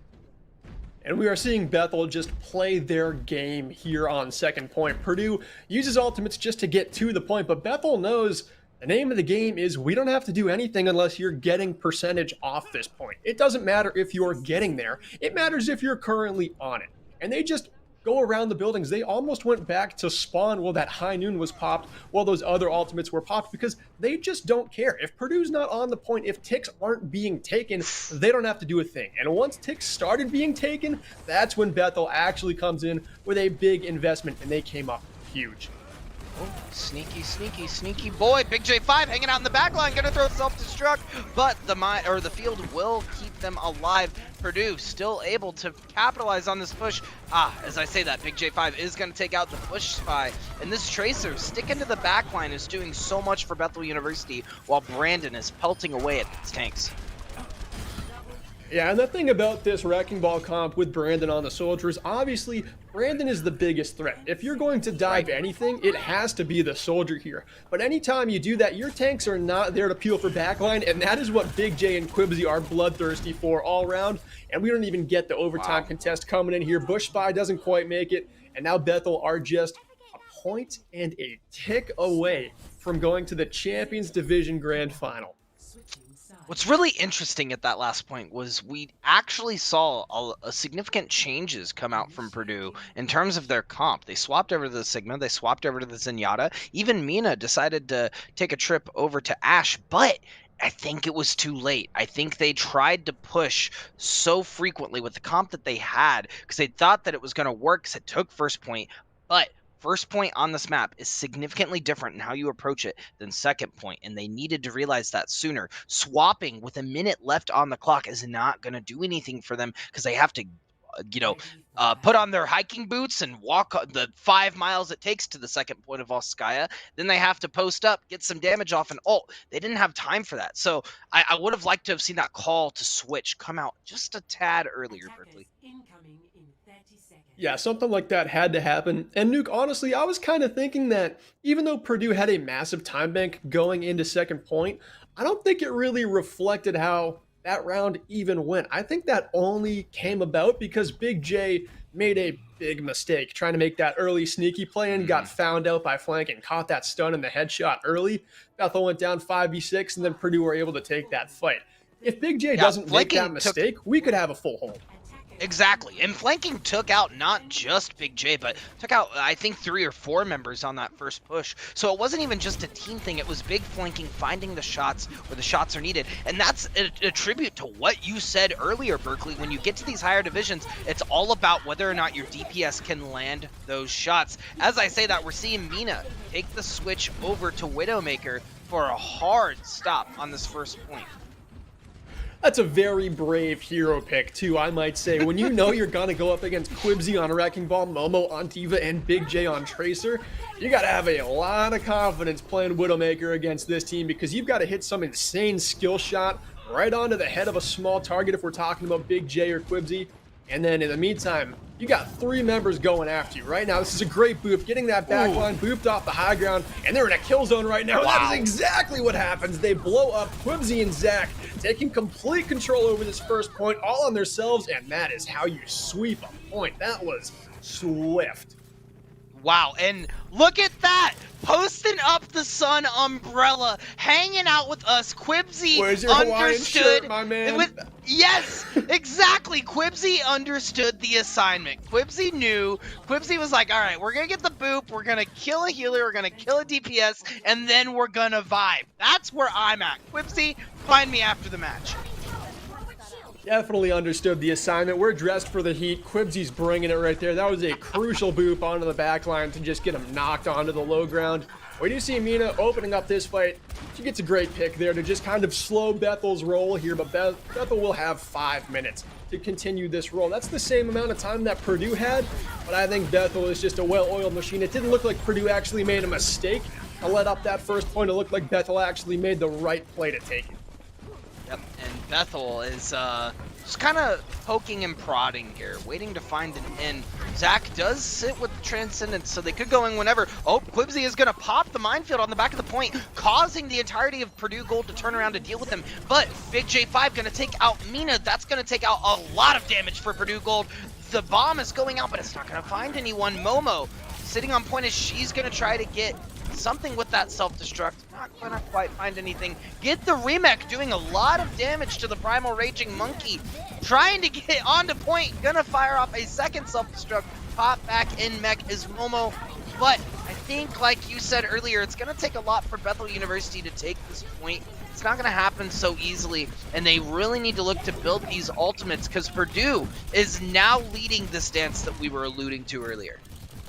Yeah, Purdue's doing a great thing here on second point. They're pretty much playing the same exact way Bethel was, except they're not going to have a Discord on their comp. They are relying on Nade to have big sleep darts, big anti-nades to land onto those tanks. Anytime Zach pops a Transcendence too, Anna, Farah's mom, they need her to come up huge with every single set of cooldowns she uses, because that is what this team relies on. Doesn't matter what kind of ult you have, you really are relying on your Ana to be bringing more value to this game than Zach is, and Zach is performing probably the best he has all season.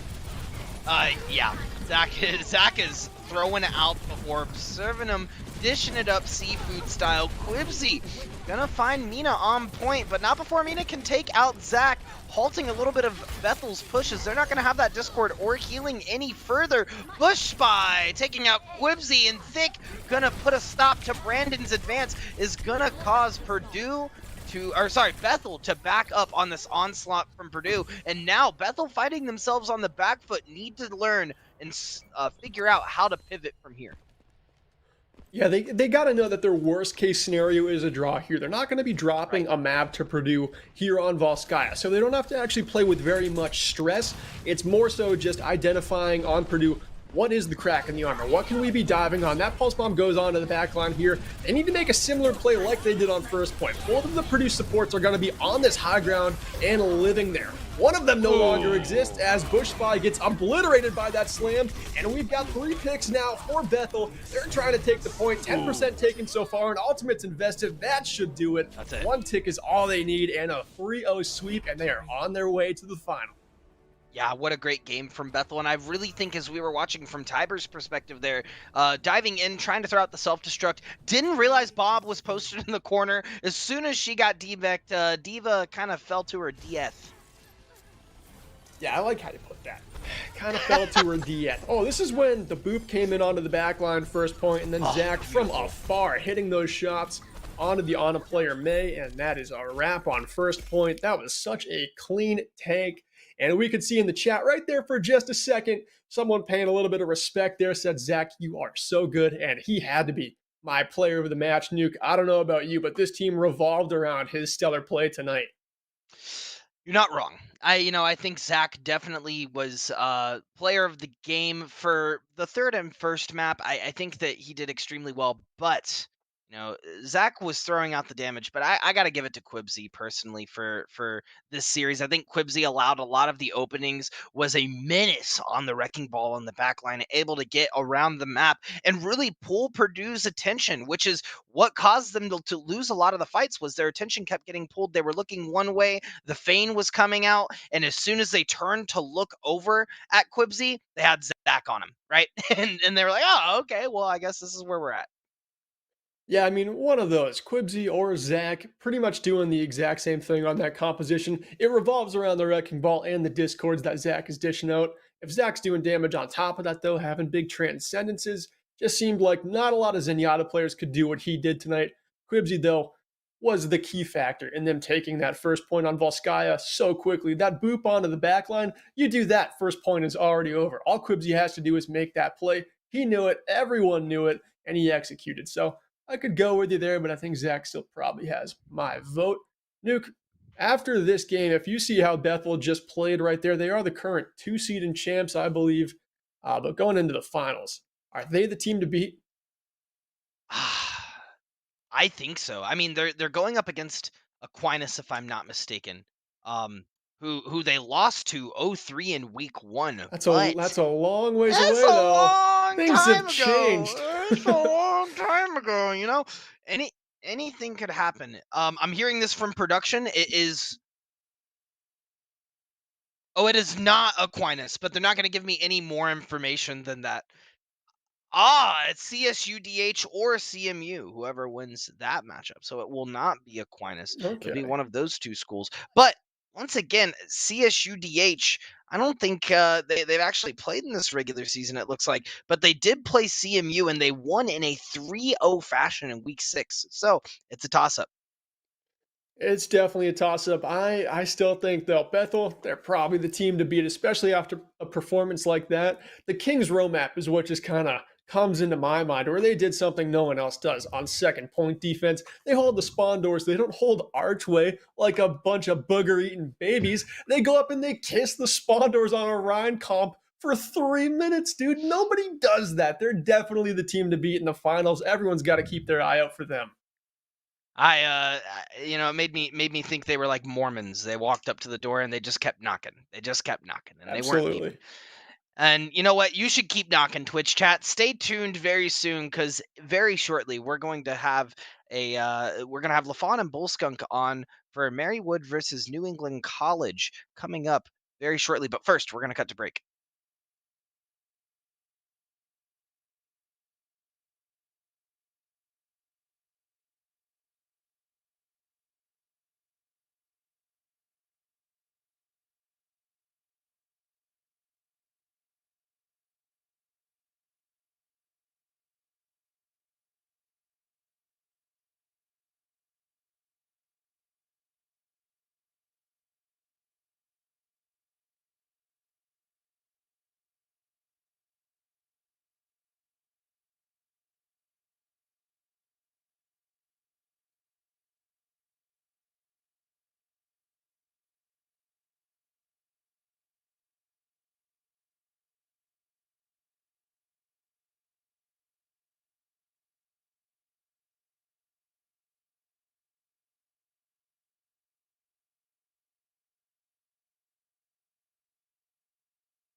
And we are back very briefly with a quick post game interview.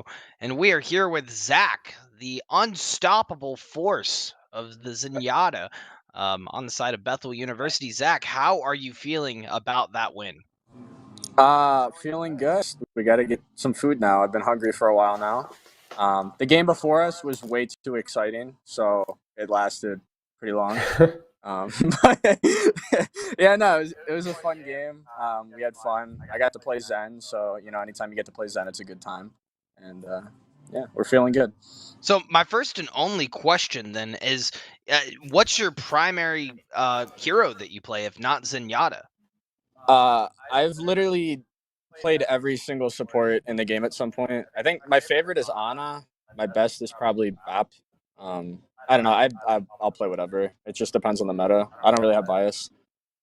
Very fair. Well, I know Berkeley's chomping at the bits to ask you questions. He was over Totally. here geeking throughout the series, watching the plays because they were very high tier. I appreciate it. I appreciate it. Yeah, they definitely were high tier. I said actually during the break, I don't know if you heard it, but you on Kings Row in particular, second point on defense, you weren't behind the archway like everyone does in their comp games, like a bunch of booger-eating babies. You were up in their spawn. Whose call was that, and who even is your team shot caller? Because a lot of the times on these Wrecking Ball Zen comps, it seems like it's you. Yeah. I mean, IGLing for the most part. Especially today, I have a bit of a migraine, so I really use my mic a lot. We usually have Quibsy shot call for the most part. And as in playing in their backline, I mean, nothing but respect to them, but, I used to play and I was used to scrimming 4,600 lobbies when I was trying to go to trials. So I have nothing but comfort playing against teams like this. Like I have full confidence that I can win duels, and if they walk onto me, I just press E and it's just a one fight. So it's pretty easy to just play in their backline on BAP. And I know situations like I need to make sure that I make big plays because especially in Brawl versus Brawl and KR, it's very hard to really have one team play above the other if you don't have a playmaker. So I kind of just like sitting in their backline and just windowing and getting as much damage off as I can. I mean, the more damage I get, the faster I get my window too, which is just again a free fight. So Yeah, I mean, that's kind of what you had to do. And then before the game, I kind of talked to you, and you were saying that you have to be having no close matches and that you need to make every series look easy. And now, all respect given to the Purdue team, today did look a little easy for you guys, especially when we're talking about Kings Row and how you rolled onto Volskaya first point like that, where Quibsy just gets the boop. You land the headshot onto the Ana from way out of town. You hit the 3-point shot from beyond the arc. So going into the finals, the grand finals for the Champions Division, what's the game plan? How are you guys going to practice? Like you were saying, you've got to play your game, play the comps you practice, but what's the mindset like going into a grand final? I mean, we know nothing about Cal State, and to be honest, I have no interest in watching their game. We're just going to play our game, do what we need to do, and hopefully get a sweep. Treat it any differently. I feel like Purdue Gold is probably the other best team in the bracket, and we took them out, so I'm not really concerned. I think today that was probably our toughest opponent. But I mean, we'll have to see. We haven't, like I said, we haven't seen Cal State play. They could be better. We really don't know, but we're just gonna keep on our normal schedule, keep playing, and Sunday come out, play our game again, come swinging hard, and we'll see what happens. There you go. Come out swinging hard. Give any shout outs that you want before you hop off the mic. And again, thanks for coming on for the interview. Yeah, I mean, obviously, shout out to the entire team. Shout out to Cameron. I don't know if he came or not, but he's a good friend of ours who actually played in our Rocket League program for a little bit. And then shout out to our coach Zay. He hasn't worked with us in a while because he's going through a little bit of rough patch right now, so he couldn't make it. But if he did end up watching it, nothing but love to him. He's helped us improve to a level that we were very far from at the beginning of the season. So. All right. Well, Zach, congrats again. You're free to hop out of the call. Nuke and I are going to wrap things up here and get Chow on their way to match number 4. Sounds good. Thank you, guys. Thank you. Nuke, final thoughts on today's game, and then we will let Chad go on to match number 4, which, of course, is going to be Marywood University Pacers versus New England College. It wasn't what I expected. I'm not gonna lie. And in the battle for Indiana, usually things are a lot closer. I used to host a lot of competition in collegiate esports in Indiana, where I actually started my entire esports career. So I was expecting a little bit more of a back and forth, but and if you look like 3, 4 years ago, that's just a testament to how much collegiate esports can change. Bethel really proving themselves this season, coming out on top and showing the strengths of their program. Really proud of everything that they're doing over there. That's not a shot at Purdue either. I think that they have a wonderful program and they're doing well. So it was just a very special thing for me to see in Indiana versus Indiana semifinals in the Champions Division. It was a cool matchup in the semifinals. The battle for the home turf and on their way to the championships is going to be Bethel University, and they're flying high. Zach, you could just tell from the interview, he's so confident, right? He knows his team is at their strongest point of the season, and it is the right time to hit that stride. Absolutely. Couldn't agree more. Well, I think as we couldn't agree more, it's going to go quickly to match four with LaFawn and Bullskunk. Stay tuned very shortly. As always, you can follow me on Twitter at Chase Newcomb, and you can follow Berkeley on Stevens at AltCharge. Please do that. He knows what's going on. And we will be back ideally again next week for finals. Everyone have a wonderful evening. Go grab some popcorn, use the bathroom, and stay tuned for Marywood University versus New England College.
All right, let's get these semifinals going. Bulls going here alongside LaFawn as we move into our third match of the night.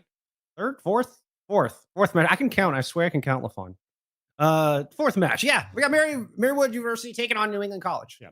Thankfully, we don't actually need to count that much in Overwatch. It's not really that important. Truth. So, just gotta, cooldowns and stuff, completely irrelevant.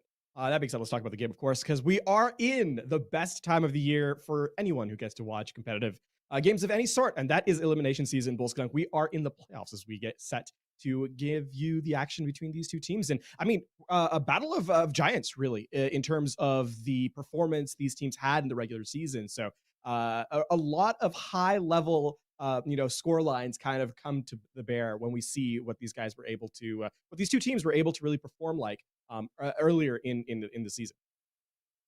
Yeah, I mean, both teams coming off of pretty hot win streaks, kind of struggled early, but finished the regular season very strong. 6-game winning streak for Marywood, coming off of that 3-1 victory over Purdue Sigma. They're in the quarterfinal rounds. New England College on a 5-game winning streak after beating Clark Crimson there in the quarters.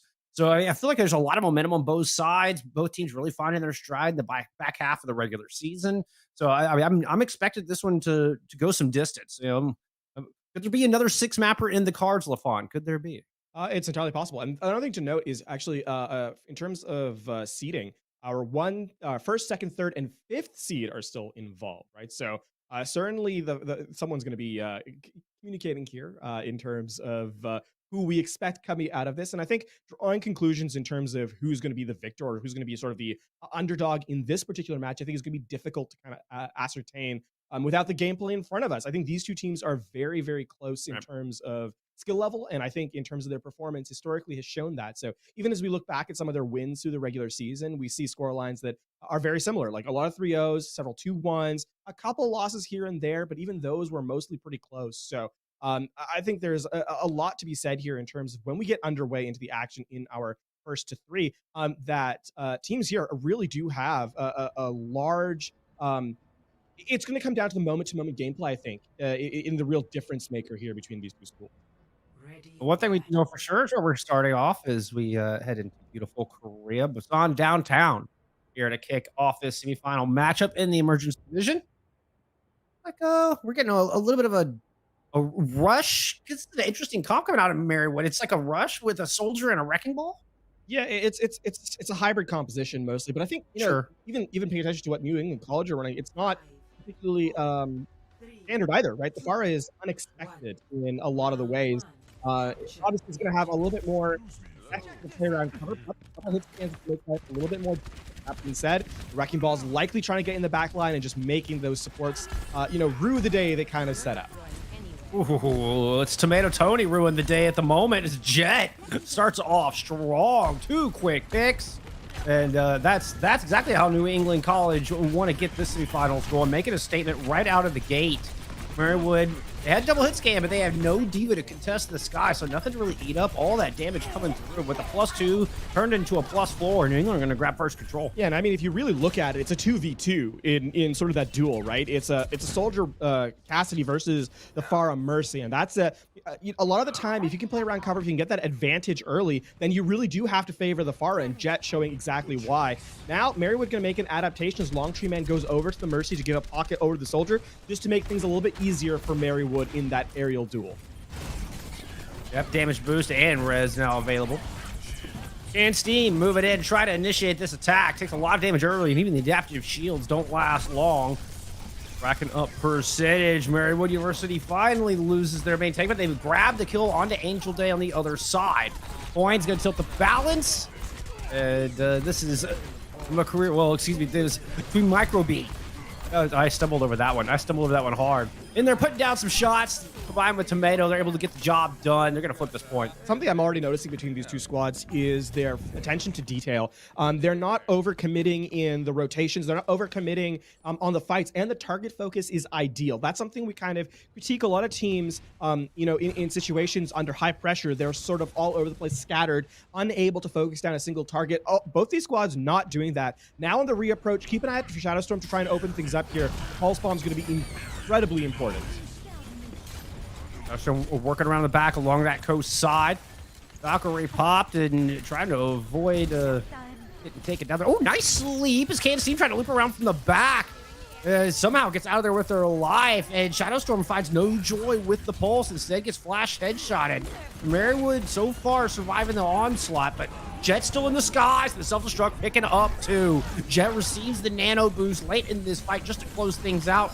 Rez will come on through, and well, Marywood University trying to buy as much percentage as they can, but there seems like they're just delaying the inevitable. Yeah, this is going to be the turn back post haste as the final blows come in, and there is again what I was talking about, that focus fire. Even with the Valkyrie, Longtree Men not able to stabilize for very long. New England College do, expend everything in their resource bank. However, that does prevent Marywood University from getting any further than simply equalizing in point control. I'd like to see a hyper-aggressive pick through here with the Coalescence on the re-entry from Marywood. They need to try and isolate, especially Angel Day, I think, in the sky.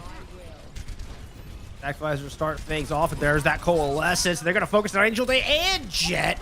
They delivered exactly on your request there, LaFawn, and the pharmacy is gone. That was a very aggressive push. Great focus fire yet again on display, and we're going to flip it right back. It's going to be up to that 85% mark here for New England College, but it's rare in Overwatch to have a singularly correct approach to a fight. In that particular instance, though, there was only one correct play, and that's exactly what Marywood University do. And now, I mean, they've got the minefield to kind of slow things down here because, again, it's all about stalling the game out, trying to get to that last fight territory because they don't have a ton of resources for those impact eliminations. So you delay with a Deadeye and then delay with a minefield till you come back up to the Primal Rage, etc., etc. For New England, that Pulse Bomb needs to be big. Yep, and it's not going to land. Goes wide. Shadowstorm, second time in a row, not able to get value out of the Tracer Ultimate. He's putting a lot of pressure down, but Micro B drops down the Deadeye, picks up the kill on the Angel Day. Shadowstorm has to get out of there. Jet has no pocket. Easy picking there for Tomato Tony. And Marywood University are going to win this final fight. New England College trying to stick around in it, but that's a 3K there for Tomato Tony on the Soldier 76. And the self-destruct not even going to find anything as the Resurrect comes in, but that is going to be the elimination, and that's going to mean overtime ticks away. Round one is going to go to Marywood University here in just a moment, but a hotly contested first round nonetheless. Oh, very much back and forth. It seems like neither team could really hold on to the objective for all that long. Marywood holding it for 2 fights in a row. I mean, that's about as much as we got to see as far as defending the objective. Some good retakes from both sides. Some great Overwatch from both sides. Yeah. The Pacers from Marywood, I mean, just kind of edge it out in that final fight. But I still stand by our original statement. This can go either way. And I don't think that, a lot of the times when we have a lot of those fights that retake back and forth, it's usually because the defending team is making mistakes. I don't think that's the case here. I think this is legitimately two teams that have understood how to approach their offensive side of this map excellently, and their execution has been very, very crisp. So, in essence, a lot of this is coming down to those micro to micro moments. And if there's, one thing you have to kind of call out, it's specifically those impact cooldowns not finding purchase. I think the Pulse Bomb is the one that's most noticeable, but that's easily fixable in the mid to mid fight. So eyes on New England College if they're able to bring it back, because that's where I think those moments prevented them from keeping that point in their favor. Now, as we head to Sanctuary, it's going to be a switch up in terms of composition. Another hybrid comp here from Marywood University, whereas New England going all in on that dive, the Sombra makes an appearance for the first time. And I mean, if Shadowstorm had gotten the kill on a Micro B, then that final fight would have gone a different way on downtown. So I find Tracer takes a little bit of time, more time than other characters to get warmed up on. So, I mean, this could easily start swinging, especially if Shadowstorm starts to find their groove on the Tracer. New England trying to loop in through Drum's side, but they're just finding no room to work. Tomato Tony shutting it all down, combined with Corhex. And this is Marywood University. They've already grabbed control, and they're continuing to find kills. Yeah, this is that hybrid composition coming into play, right? You have this sort of dive-esque look from the Wrecking Ball Soldier, and then you can kind of combo with the Moira as well. But then you have the stabilization aspect of Corhex on the Reinhardt, who allows you to kind of brawl in close. We saw Nilan wasn't really able to gain much space there on the off-tank role because how aggressive Corhex was. And now, I mean, we're looking at this fight. It's going to be Earthshatter online. This could really end the fight before it even begins, as there's no shield to block it. And with a big pile driver, Can Steam has almost got those mines online as well. We'll see if Corhex and Can Steam can find anybody to lock down. That would be the one caveat. But Can Steam's out early. Micro B has picked up a pair already, though. Corhex, ooh, good slept, was looking to use that Earthshatter. I think that was a great anticipation coming out of Grim. And New England College, oh no, but there it is. The patience is rewarded as the hammer hits the ground with authority. And yeah, that's going to be the reset there. And this is now where Marywood University are going to try and keep the map continuously in their favor and just prevent New England College, because you can see the switch coming in. It's going to be a full rush composition from New England College. This is the last moment they had to really switch, because they're not going to have a lot of resources early, right? This is going to be sort of a last fight situation, barring, you know, a miracle pickoff here from Jet on the ASCII, for example. But they're playing it well as they're running into the front line. Good Maywall to block the damage coming out of Tomato Tony, and the Reinhardts are going to trade. Self-destruct in, though, and Can seems able to find some work on the back, taking the Baptiste down. The Coalescence will clean up everything else. It's a double kill from a skill orb. There's something you don't see every day. And that's the Gong of Death. Marywood University are maybe half a fight from taking this map. Yeah, and now you're kind of wondering who's going to get back to touch the objective. It looks like it's going to be Coin, but they're out on an island by themselves, and the team just now gets back to support, and it's a little too late. Oh, it was close. Angel David did their darndest to speed everybody in, but too late indeed. And running into the tack visor, Tomato Tony don't miss. And this is Marywood University with a much cleaner Sanctuary. 100-0 will be your final score here. It's a 2-0 on Busan. Coin tried to come in, gets shattered as they roll onto the objective. Just a celebratory move there in the final moments of Busan. Marywood with a strong start. Yeah, I mean, round number 2, really, I think the unfortunate thing is that Overwatch is an ultimate-based game, and the fact that you don't really ever generate those resources means that you can't contest in any, you know, meaningful aspect. Millen will get the highlight of the game, but alas, she's not going to be able to, you know, take the victory for the team. So, you know, now the reset comes in, and you have to wonder which is the fluke, right? Which is the one that's kind of the outlier in terms of the performance? Was it round 1? Where it just happened to be one that played to the strengths that New England kind of brought to the table, or was it round 2? That's, you know, 100-0 is unusual in most cases. So I think coming into the next couple of rounds, or the next couple of maps, I should say, the expectations are kind of reset. They have to be reset, or at least New England has to kind of you know, force that reset both mentally and within the game itself. So a lot riding on the line here in map number 2 for sure. Well, I think one of the biggest things that stood out to me was Jet on the Farah. Yeah. They are able to play, you know, take to the skies and play the long distance spam game on downtown. Not really able to do that on Sanctuary, and they found a lot of value with it. So if I'm New England right now, I think I may be considering going someplace to where that Farah can get a lot of value. You can have some good places to hide in the skybox, you know, combined with some room to work vertically for the pharmacy. And so we're headed to a hybrid map. Now there is a ban phase, so the winner does get to ban one of our hybrids, but then it'll be New England's pick. So I think that's what I'm thinking of. And as we see it pop up at the bottom of your screen right now, we're headed to Blizzard World. And we actually get to know what the ban was. It was Numbani ban. So so Numbani ban, Blizzard World picked. And a lot here. The one thing we can kind of talk about is that we've seen Blizzard World a fair amount. I think this has been a map that has played favorably to the rush composition mostly over the season. You know, kind of looking back over my notes and what we kind of saw in the regular season, a lot of it did come down to teams across all divisions, not just this one, but across all divisions. It really was 2 main styles. There was the rush composition, which features, you know, the May, the Reinhardt, et cetera, et cetera. It also features the dive composition, which primarily was based around the Wrecking Ball, less so the Winston this season.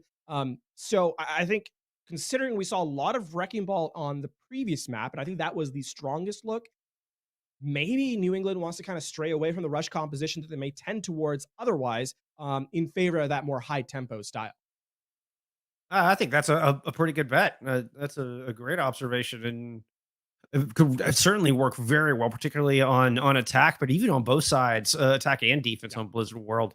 So I'm anxious to see, you know, maybe we do get more of that. The Tracer Sombra look could also work here. I think, yeah, to the point about the Sombra look, I think the one thing that was kind of an issue in that previous stage on Sanctuary was that the Sombra setup wasn't particularly effective for New England. And, you know, a lot of Sombra's strengths lie in the team play. It's not really an individual thing, but you need to kind of stage your hacks and then have kind of the dive target come in. And then hack target is really the question of the game. And I think specifically with the composition that was run by Marywood, Wrecking Ball was the primary target, and it never really seemed to come through. So a lot of adaptation going to need to come in on New England College's side. And speaking of adaptations, we have to make a quick reset mentally. Is it's going to be New England heading to defense first, so they'll be in blue this time around. Marywood on the attack in red. And we are going to get something completely different coming out of New England College, at least for the defense. Pulling out the Orisa Torb setup. So this is kind of an anti-dive look in of itself. Yeah, and you know, I suppose there was that third kind of style, which was the double shield or sort of the bunker style, which had some play in the season. It seemed to be more niche though. So while it got a lot of playtime, we didn't have a lot of.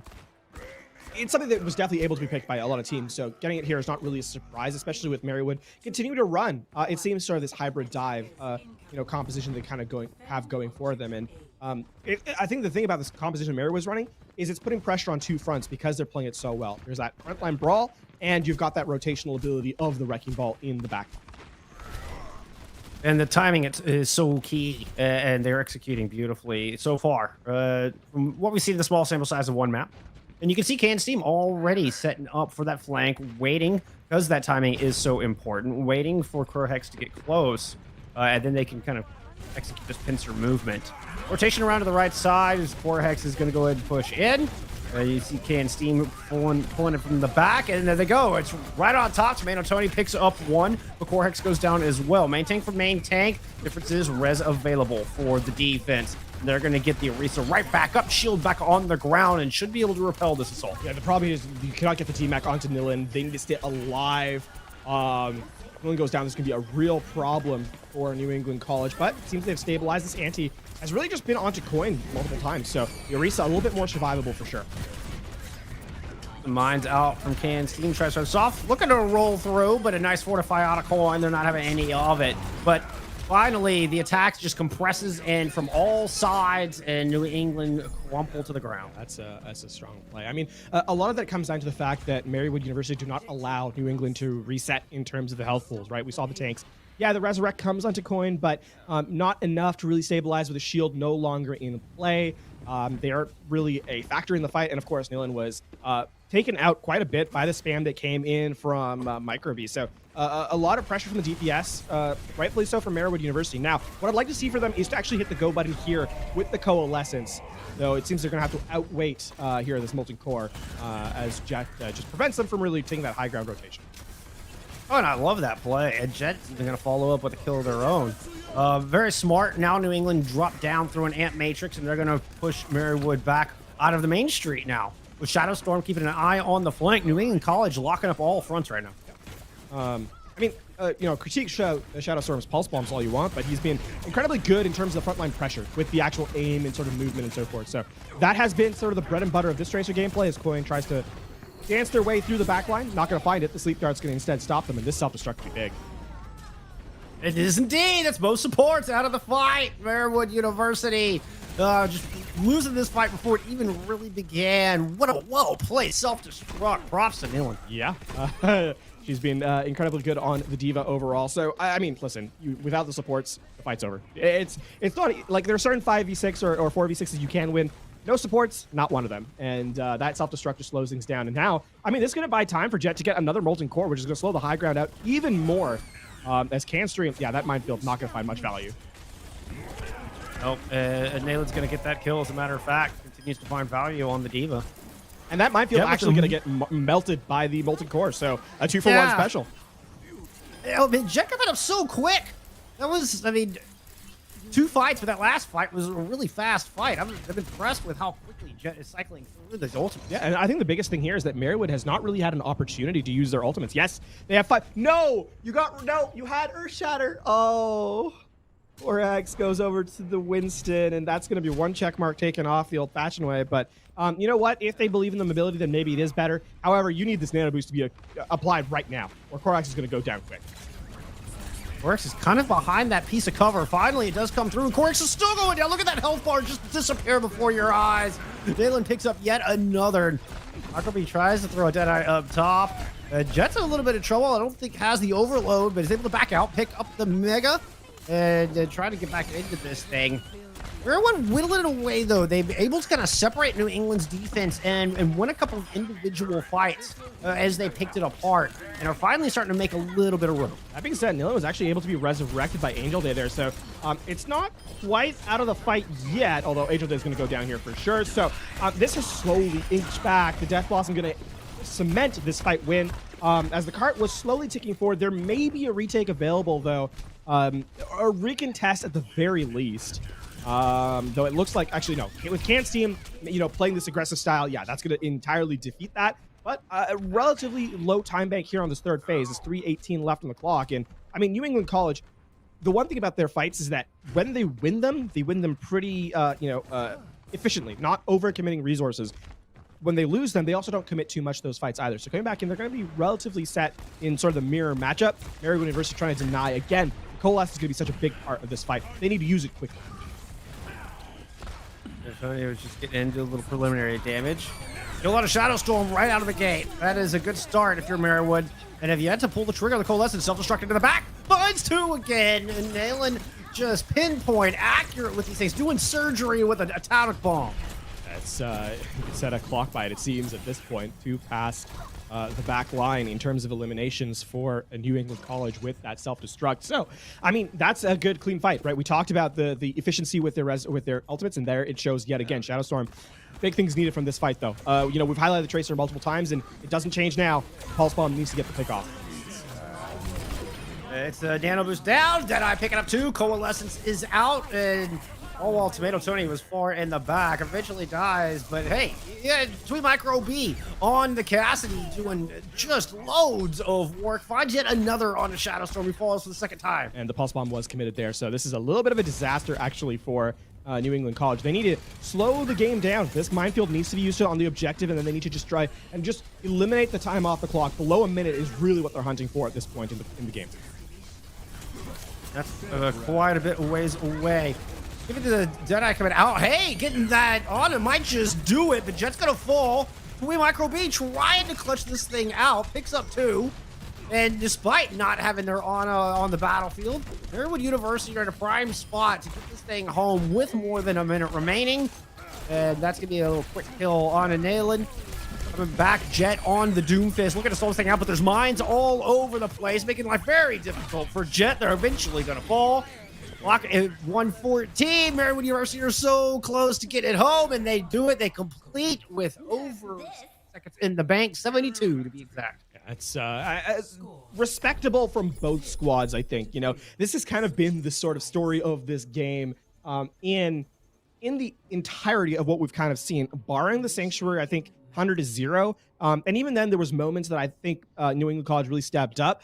This has been a game that's kind of filtered on, moments as opposed to grand differences in efficiency. So I think both these squads are going to be okay with this time bank. Sure, Marywood would have liked a little bit more time. Sure, New England would have liked a little bit less. But ultimately, I think, especially with how difficult, Blizzard World can be to attack on the third phase, and even the latter half of the second phase, to be quite honest with you, I think both teams are accepting that this is the time bank they kind of have, and now it's time to go, back to work and see how New England College can respond in their attack run.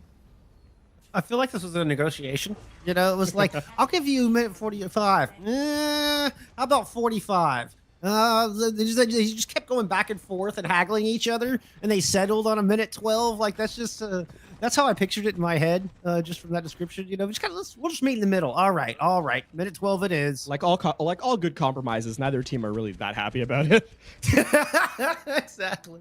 I don't know where that. I just a quick aside. I don't know where that statement started. I've had multiple good compromises where both sides are equally happy with. Like, they're actually, it worked out for both sides equally. So. Hey, I'd say that's a sign of a good negotiation right there. So Marywood on the defense, sticking with. Ooh, this is a full rush from the offense, though. This is good. Yes, I love this. Especially the teleporter. Yeah, get past the front line and make the supports hurt. That's really what you got to do here. Oh, they're playing fast, too, in a nice wall. Corex didn't stand a chance. Jet goes down, but their job is done. Huge Bionade. Hits the remaining 5. Look at the health bars. Only 1 or 2 blocks each for the top left-hand corner, though. Holy cow. Long Tree Man just saved that for New England. And this is the one time where I will accept spinning wildly in excitement from a player because, yeah, you deserve it. That was a big anti-nade. That was a big anti-nade from Long Tree Man that just won the fight, right? Now New England College are actually going to make a reset. They're going over to this dive composition, and this is going to be really hard for Jet. They do not have nearly the level of protection that they kind of need to have against double hit scan, but also the Ana and the Zenyatta. This, oh my god, look at that. This just Immediately disappeared. I'm not even sure the DPS got involved. That was Spoopy and Long Tree Man that did that. You know, probably a little bit of shots, but that was everybody. 4 players, you know, potentially shooting the Jet out of the sky. That was a struggle.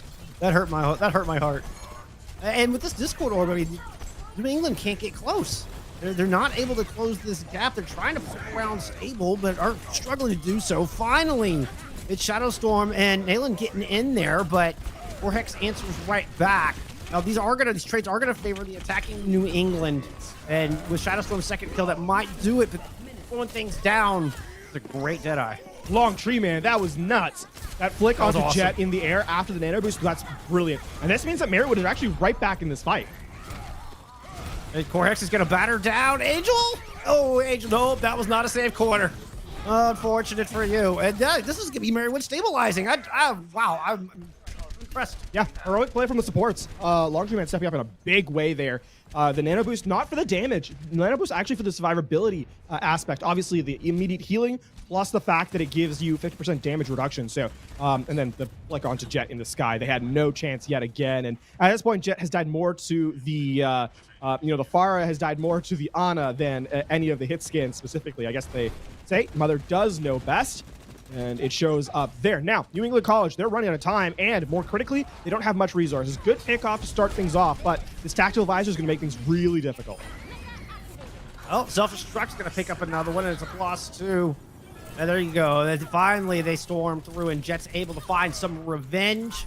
Doesn't get Mom. Apparently, that was a little... it was grim taking down their counterpart. But hey, New England get the job done. Yeah, good start there as... they now tick up to 3.5 minutes left on the clock, so the second phase becomes theirs to kind of work with. And I mean, credit to New England College. They again engage with the self-destruct. Nilin yet again finds another. I think that's up to 6 now on the map, and that just really starts to snowball things in their favor. Now, I mean, here, please pulse bomb, please. Yes, nice. There it is. That's the first one of the map. But you know what? First one of the match. Even got to start somewhere. And been looking for Micro B seemingly every time, and finally is able to land one. Coin goes down, but they'll get back into the Micro. Right? No huge loss there. Although it is going to prevent New England from setting up on the high ground, I think, like they want to. All 5 members, very mobile members, might I add, are just down here in Main Street as mines come out everywhere, and Grim gets caught on the bad side of it, stuck in the middle of all the mines, and the Ana is out of the table. Yeah, New England College was caught looking a little bit. They're looking for that play for a Jet to concuss in with the Pharah and then use the barrage, and then Grim uses the nano boost to increase the survivability on the Pharah. They're looking for that play. You can kind of see the setup trying to come in, but they just wait too long. And they let Merrywood University actually have the initiative. So that's going to have to be a little bit more crisp, a little bit more clean here on their engagement. Though yet again, Merrywood University have the tools to kind of deny. The nano boost goes on to Coin. And Grim gets taken out yet again. The barrage is eventually through, but Jet's going to pay for it. Rest is clean, and Angel Day is able to give the advantage right back over to New England, at least as far as numbers are concerned. But Coin goes in with no health. That was a little ambitious, just trying to dive in and had just 1 or 2 ticks. A little patience would have served you well there, Coin. But Merrywood University are slowly getting reinforcements back and on that. I think they're going to be able to stabilize, though it hasn't happened just yet. Micro B is going to come in and try to reclaim this objective itself. Flashbang whiffs, and the nano boost is out onto Corhex. But Corhex is antied, and just barely wore off by the time the Transcendence got to him, and eventually the stabilization happened. That's both support ultimates and the Primal Rage committed by Merrywood University to get that in play, right? That was completely uncontested, too. There was no ultimates committed by New England College in that fight. So with Jet going over to the Echo, which I think makes a lot more sense, more maneuverability, more spam, and able to play around the line of sight of the hit scan more efficiently. I think this is a smart change. Oh, this tactical advisor is not going to attack. Yeah. That did not go well for you, Jet. And that's already New England College on the back foot. Nayland is struggling down low. Does have a self-destruct to get back into Mac, but Boyd is anti-slept up. Long Tree Man coming in clutch yet again. And now it's up to Nayland to try to push forward, but they're running right into a flashbang.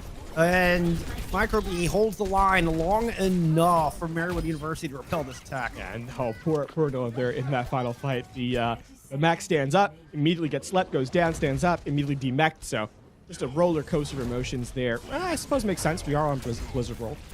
Coin needs to stay alive here. You cannot be staggered out. 20 seconds remaining.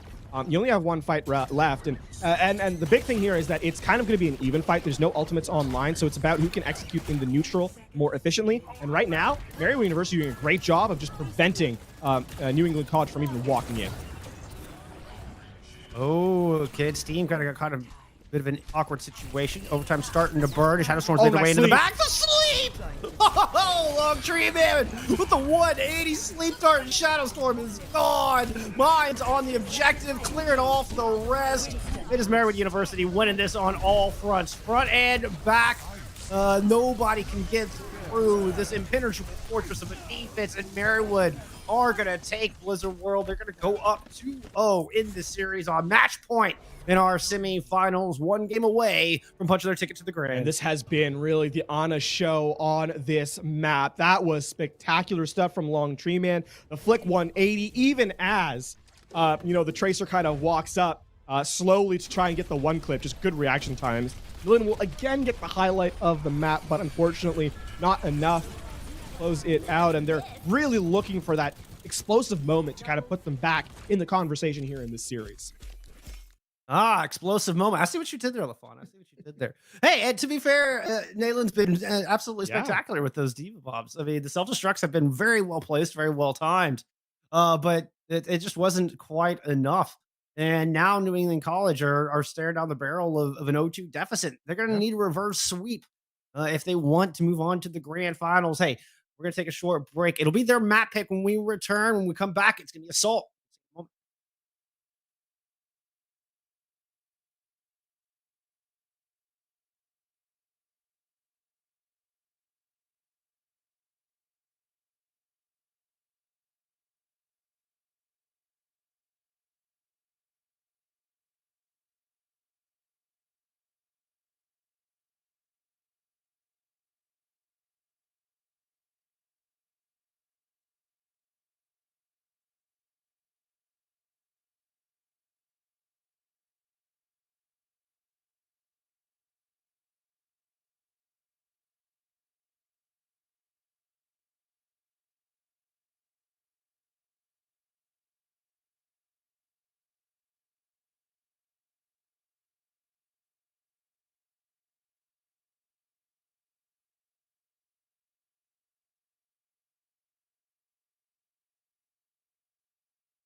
Well, the Pacers out of Scranton, Pennsylvania have absolutely showed up in a big, big way, taking a 2-0 lead in this semifinals match.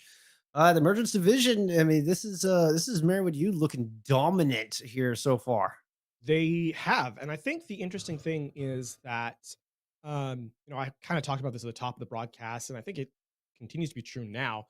It's not that New England's playing that poorly, right? This is two teams that are playing very well. It's just that in those clutch moments, I think Marywood's stepping up in a big way. Now we got to talk about our upcoming map. We said that it was going to be Assault, and with New England now facing down elimination on match point, we are headed to Temple of Anubis for that Assault map type. And I gotta say, this is going to be interesting. I think we've seen the projectile play consistently from New England, and this is a map that Echo really excels at. So I'm interested if that's going to make a reappearance here for Jet.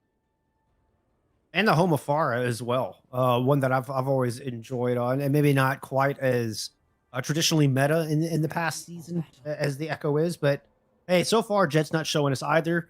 Don't get visual whiplash. We are switching sides again. So Marywood going back into the blue jerseys. Start us off on the defense. We'll address that Genji here in about 30 seconds if they stick with it. First, let's look at what Marywood's bringing out. There's not a whole lot of changes, but is Micro B on the Junkrat kind of standing out to me right now here, LaFon? Well, I think the latter half of that roster are the ones kind of shifting up, right? Both Long Treeman and Swoopy Gamer running different supports as well. So a lot more spam is certainly on the table here for Marywood University. Yeah, exactly so. Micro be the Junkrat. And I mean, with how tight these choke points that you have to kind of walk in through on Temple of Anubis are, Junkrat can really find a ton of value. And with some early damage, the Riptire is often the first ultimate on the board on this map on this point. So certainly not out of the question as New England continuing with the Genji in this early phase. Yeah, which means Grim is going to stick with the Ana. New England, okay, they're going to go ahead and push. I thought they might recognize the Junkrat and not try to push into the small corridor. I think Micro B might just thrive. New England's got their work cut out for them. And New England can't just sit here. They have got to be quick. Otherwise, that spam damage is just going to exponentially find value as it's poured into that tiny room.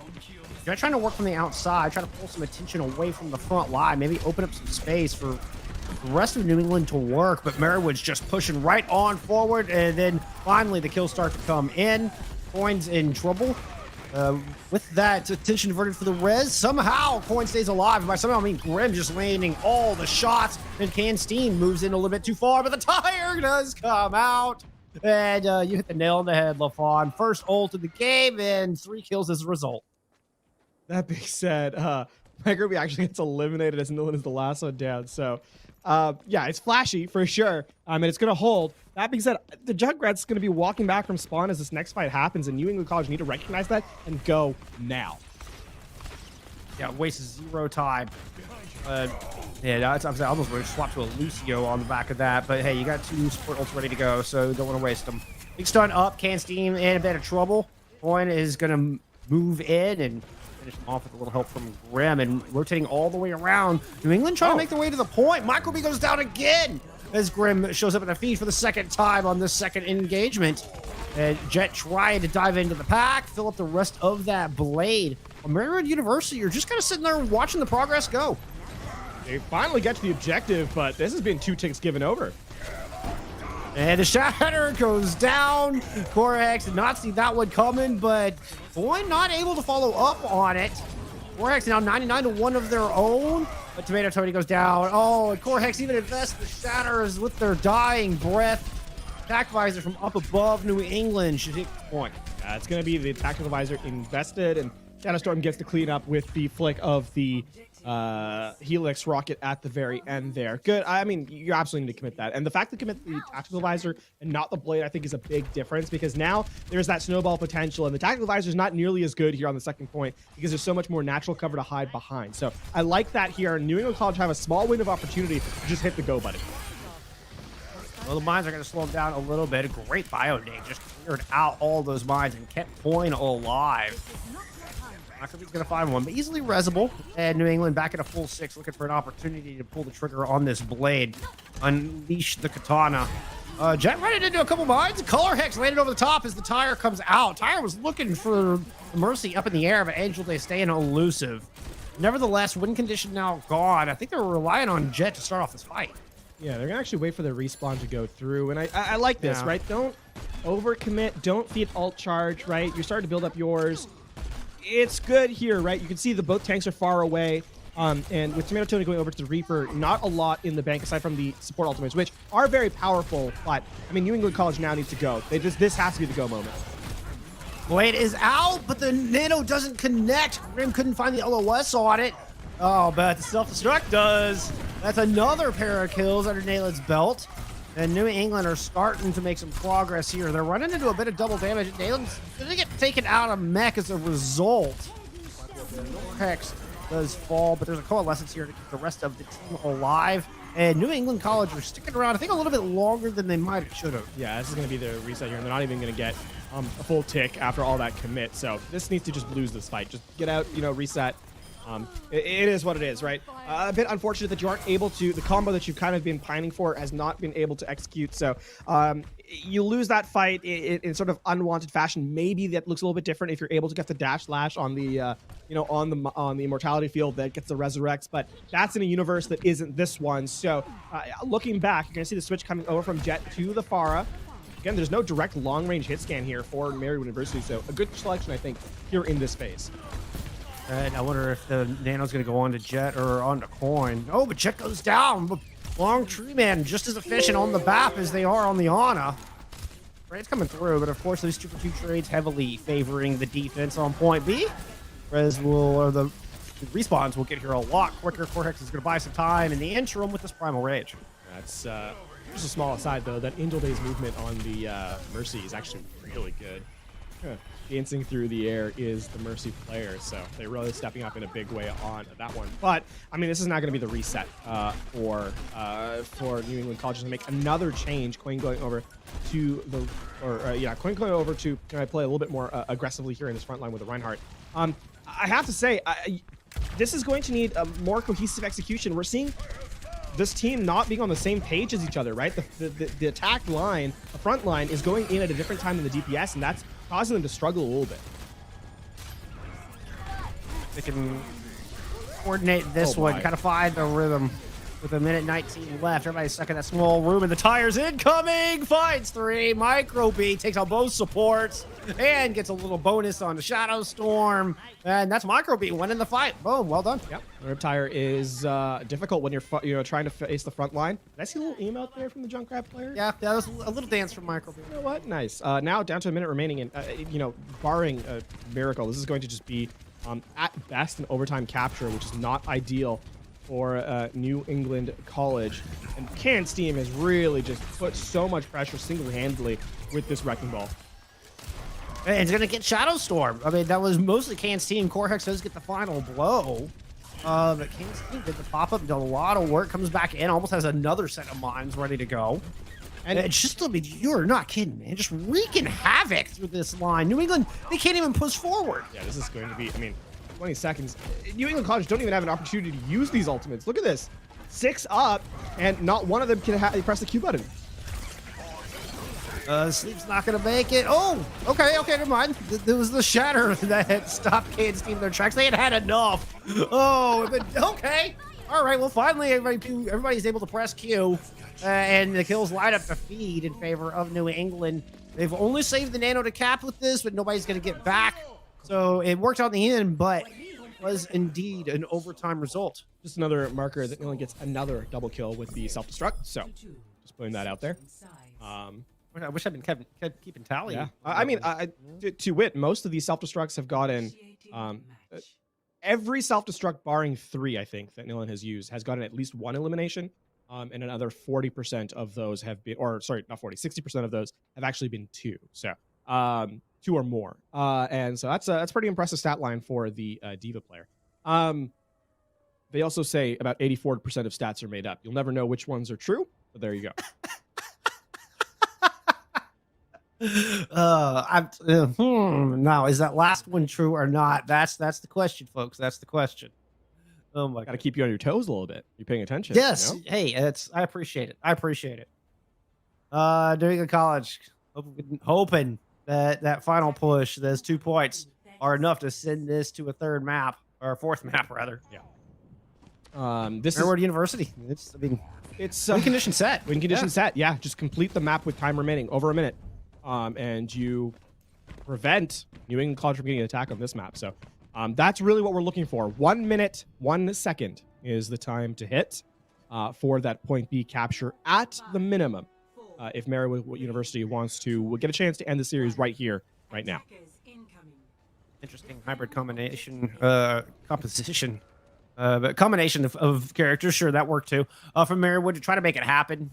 You're gonna micro be kind of sitting in the back, putting some damage in from afar. As you can see the spam coming out from the defense, similar to what Marywood used on their defense. Oh, nice. Handsteam works all the way around. Doesn't quite get the knockoff though. It was a great move.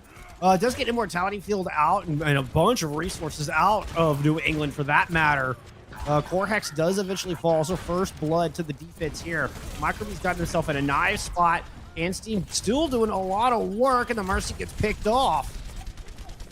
Core Hex gets res, and Marywood University continue to put pressure on as New England College are forced to fall all the way to the back stairs to find some reprieve, and Grim finds none. Picked off the back. Baptiste is gone. No sustain for Coin. They're going to fall. And Marywood University are going to put up a great time here on point A. It's a real shame that this fight is actually going to go to Marywood University because New England College made the right read there. The trap is actually on the high ground under the feet of Jet, and as Handsteam tries to roll through for that knockback, it's the trap that actually stops him. But because no one could focus down the wrecking ball, it ends up being, a play that is cool, but not ultimately game-changing. And that means that Marywood University are able to get those cleanup eliminations off that damage that Handsteam was able to bring forward to give themselves now 5.5 minutes on the time bank. Again, a minute one is what they're kind of fighting for. So a lot of chances to make mistakes here. And even still, they have the potential to snowball. Grim's amplification matrix only can stand between them and disaster.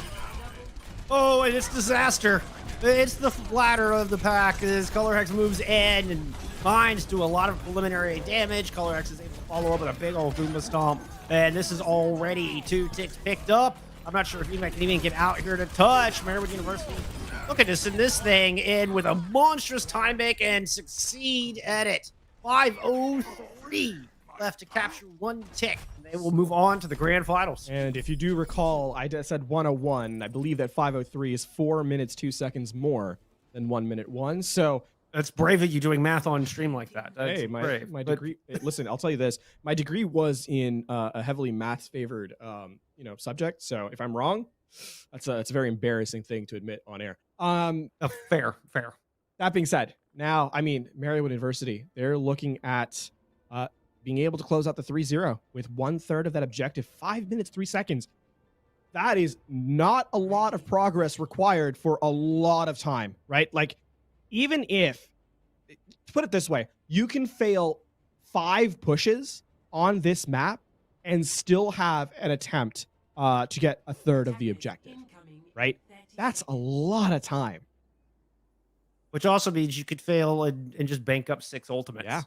And go in and everybody press Q at once. Their biggest enemy here is not, in fact, New England College on this point. It's themselves, Marywood University, looking at this, right? Because it's about execution now. Under ideal circumstances, even if you fail those many times, you should have been able to build up 6 ultimates to just literally brute force your way through. So looking through this, New England College, looking at their season, this needs to be, they need to hold. They need to.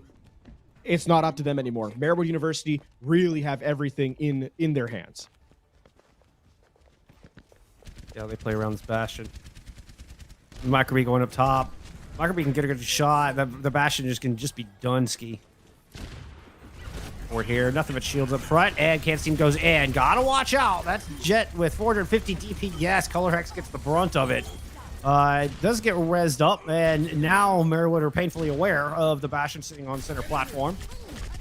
Tomato Tony is going to strike back, and the +1 swings the other way. That's 2 for Tomato Tony. All the while, Micro B sitting up on high, just controlling this open air. If anybody puts their nose out, it's taking a ton of damage, just like Coin did, and Handsteam able to finish off what Micro B had started. This is Marywood University. The inevitable is coming through. It's going to be a slow finish. Jet does manage to get this ultimate online.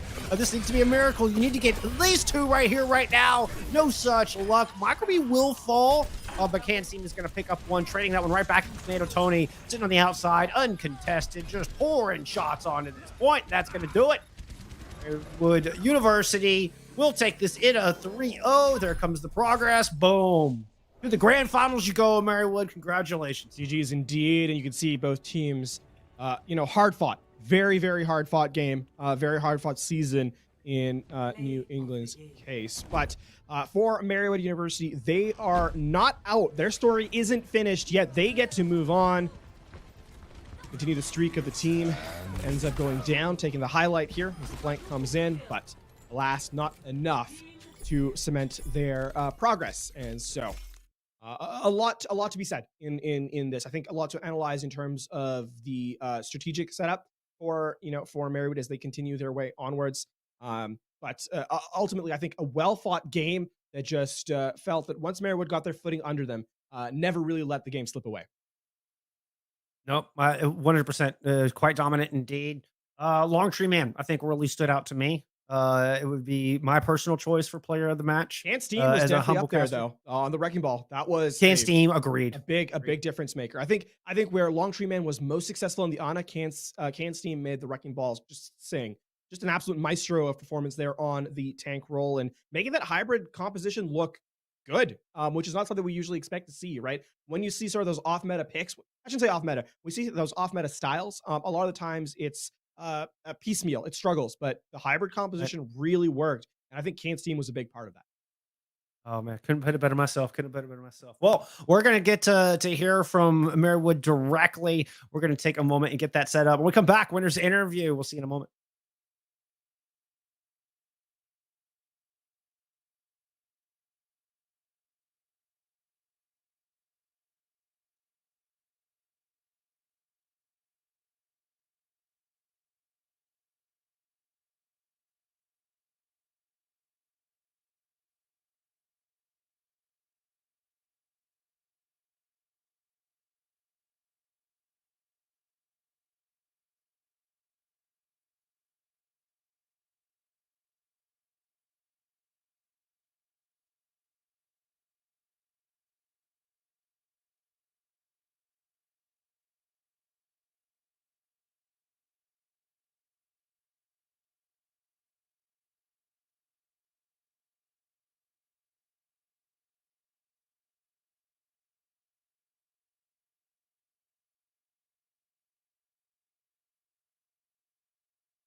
We are here with Twee Micro B coming in from Marywood University. Thank you so much for joining us. Congratulations on the W.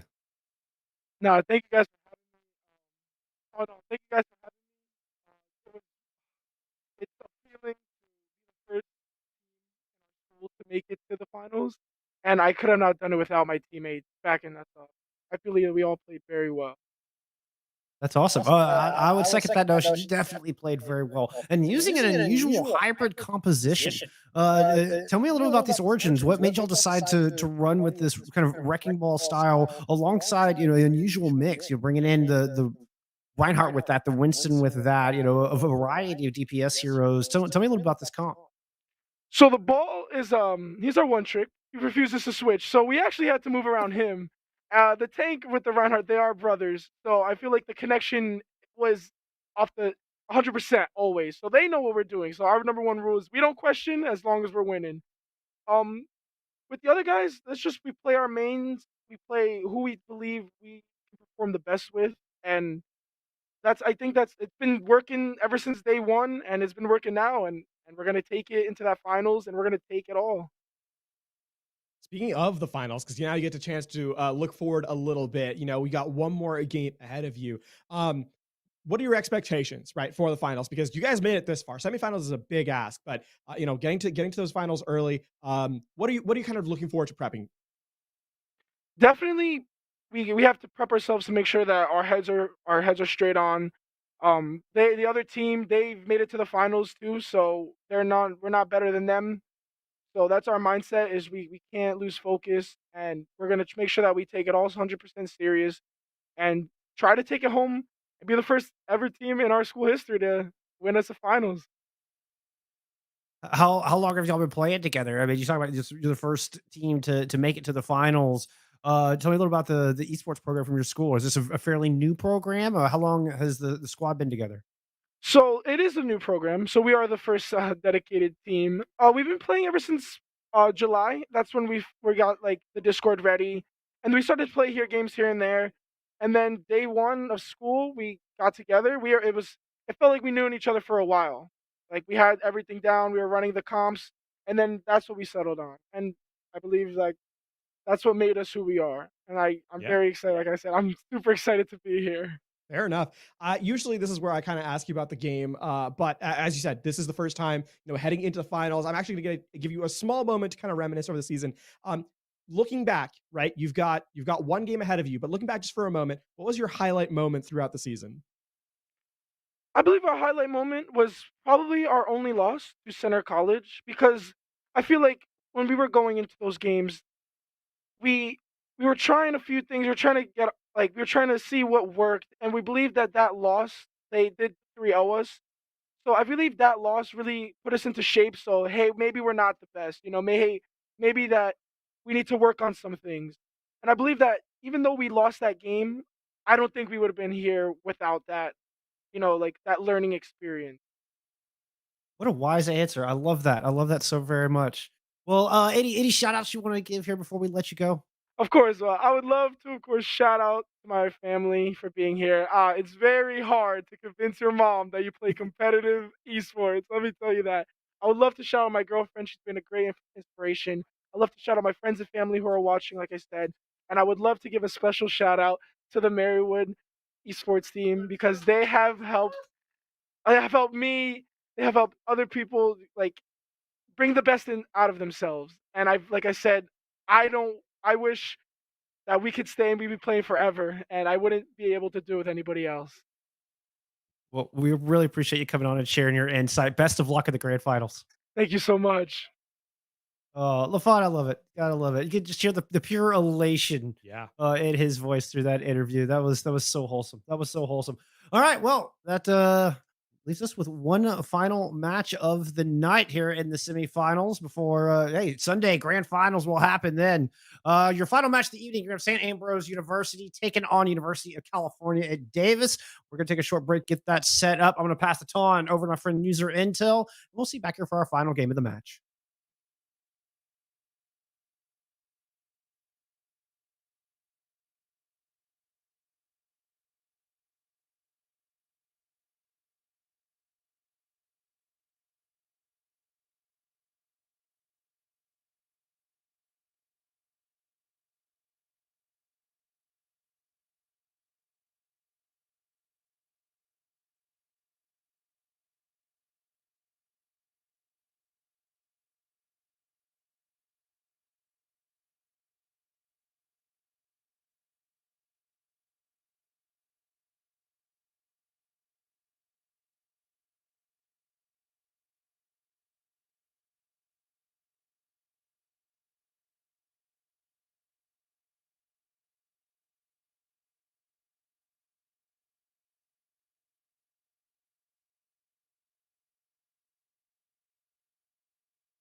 I've got to say, so far today it's just been a beautiful day. Although it's still not may not be like the skies out. I don't know. You guys may be watching this at a different time, but for us, it is very late as we are here to be looking at two teams continuing further, seeing if they can finally break out of the semifinals and secure their chances to be going a lot further in this series. My name is username underscore Intel here, joined by Lafron. My English is not good. I'm gonna need you to bring it out. Yeah, I'm LaFon. So we've got a match underway, and actually a good one. Obviously, in the semifinals, we've had a chance to get our teams, prepared through the regular season, trying to get on their way through. And one match between them and, or two matches, I suppose, between them and Glory. Before we get into that, it's St. Ambrose University versus University of California at Davis. And interestingly, 2-1. Both these teams, second and third seed overall, respectively, 7-1 record on the season for both of them. So a very, very close match indeed. As we get a quick look at our bracket here, user. And overall, high expectations for sure for both these teams. I definitely have to agree. As it's been going on so far in the season, we've seen Ambrose being able to kind of keep up at least a consistency when it comes to taking these maps. Obviously, coming off of a 3-0, similar to UCD coming back with a 3-0. So both of these teams are actually having a lot of momentum. It's going to be seeing who actually is going to be having that consistency, and more than anything, who's going to be feeling a lot stronger moving in, especially with our first map being Hanamura of all things. It could be very scary as something to kind of crucially walk into. Yeah, we're gonna get our first map is actually Busan, gonna be controlled. I like pranking people. They have to be paying attention. True. I can fully agree. I fully agree with that sentiment. Right. Gotta make sure everyone's on their toes as we get set underway. Control makes a lot of sense. Right. We're gonna see how these teams kind of play out early. A lot of the compositions that we kind of expect to see, or what we've seen today, has been Busan being more high tempo. Right. We've seen that over the regular seasons, the course of the regular season, and it continues here into the finals. Rush does make an appearance at certain points, certain stages, if you will, but downtown especially tends towards that more speed-based compositions of the dive. I definitely have to agree to that sentiment, especially since there are a lot of long sight lines, which is not a word that a lot of Overwatch players understand, because it seems that they always just want to run out brawl and always don't notice when they're being shot down and those shields are breaking. So it's going to be seeing which compositions they work out, and the Wrecking Ball, quite interesting. Wrecking Ball has made a huge comeback as of late, right? The high mobility, again, just so easy to get in the back line. A lot of damage, a lot of survivability too. Doesn't require much healing. So in that sense, you can find a lot of value. And we can see this is going to be really just quick mobility. The teleporter out of spawn for Monterey, I would expect the Tracer to actually be the pick that comes in terms of the switch in the moment. But Afara with a pocket. Interesting stuff here. Definitely have to agree. Normally, the Brigida and the Zenyatta are a more favorable composition. However, we're still going to be seeing how the Far Mercy works. UC Davis are being very precautious as they try to move out. But the big problem comes is that dive has secured both of the support line. Now Davis aren't going to be having too much as Ambrose quickly, and I mean quickly, clean up this fight. Yeah, St. Ambrose get in the back line. The dive is set up cleanly. Arc is with the pile driver on top of the spam from Hines, and that means that it's just not much available in terms of survivability. The one success that UC Davis is going to have to try and find is that there isn't a lot of AoE healing here from Sinfact, right? Lucio doesn't have that mainline heal, and if you can isolate a target and take them out, then that's where your success is going to be. But that is predicated on the fact that you get in the back line. Now, while they're moving out, Davis is already taking a lot of just pure poke damage. Smokey has to immediately retreat as Monetary wants to try and put in as much poke as possible. Unfortunately, it seems they're not going to be able to protect Rick Ashley, and this immediate dive going down cleans up everyone else who just weren't really anticipating it. Yeah, it's going to be now just continuing this hold for St. Ambrose's. Again, that dive from UC Davis, they've not really found the advantage of the Zenyatta, right? Specifically using the Discord orb to put pressure on whoever is kind of being dueled out by the support, or by the DPS, I should say. That's kind of where your success has to kind of come in. And I'd like to see an adaptation. I'd like to see UC Davis play along the right side of their perspective rather than this coastline, because their angles of attack are not very good, and Heinz is getting free spam on the entry. And keep an eye out on this minefield from Arc, which is really going to slow things down. You make an excellent point, but I think the better point is Pulse Bomb shuts them down before anything. It seems Fax really wants to go in for the 1v1, using that sound barrier solely to go after the Tracer, while Blue Fire moves in. It's going to be able to take out Odin, but losing quickly with the Visor. It just seems Ambrose are getting a lot more value during the mid-fight, even placing out the mines and bombs to finish off the tank line. Smokey can do as much as they want, but it's still in Ambrose's favor. Expensive fight, though, for St. Ambrose. And if UC Davis can get to the objective, they have the rally to kind of survive, but they need someone to contest. 93% on the objective. Heinz should be sending up here for Barrage. This is kind of what they need to go for.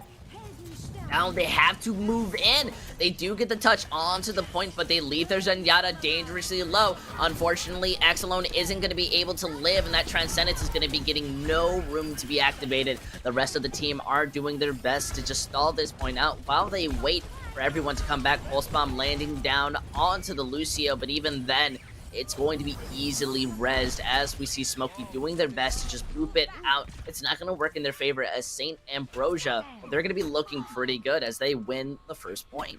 Yeah, that's 100-0 too. And in all honesty, UC Davis was not in that map. They weren't in that round, ultimately speaking, as St. Ambrose played a very aggressive style. And I think the thing that stands out to me most about St. Ambrose is their composition did not have a lot of healing, right? The Lucio does not have the ability to put that burst heals into this high mobility targets of the Tracer, of the Wrecking Ball, etc., etc. And obviously the Mercy is going to be pocketing the Pharah a lot of the time. So UC Davis, there was an opportunity to exploit the weakness, and they just couldn't identify it. So they're going to have to see if they can change that up. Again, UC Davis is better at the rush in my mind. So we'll see if they're able to kind of equalize this map as we get set to go to Mecha Base.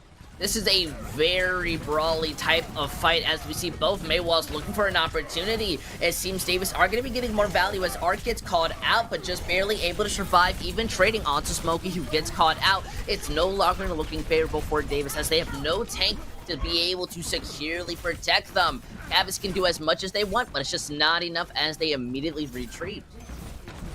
And actually isolate the Cassidy here in Monterey, not going to survive. Yeah, and this is just going to be the fight ended.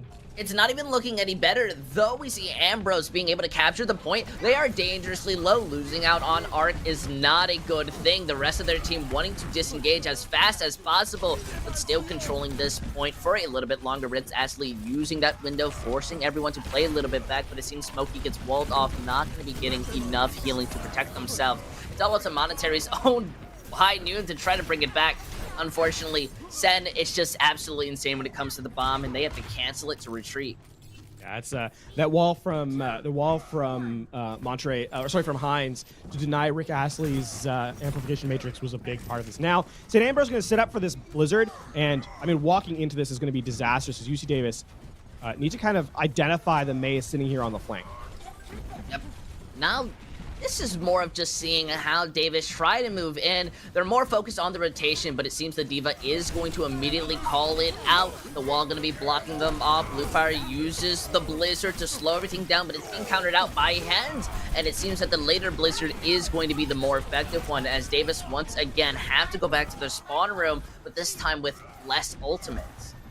Efficient recognition from St. Ambrose of what UC Davis wants to accomplish, right? The low ground rotation comes through, the teleport's there for everyone to kind of mark. You can see this teleport is such a strong sort of deterrent. They're able to get across very quickly and just spam in on the entry from UC Davis.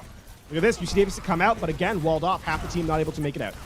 It's a big problem when Agent's able to move forward, though luckily they're able to immediately kill Arc with a charge. That sound barrier doing wonders to keep them up. Now Ambrose, caught with their pants down, no longer have a unit. Immortality keeping up Smokey for a little bit longer, as we see Monetary being able to find these body to headshots and finish them off. As much as you want to use this window, it's a bit of an overinvestment, as we see St. Ambrose moving a little bit further. They want to try to win this out. it's just not benefiting them, as that ult charge is going to be going in the favor of Davis, and that control is going to be giving them a little bit more of a chance. They do get to 99% though, so St. Ambrose only have one fight to win to take this map away, right, in a 2-0 fashion. And I mean, that's kind of what they have to do, withstand the pressure of this Blizzard in this next fight, and they'll be able to go back. And Deadeye opens up early. This wall is going to slow things down. Ooh, it also manages to find out Odin, a god of knowledge, not going to be able to know what just happened. Though with Art finding out the opposite main tank, placing down the Shatter, combined with the bomb, that's a 3K for the books. Though that Blizzard may be able to slow it down, there is just nothing that you're getting out of it. At this moment, you're hoping that Smokey's going to return and uneven the fight as fast as possible. But you get found out, you get charged, stalled, and it's just not enough, as we see Ambrose taking the victory onto his son. It's not often that you lose a player. You lose your support player, in fact, and you force the fight in your favor. And I do not think UC Davis was expecting that level of aggression from St. Ambrose here. This is that last play, right? They're down a player, and it's the Shatter identifying that they still have a win condition, identifying the Shatter that the Reinhardt is not paying attention to the cooldown, and then the combos there for the tank line. 70% kill participation for Sandrillin. That's impressive stuff for the D.Va player. Unbelievable. More than 2/3 of the eliminations were assisted by the D.Va player. So a big showing, I think, from St. Ambrose here in map 1. Yeah, that D.Va naturally is often, I think, spending more time trying to peel in for their team rather than really getting in that damage. So the fact that they weren't necessarily getting shot at and they felt comfortable putting a lot more damage in, kind of shows at how they're really working against Davis. Yeah. And I think the other thing too that's kind of highlighted here is how strong on both compositions they've looked, right? It was a 2-0, but it was a 2-0 with both the dive and the rush. They came in with the Reinhardt composition on Mecha base, and they had the Wrecking Ball composition on Sanctuary. So clearly a flexible team, and that's what you kind of need to be at the top end of this, of the playoffs, right? Heading into, ideally the grand finals. And I would like to highlight also that both these teams were 3-0 in the quarters, right? They both completed their match 3-0. So it's got to change. If, either it's going to be, there's still a possibility for 3-0 for St. Ambrose, but UC Davis is hoping to flip the script just a little bit here as they're trying to get set for map number 2.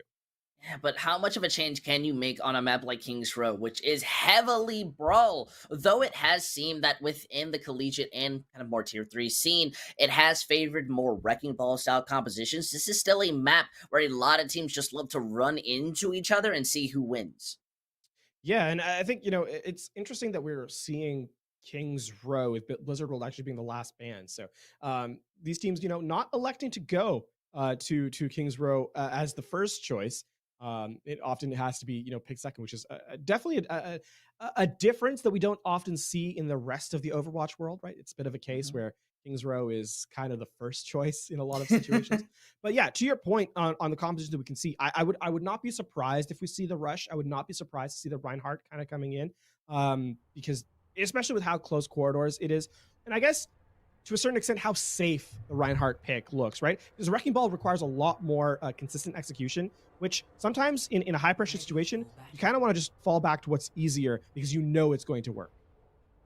Honestly, I think you make an amazing point, and it seems that the teams agree. They're not going to try and run out on the Wrecking Ball. Though I really like that strategy, it can be a big issue when you're not really truly coordinated on it. So at least we'll just see the fundamentals, all about that Ryan, D.Va, May, Cassidy, Lucio, Baptiste. Though, how much of this do you feel goes down to team coordination or like individual playstyles? I mean, this composition is all about coordination. Yes, you need to hit your shots if you're the Cassidy. Yes, you need to kind of make your wall successful if you're the May. But ultimately, this is more about it. It's rush compositions are entirely about understanding when your cooldowns need to be used and then executing at the correct time when you find an opportunity that your opponent has given to you.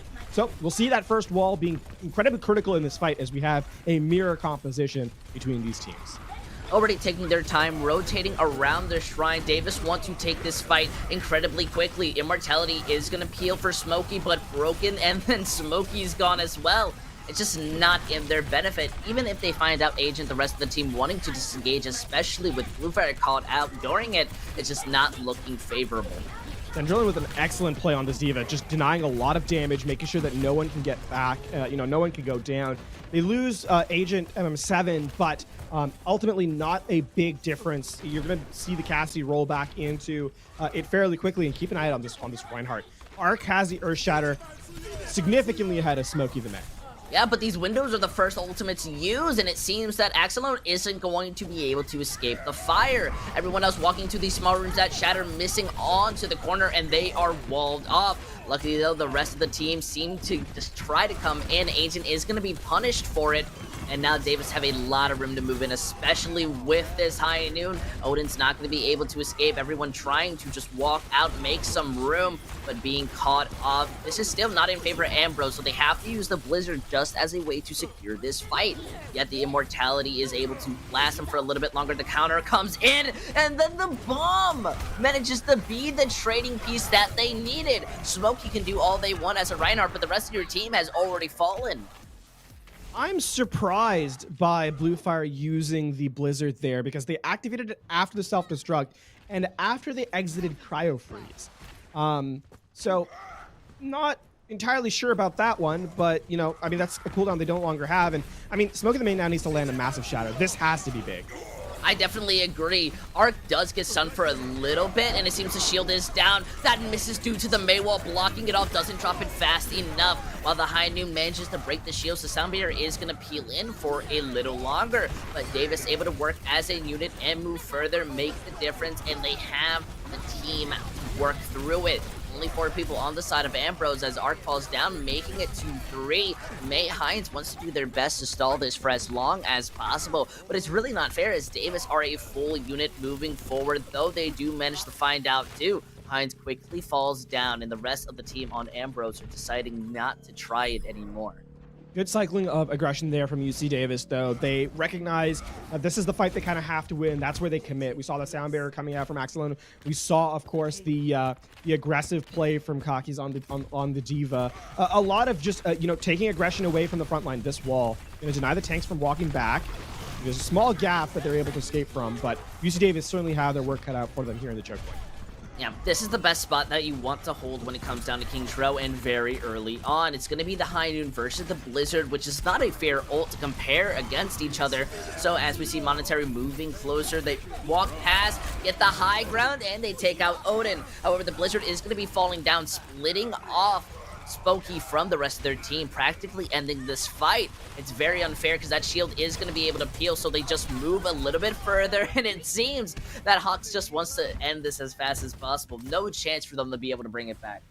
Yeah, really well done there from the pressure. And I think Kakis, again, has been a big difference maker on this off tank, has stepped up in a big way. That's back-to-back fights where the D.Va is like the one that really closes out the engagement for UC Davis, that gives them progress now on this second phase. UC Davis still have a lot of tools. Bluefire should be able to lay down the Blizzard here. It seems they wall off Smokey for a little bit. Smokey has him the Shatter, landing it down, but getting frozen immediately after. Unfortunately, seems Bluefire's own Blizzard is going to be eaten, so they have to rely off this window. Their tank line gets shattered. They're using the bomb solely to regroup. But look at that! How does Central find 4 compared to the 1 ending the series before it could even start? Yeah, that's going to be the shutout. And this is, speaking of shutout, that was actually 2 ultimates denied by St. Ambrose. The Earth Shadow from Smoking Man actually doesn't activate because of the freeze coming down in time, and Bluefire's ultimate gets denied by Central and eating it up with the Matrix. So a lot of resources gone from that fight, and now UC Davis are back to the drawing board as they're trying to generate those ultimates again. Sinfac's going to open this one up with the Ant Matrix.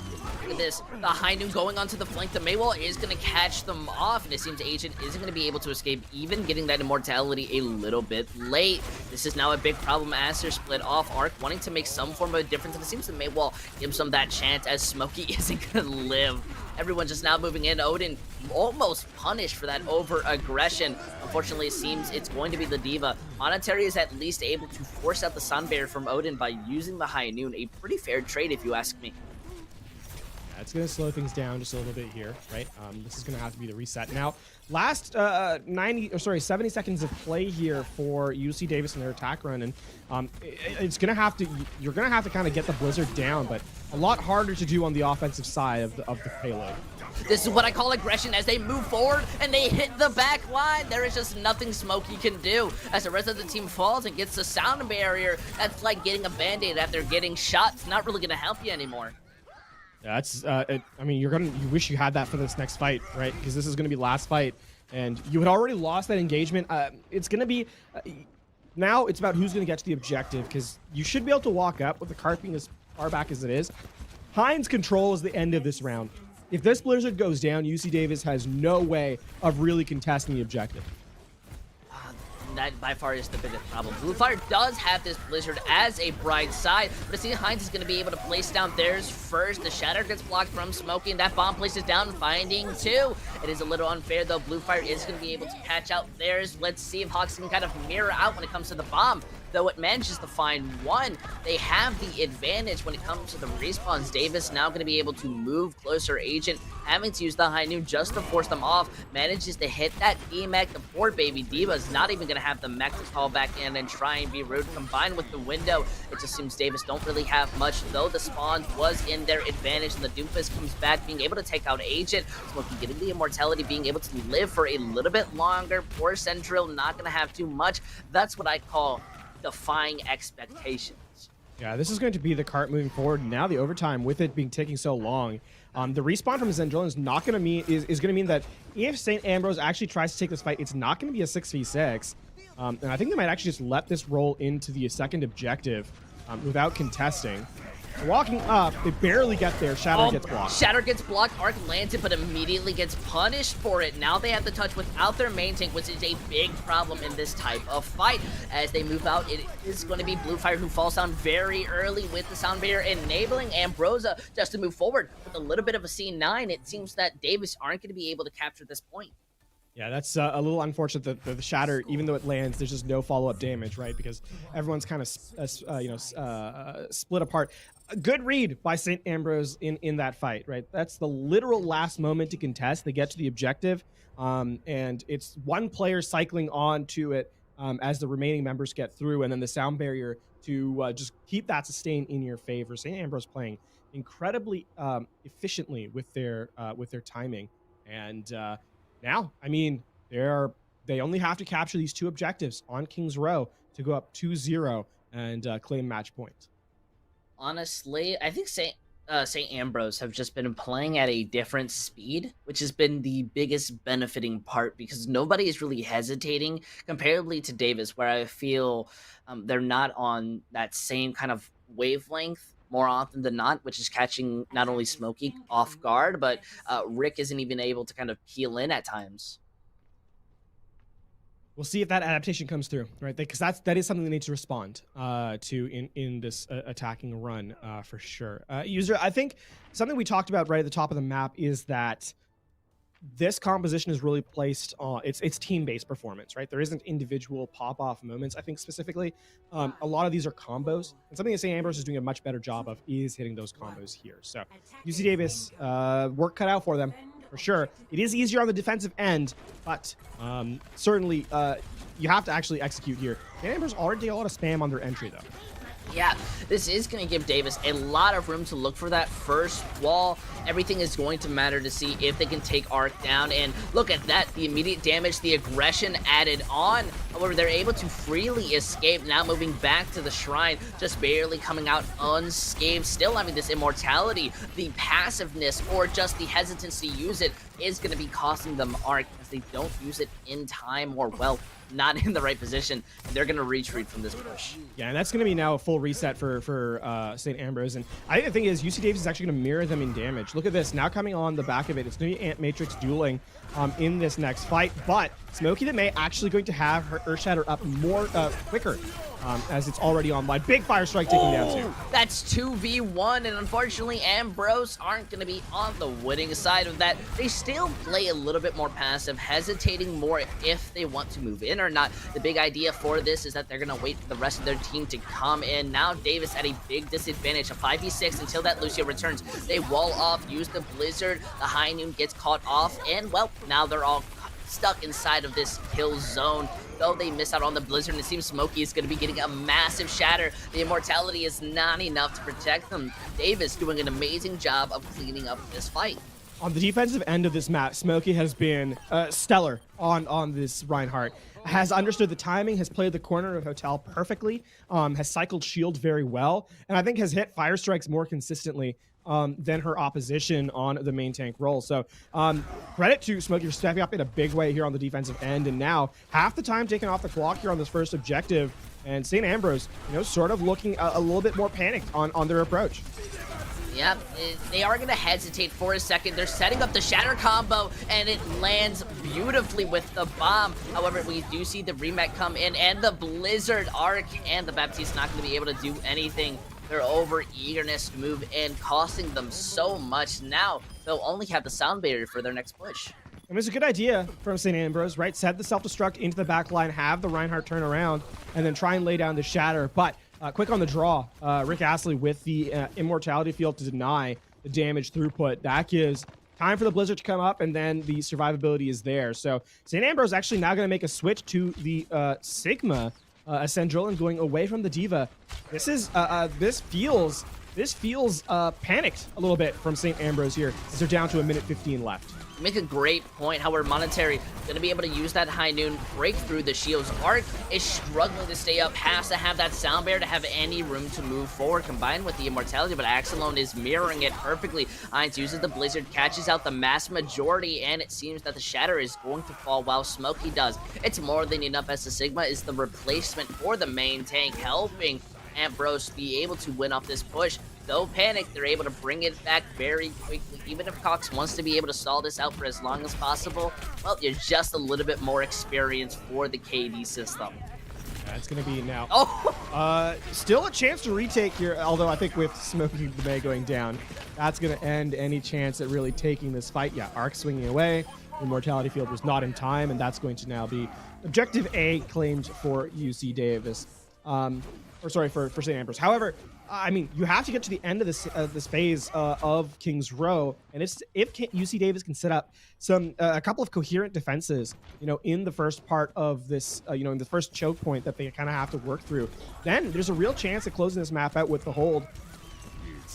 They use the High Noon as an engager. This has been their big point for every fight, but it gets called out. They at least isolate Arc, put a lot of pressure in, and shut it down. The Dragons, however, able to do similar to Smokey, though they are not able to basically melt him down. It's going to be pretty safe as the disengagement starts to happen. Sen does have the Gravitic Flux for their next fight as they immediately start to move in. But Arc is angry, getting a beautiful wall hide, stops Smokey from doing anything. Gravitic Flux comboing in, Immortality broken, and they slowly begin to fall. Ambrose being able to make this adaptation, I've got to say, I'm fairly impressed. Yeah, that wall from Heinz was spectacular. Sections off Smokey the May, and then the cleanup crew comes through. I mean, Madre needs to stay alive here. The Cassidy cannot go down.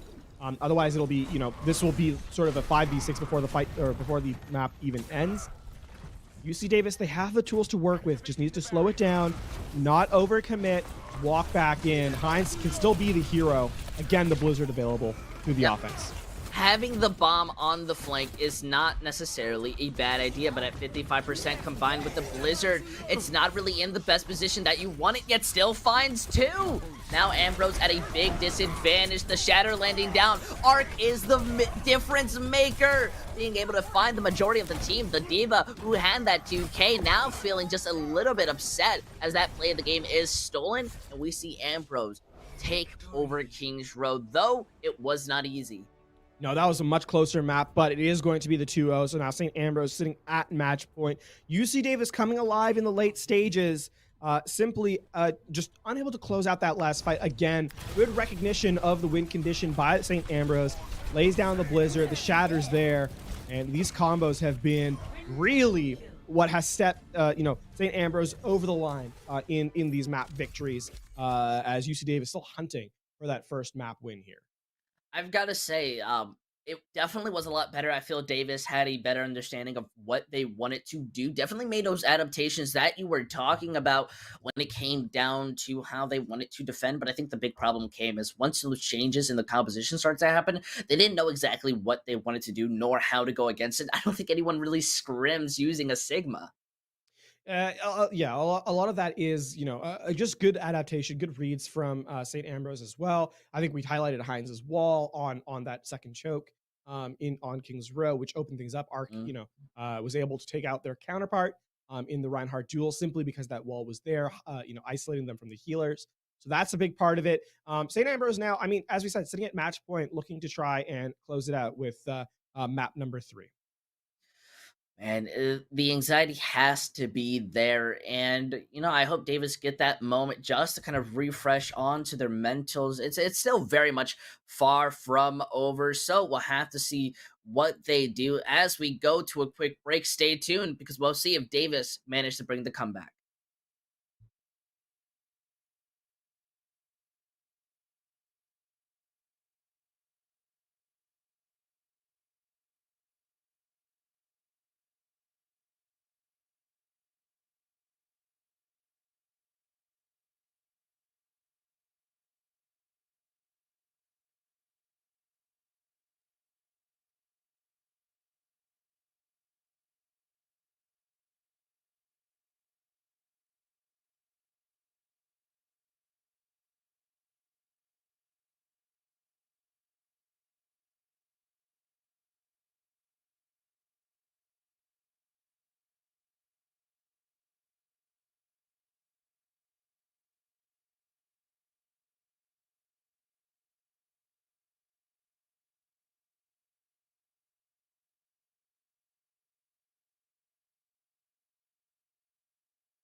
Welcome back, everybody. Hope you enjoyed that short little break. Maybe you got to use the bathroom, fall down the stairs, pet your animal, never know what you have. Listen, there's a lot that happens during a break, okay? I gotta try to be broad enough for everybody to feel a little bit included. Either way, we are back when it comes to the NECC series. It has been extremely, well, not close, but I wouldn't say one-sided, as we see Ambrose taking the series 2-0, and now we're going to our final map. So far, with it's going to be kind of interesting. Well, I mean, it could be in the sense that St. Ambrose now sit at match point, right? No, I've got an ego. They have to win one more to get to that first of 3. It is going to be Hanamura, which is going to be sort of the assault look. And you're right, it hasn't. I mean, control was one side, I think is fair to admit, but Kings Row was a little bit closer. There was the defensive end, which UC Davis really stepped up in a big way, and I'm looking for a little bit more from them, or more of the same from them, I should say, on this map. That being said, they need to set the pace here on attack, on assault. As if they can get the second objective, right, that B objective with time remaining, then perhaps they'll be able to kind of, just draw the series out a little bit further. Again, as we said, St. Ambrose currently sitting at match point. Honestly, you're 100% right. I think I was being a little bit too arrogant when I said final map, because Davis looked very good on Kings Row. During the latter half, I think they were definitely improving and making those adaptations. Ambrose even running out on the comp that they were using before, possibly a little bit unsecure of what they want to do. While Davis, they're running out on the teleporting strategy. This works beautifully, especially if Ambrose don't expect it or really have an idea of how to counter against it, which would be interesting. It could go wrong. It seems the teleporter wants to be more onto the left high ground, allowing them to go all the way behind onto the HUD, almost as if they're the defending side. Unfortunately, though, it does seem they are going to be losing Axelo. Not having the speed boost to be able to disengage is a big problem, especially with this being a very potent composition coming out of Ambrose. They're already pumping in that damage. The boot comes in. Blue Fire's not going to be able to live, and these Symmetras doing their best to melt each other down. While Odin is the one who's traded, Davis don't really have much of a unit, trying to disengage as much as possible, but basically are still being fired on. It's a little bit more unfair. At least Monetary is going to get a high charge and force everyone off. This is where the rotation comes in. It's feeling a bit more secured, still wanting to re-engage, but waiting for their team. Yeah, just trying to find that opening opportunity. Odin's the one that went down, so there is a shatter available for both squads here. Yeah, and it seems that Smokey's going to be using theirs first, missing out. Now Agent has the Dragons combined with the Window. They lose their Baptiste. There has to be a change if they want a chance of victory. That Maywall's not lasting too long. It lands down, and it's beautiful, but it seems that Arc is still going to die and be punished for it. Now, with this wall being there, Monetary has helped out the team. The Dragons goes through as Smokey gets blitzed off. It's the Immortality and is feeling basically sunny shine as you go back to your spawn room, but the rest of Davis, they're going to be benefiting off of it. Yeah, it's just a death by 1,000 cuts, as they say, right? Just constantly continuing to put pressure on the back line, just continuing to spam damage and staying alive, I think is the critical thing there. UC Davis don't lose a lot of members, just the May, just the Lucio, and they're able to walk back in because St. Ambrose is caught off. They can't deny the choke. So now, I mean, St. Ambrose still has some tools to work with. Teleporting to the left side here is UC Davis. They're going to get to the point very quickly. Hines should be able to shut this down. The Blizzard should be able to prevent the objective from being turned over. Yep, they are already back into the brawl as the Gravitic Flux is slightly being countered out by the Diva Bomb, having to play a little bit back. Arc is not going to be able to survive, especially with the Symmetra putting in a lot of pressure. Hines, though, using this Blizzard, it slightly gets countered out by the Immortality, but not enough, I'd say, as we see the Storm Arrows being the true god, and then Rick Astley rolling you, as they say, being able to use that window to pump in the damage, securing a tick. Arc returns back to the fight, and the healing is slightly enough, not enough to save Monetary, but that wall was still committed. Unfortunately, oh yeah, you go. They do commit both the Amplification Matrix and the Photon Barrier. They're not giving this fight up yet, though. With that Blizzard going down, this should be the end. They should fully reset. They're going to get one tick out, and they still have time remaining here. 4 minutes left as they try and get the reset coming in. That Teleporter doing some amount of work. I wouldn't say enough, as the just unable to beat the respawn queue of the defensive end of Assault. But I mean, now the reset comes in. High ground for St. Ambrose. This is where they have to slow things down. This is where they should be able to slow things down, right? They have control of the choke points. They have these amplification matrix for damage throughput. The Dragon Strike as well to just shut down lanes. And UC Davis don't really have much available because they tried to commit it all in those last fights. So St. Ambrose rightfully should, sort of reduce the time bank here. Yeah, but look, the Dragon comes in and they slightly get Maywalled off. Though the Dragons isn't getting much, Davis is still in a very uncomfortable position. The Shatter lands and it's massive. Though the Fire Strike manages to find out Odin, they lose the main tank, meaning they are going to be losing the overall fight. At least we see the D.Va manage to escape. Poor Axelone, though, does not get the memo. That's exactly what you need to do, right? That's how you play the high ground here. Slow things down, the Ant Matrix for the damage, damage boost throughput, Shatterer as well. And I think the impressive stuff there, Synfax is going to have another Matrix in very swift order, as the Baptiste has been dealing a lot of damage, a lot of healing to get through. Yet again, Heinz with the Blizzard. It's so strong on this objective, right? We saw how close those choke points are, and Heinz is looking for the opportunity to get in and just deny UC Davis any space at the high ground. It's going to be up to the D.Va and Davis to eat the Blizzard. At least they take out Agent, so that's one hero that you don't have to worry about. Arc is countered out as the charge falls off the map. We see the bomb move in, and it may be a little bit more of an overestimate. On the bright side, they are able to trade out onto Smokey. For some reason, though, Axelone and Odin use their sound barriers in a debatably ended fight. It seems both Lucios want to try and style on each other. Yeah, this is not the experimental card. You cannot instantly take someone out by landing on their head with the sound barrier. So that was ambitious from UC Davis. It got a response from St. Ambrose, so in that sense, it's a worthy trade. But yeah, you cannot be banking on your opponent giving up, ultimates like that. UC Davis still have a lot of resources. They need to get in. We saw how well Falkys is trying to just mirror out this Blizzard, saving the Matrix to just deny it. So that's going to be the difference maker here for sure. Maywall, the May Blizzard lands down as Arc follows up with the Shatter, though it doesn't work too well. They find out Rick Astley. Reinhardt also being split off. Even if this bomb was able to get much, they are not being a unit. And it seems the poor May 1v1 is going to be interrupted as Agent goes in. Arc being able to find out Smokey. And though the D.Va is contesting this point, it's just not enough. Respawns are not going to be in your favor. We're already seeing the D.Va return. And now it's going to be a minute on the clock left. So St. Ambrose have done a good job of whittling away, the timer here with their control. And UC Davis now are in last fight territory on this objective. They do have progress gained on, point B, but they'd like to complete the map for sure. And again, now what I'd like to see from UC Davis is speed boost to point, lay down the Blizzard when St. Ambrose tries to contest, and try and win out the fight that way. That's how you have to play this fight out.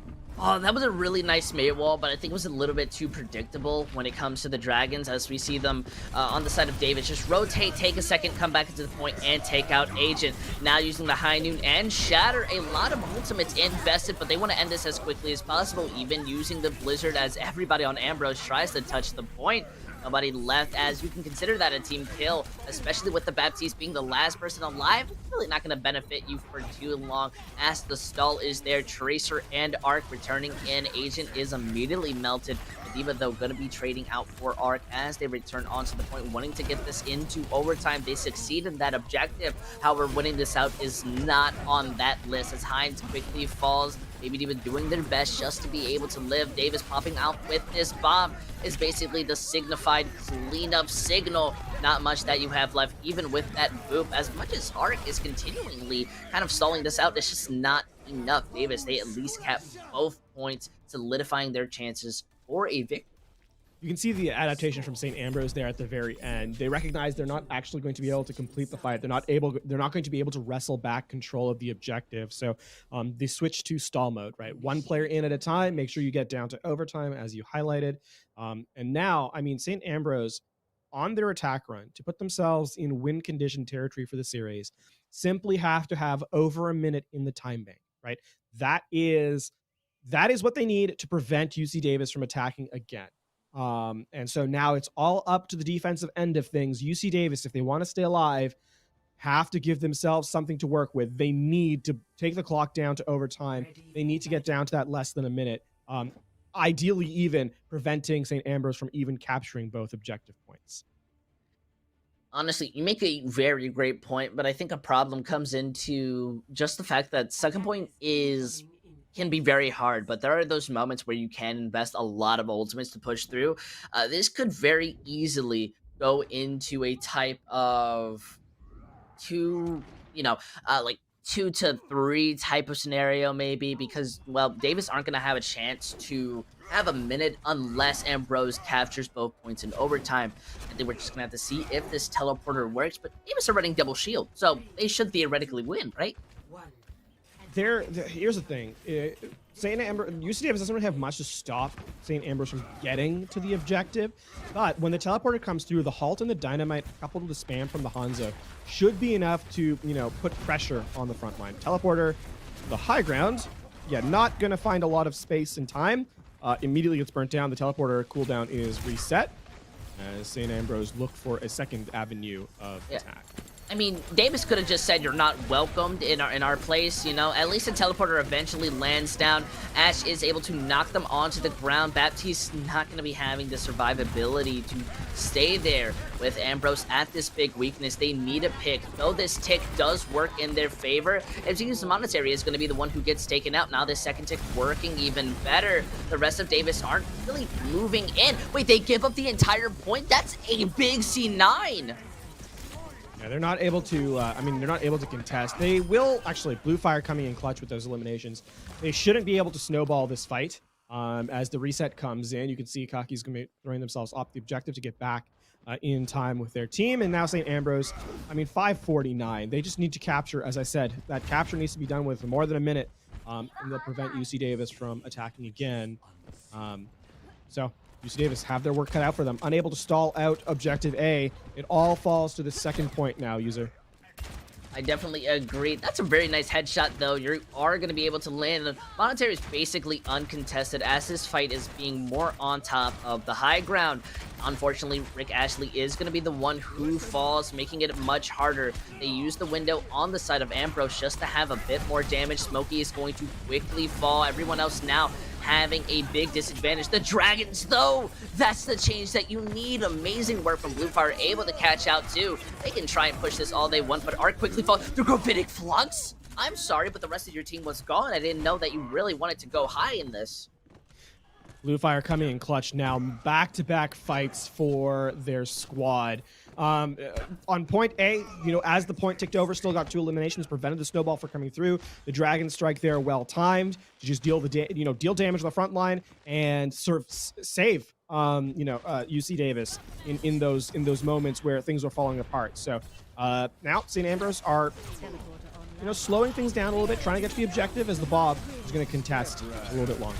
That's a really good Bob, and that's an even better High Noon, stopping them from being able to touch the point, and you take out Bob. That's 2 ticks basically for free, forcing the rest of Davis to touch onto the point. Smokey gets charged, though Arc is the one who goes low, eventually falling down with that Shatter. The Soundbaiter comes in to give the rest of the team a fighting chance. Though they are stuck in a disposition, it seems Ambrose are able to eventually work as a unit, melting down the rest of Davis. Unfortunately, they do have to try and defend against 4 minutes and 1 minute, comparably with Ambrose winning that first fight very, I'd say, convincingly.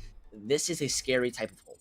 Well, this is now the season on the line here for UC Davis, because this is 4 minutes 1 second to take 1/3 of the objective and complete the 3-0. UC Davis is going to need a Herculean effort, on this defense, one that wasn't to be found on the first look. They struggled at preventing St. Ambrose from, entering the A objective and then completing it. So there's no more mistakes. You simply cannot make any more mistakes for UC Davis. Time has run out. They need a perfect performance here on this point. Man, there's nothing worse than being at that match point and you're at 4 minutes of a hold and you basically have to play perfect. I think that is the best way to build up your adrenaline and start to bring things back. But it is also the worst thing as well, kind of just makes you feel like you're backed up in a corner. Yet I tend to see that's when teams do their best. Yep, backs against the wall. I mean, not even a wall at this point. Your heel is on the edge of a cliff. We'll see how they're able to respond. The shield, double shield, making its appearance once more. St. Ambrose, a lot more mobility, a lot more, style points here for sure. Arc trying to get in the backline with a wrecking ball, getting to the objective again. Only 1/3 of the objective required here. It seems that Arc really wants to be the annoying person here as they contest onto the point, forcing Davis to really not have any room to position the way that they want to. A very great idea, as it allows them to freely walk onto the point and set up Heinz in any kind of position. Moving in, wanting to take out the Ashe. Agent was just the bait, as it seems the Ashe is doing their best to escape freely, is able to get out, but Odin is the one who's taking the damage. Now, as we see the Roadhog struggling to be up, they are not finding too much out of this, getting staggered off, and it seems the rest of Ambrose are looking for the best chance to push in. But with the Roadhog falling down, I think they need a better strategy. Yeah, that's going to be the reset there. Now a minute has been taken off the clock here for UC Davis, so progress gained. Monterey doing a great job of identifying where Arc is and chasing them out. This has been a good start so far for UC Davis, but a start is all it is. Now, again, all St. Ambrose really needs is an uncontested pickoff to open things up. UC Davis still on the precipice. It is at least looking a lot better. They have a lot of time that was knocked off. We're at the halfway point, and Ambrose aren't having any room to sit on that point. Heinz is doing their best to just try and pump in that damage, but is very scared to try and go up against not only the Doomfist, but against Monastery.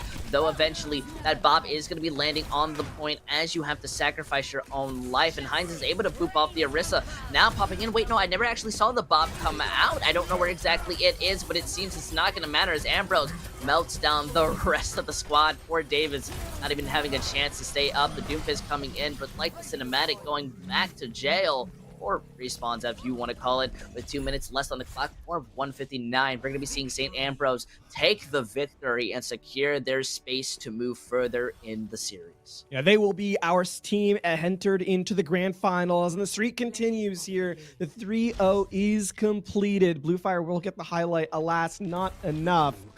And UC Davis, we say to them goodbye. A great performance through the season, but it is in fact St. Ambrose who are your victors here in this semifinal as they head to the grand finals to try and win it all, complete the season with the victory there. We see it's certainly going to be an interesting time for sure. Congratulations to them, of course, for completing that appearance. Honestly, a very impressive showcase. I definitely feel Ambrose came in with a lot of confidence, and I think they well deserved that 3-0. They definitely knew what they wanted to do. More on the other side, I think there is a lot of things that you got to be feeling proud of. You definitely put in a good hold, and you had a lot of really good fights and big pop-up potentials, but it just came down to seeing if Davis could kind of adapt and change up their style to work better against Ambrose, but they just don't really secure it, which is unfortunate, but it's good scrim review. That being said, that's going to do it for the actual gameplay. Don't go anywhere. When we return from this quick break, we will have an interview with the winning team. We'll see you in a moment.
Hey, welcome back, everybody. It was a very fun series to watch, and I'd say very interesting down to the individual level. We got to see a lot of mixed. It felt so dramatic, you know. At moments we were sad, we cried, we laughed, we screamed. Either way, we are at the finale, and we have ourselves a beautiful interview here with Jiggly. How are you doing? I'm good. How are you? I'm doing absolutely phenomenal. It was a great time to see you. So, well, the way this is going to work, because I don't know how much you've ever seen these interviews, I'll ask a question, then my co-caster will ask one, and then, until we're forced to stop talking, that's when we'll kind of get it offline. So, I'll start it in. Going into the series, you guys just came off of a 3-0. So, what's your mindset going up against a team who was very similar in that category? Well, we knew they'd be quite a challenge, and they definitely put up a good fight for us. It was hard because we had to basically learn a lot of new comps and learn how to play each map individually, and it took a lot of time, but the work has been paying off. Yeah, I mean, we obviously could talk about your record over the regular season. It's been pretty remarkable, 7-1 overall. A lot of 3-0s involved there as well. So you guys have been on the upper end, sort of the score line. You talked about the preparation required coming into the series. What's kind of the expectations, as you head into the grand finals? What's kind of being, not to give too much away, of course, but what kind of mark are you hoping to make on those grand finals? Well, it's going to take a lot of preparation, obviously. I know everyone here is taking it seriously and is very passionate about this. So we're going to be scrimming, we're going to be VOD reviewing. We're going to look to any way to improve our game and just focus on that. And we know with enough time and effort, it'll pay off, and it has been all season. So we're pretty confident. I think that's an absolute beautiful way to be looking at it. So at least for me, when it comes down to the final question, you guys obviously got to play a lot of different compositions today. I don't really think you truly stuck onto one central idea. So I just want to get a bit more of your personal opinion. Are you feeling like having diverse compositions has been benefiting your team, or do you feel like in the future you're going to just stick onto one to two ideas and just go home with it? I absolutely think it's beneficial to bring a lot of different comps because, as in this current meta, it's very diverse in what you can run on each map. So you can't just stick to one comp because it's not going to be good on every map. You have to be flexible and learn everything and know what to play with. And I think it's really paid off for us. Yeah, fair enough. You're in the grand finals. Obviously, you're gonna have the chance to go. You said you're gonna have to prepare with a VOD review and so forth. Before you get there, take a breath, take a moment to sort of establish yourself. Appreciate the fact that you won the semifinals here. Going back, in the spirit of that, what's been your kind of highlight moment from the regular season that stood out to you? That's a tough one. One moment comes to mind. It wasn't from regular season. It was actually from our last playoff match. Is that okay? Yeah, absolutely. Yeah. So the moment that comes to mind is I got my friend Hines. He's a really good player as well. Shout out to him. He got a blizzard off, and at the same time, I ate their blizzard, and then killed 4 with the bomb. But it also bounced their diva out of mech and perfectly put her into position to land on my mech. So I got a remech kill on her from that, and it just felt like a 1 in a million play. And that'll always stick with me because that was just really cool. Yeah, I agree. That's a memory that you always want to kind of hold dear. So we're going to take this moment. Do you want to give any love or shout outs to the people who are listening?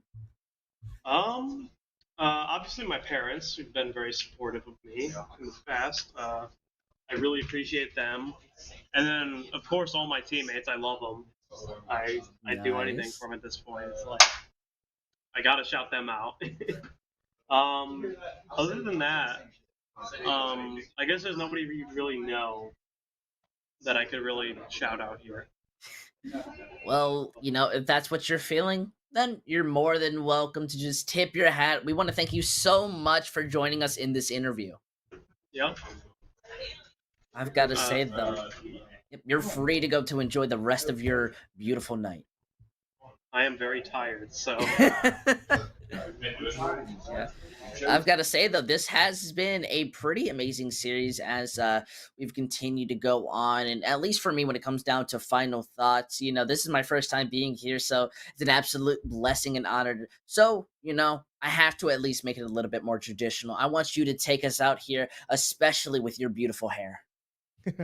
Well, yeah, congratulations to Jiggly. Congratulations, of course, to all the teams that will be representing their schools in the grand finals. With that being said, that's it from us here on the casting, from us in the production booth as well. Thank you so much for tuning in. We'll have more action coming at you soon, but for now, good night, and thanks for watching.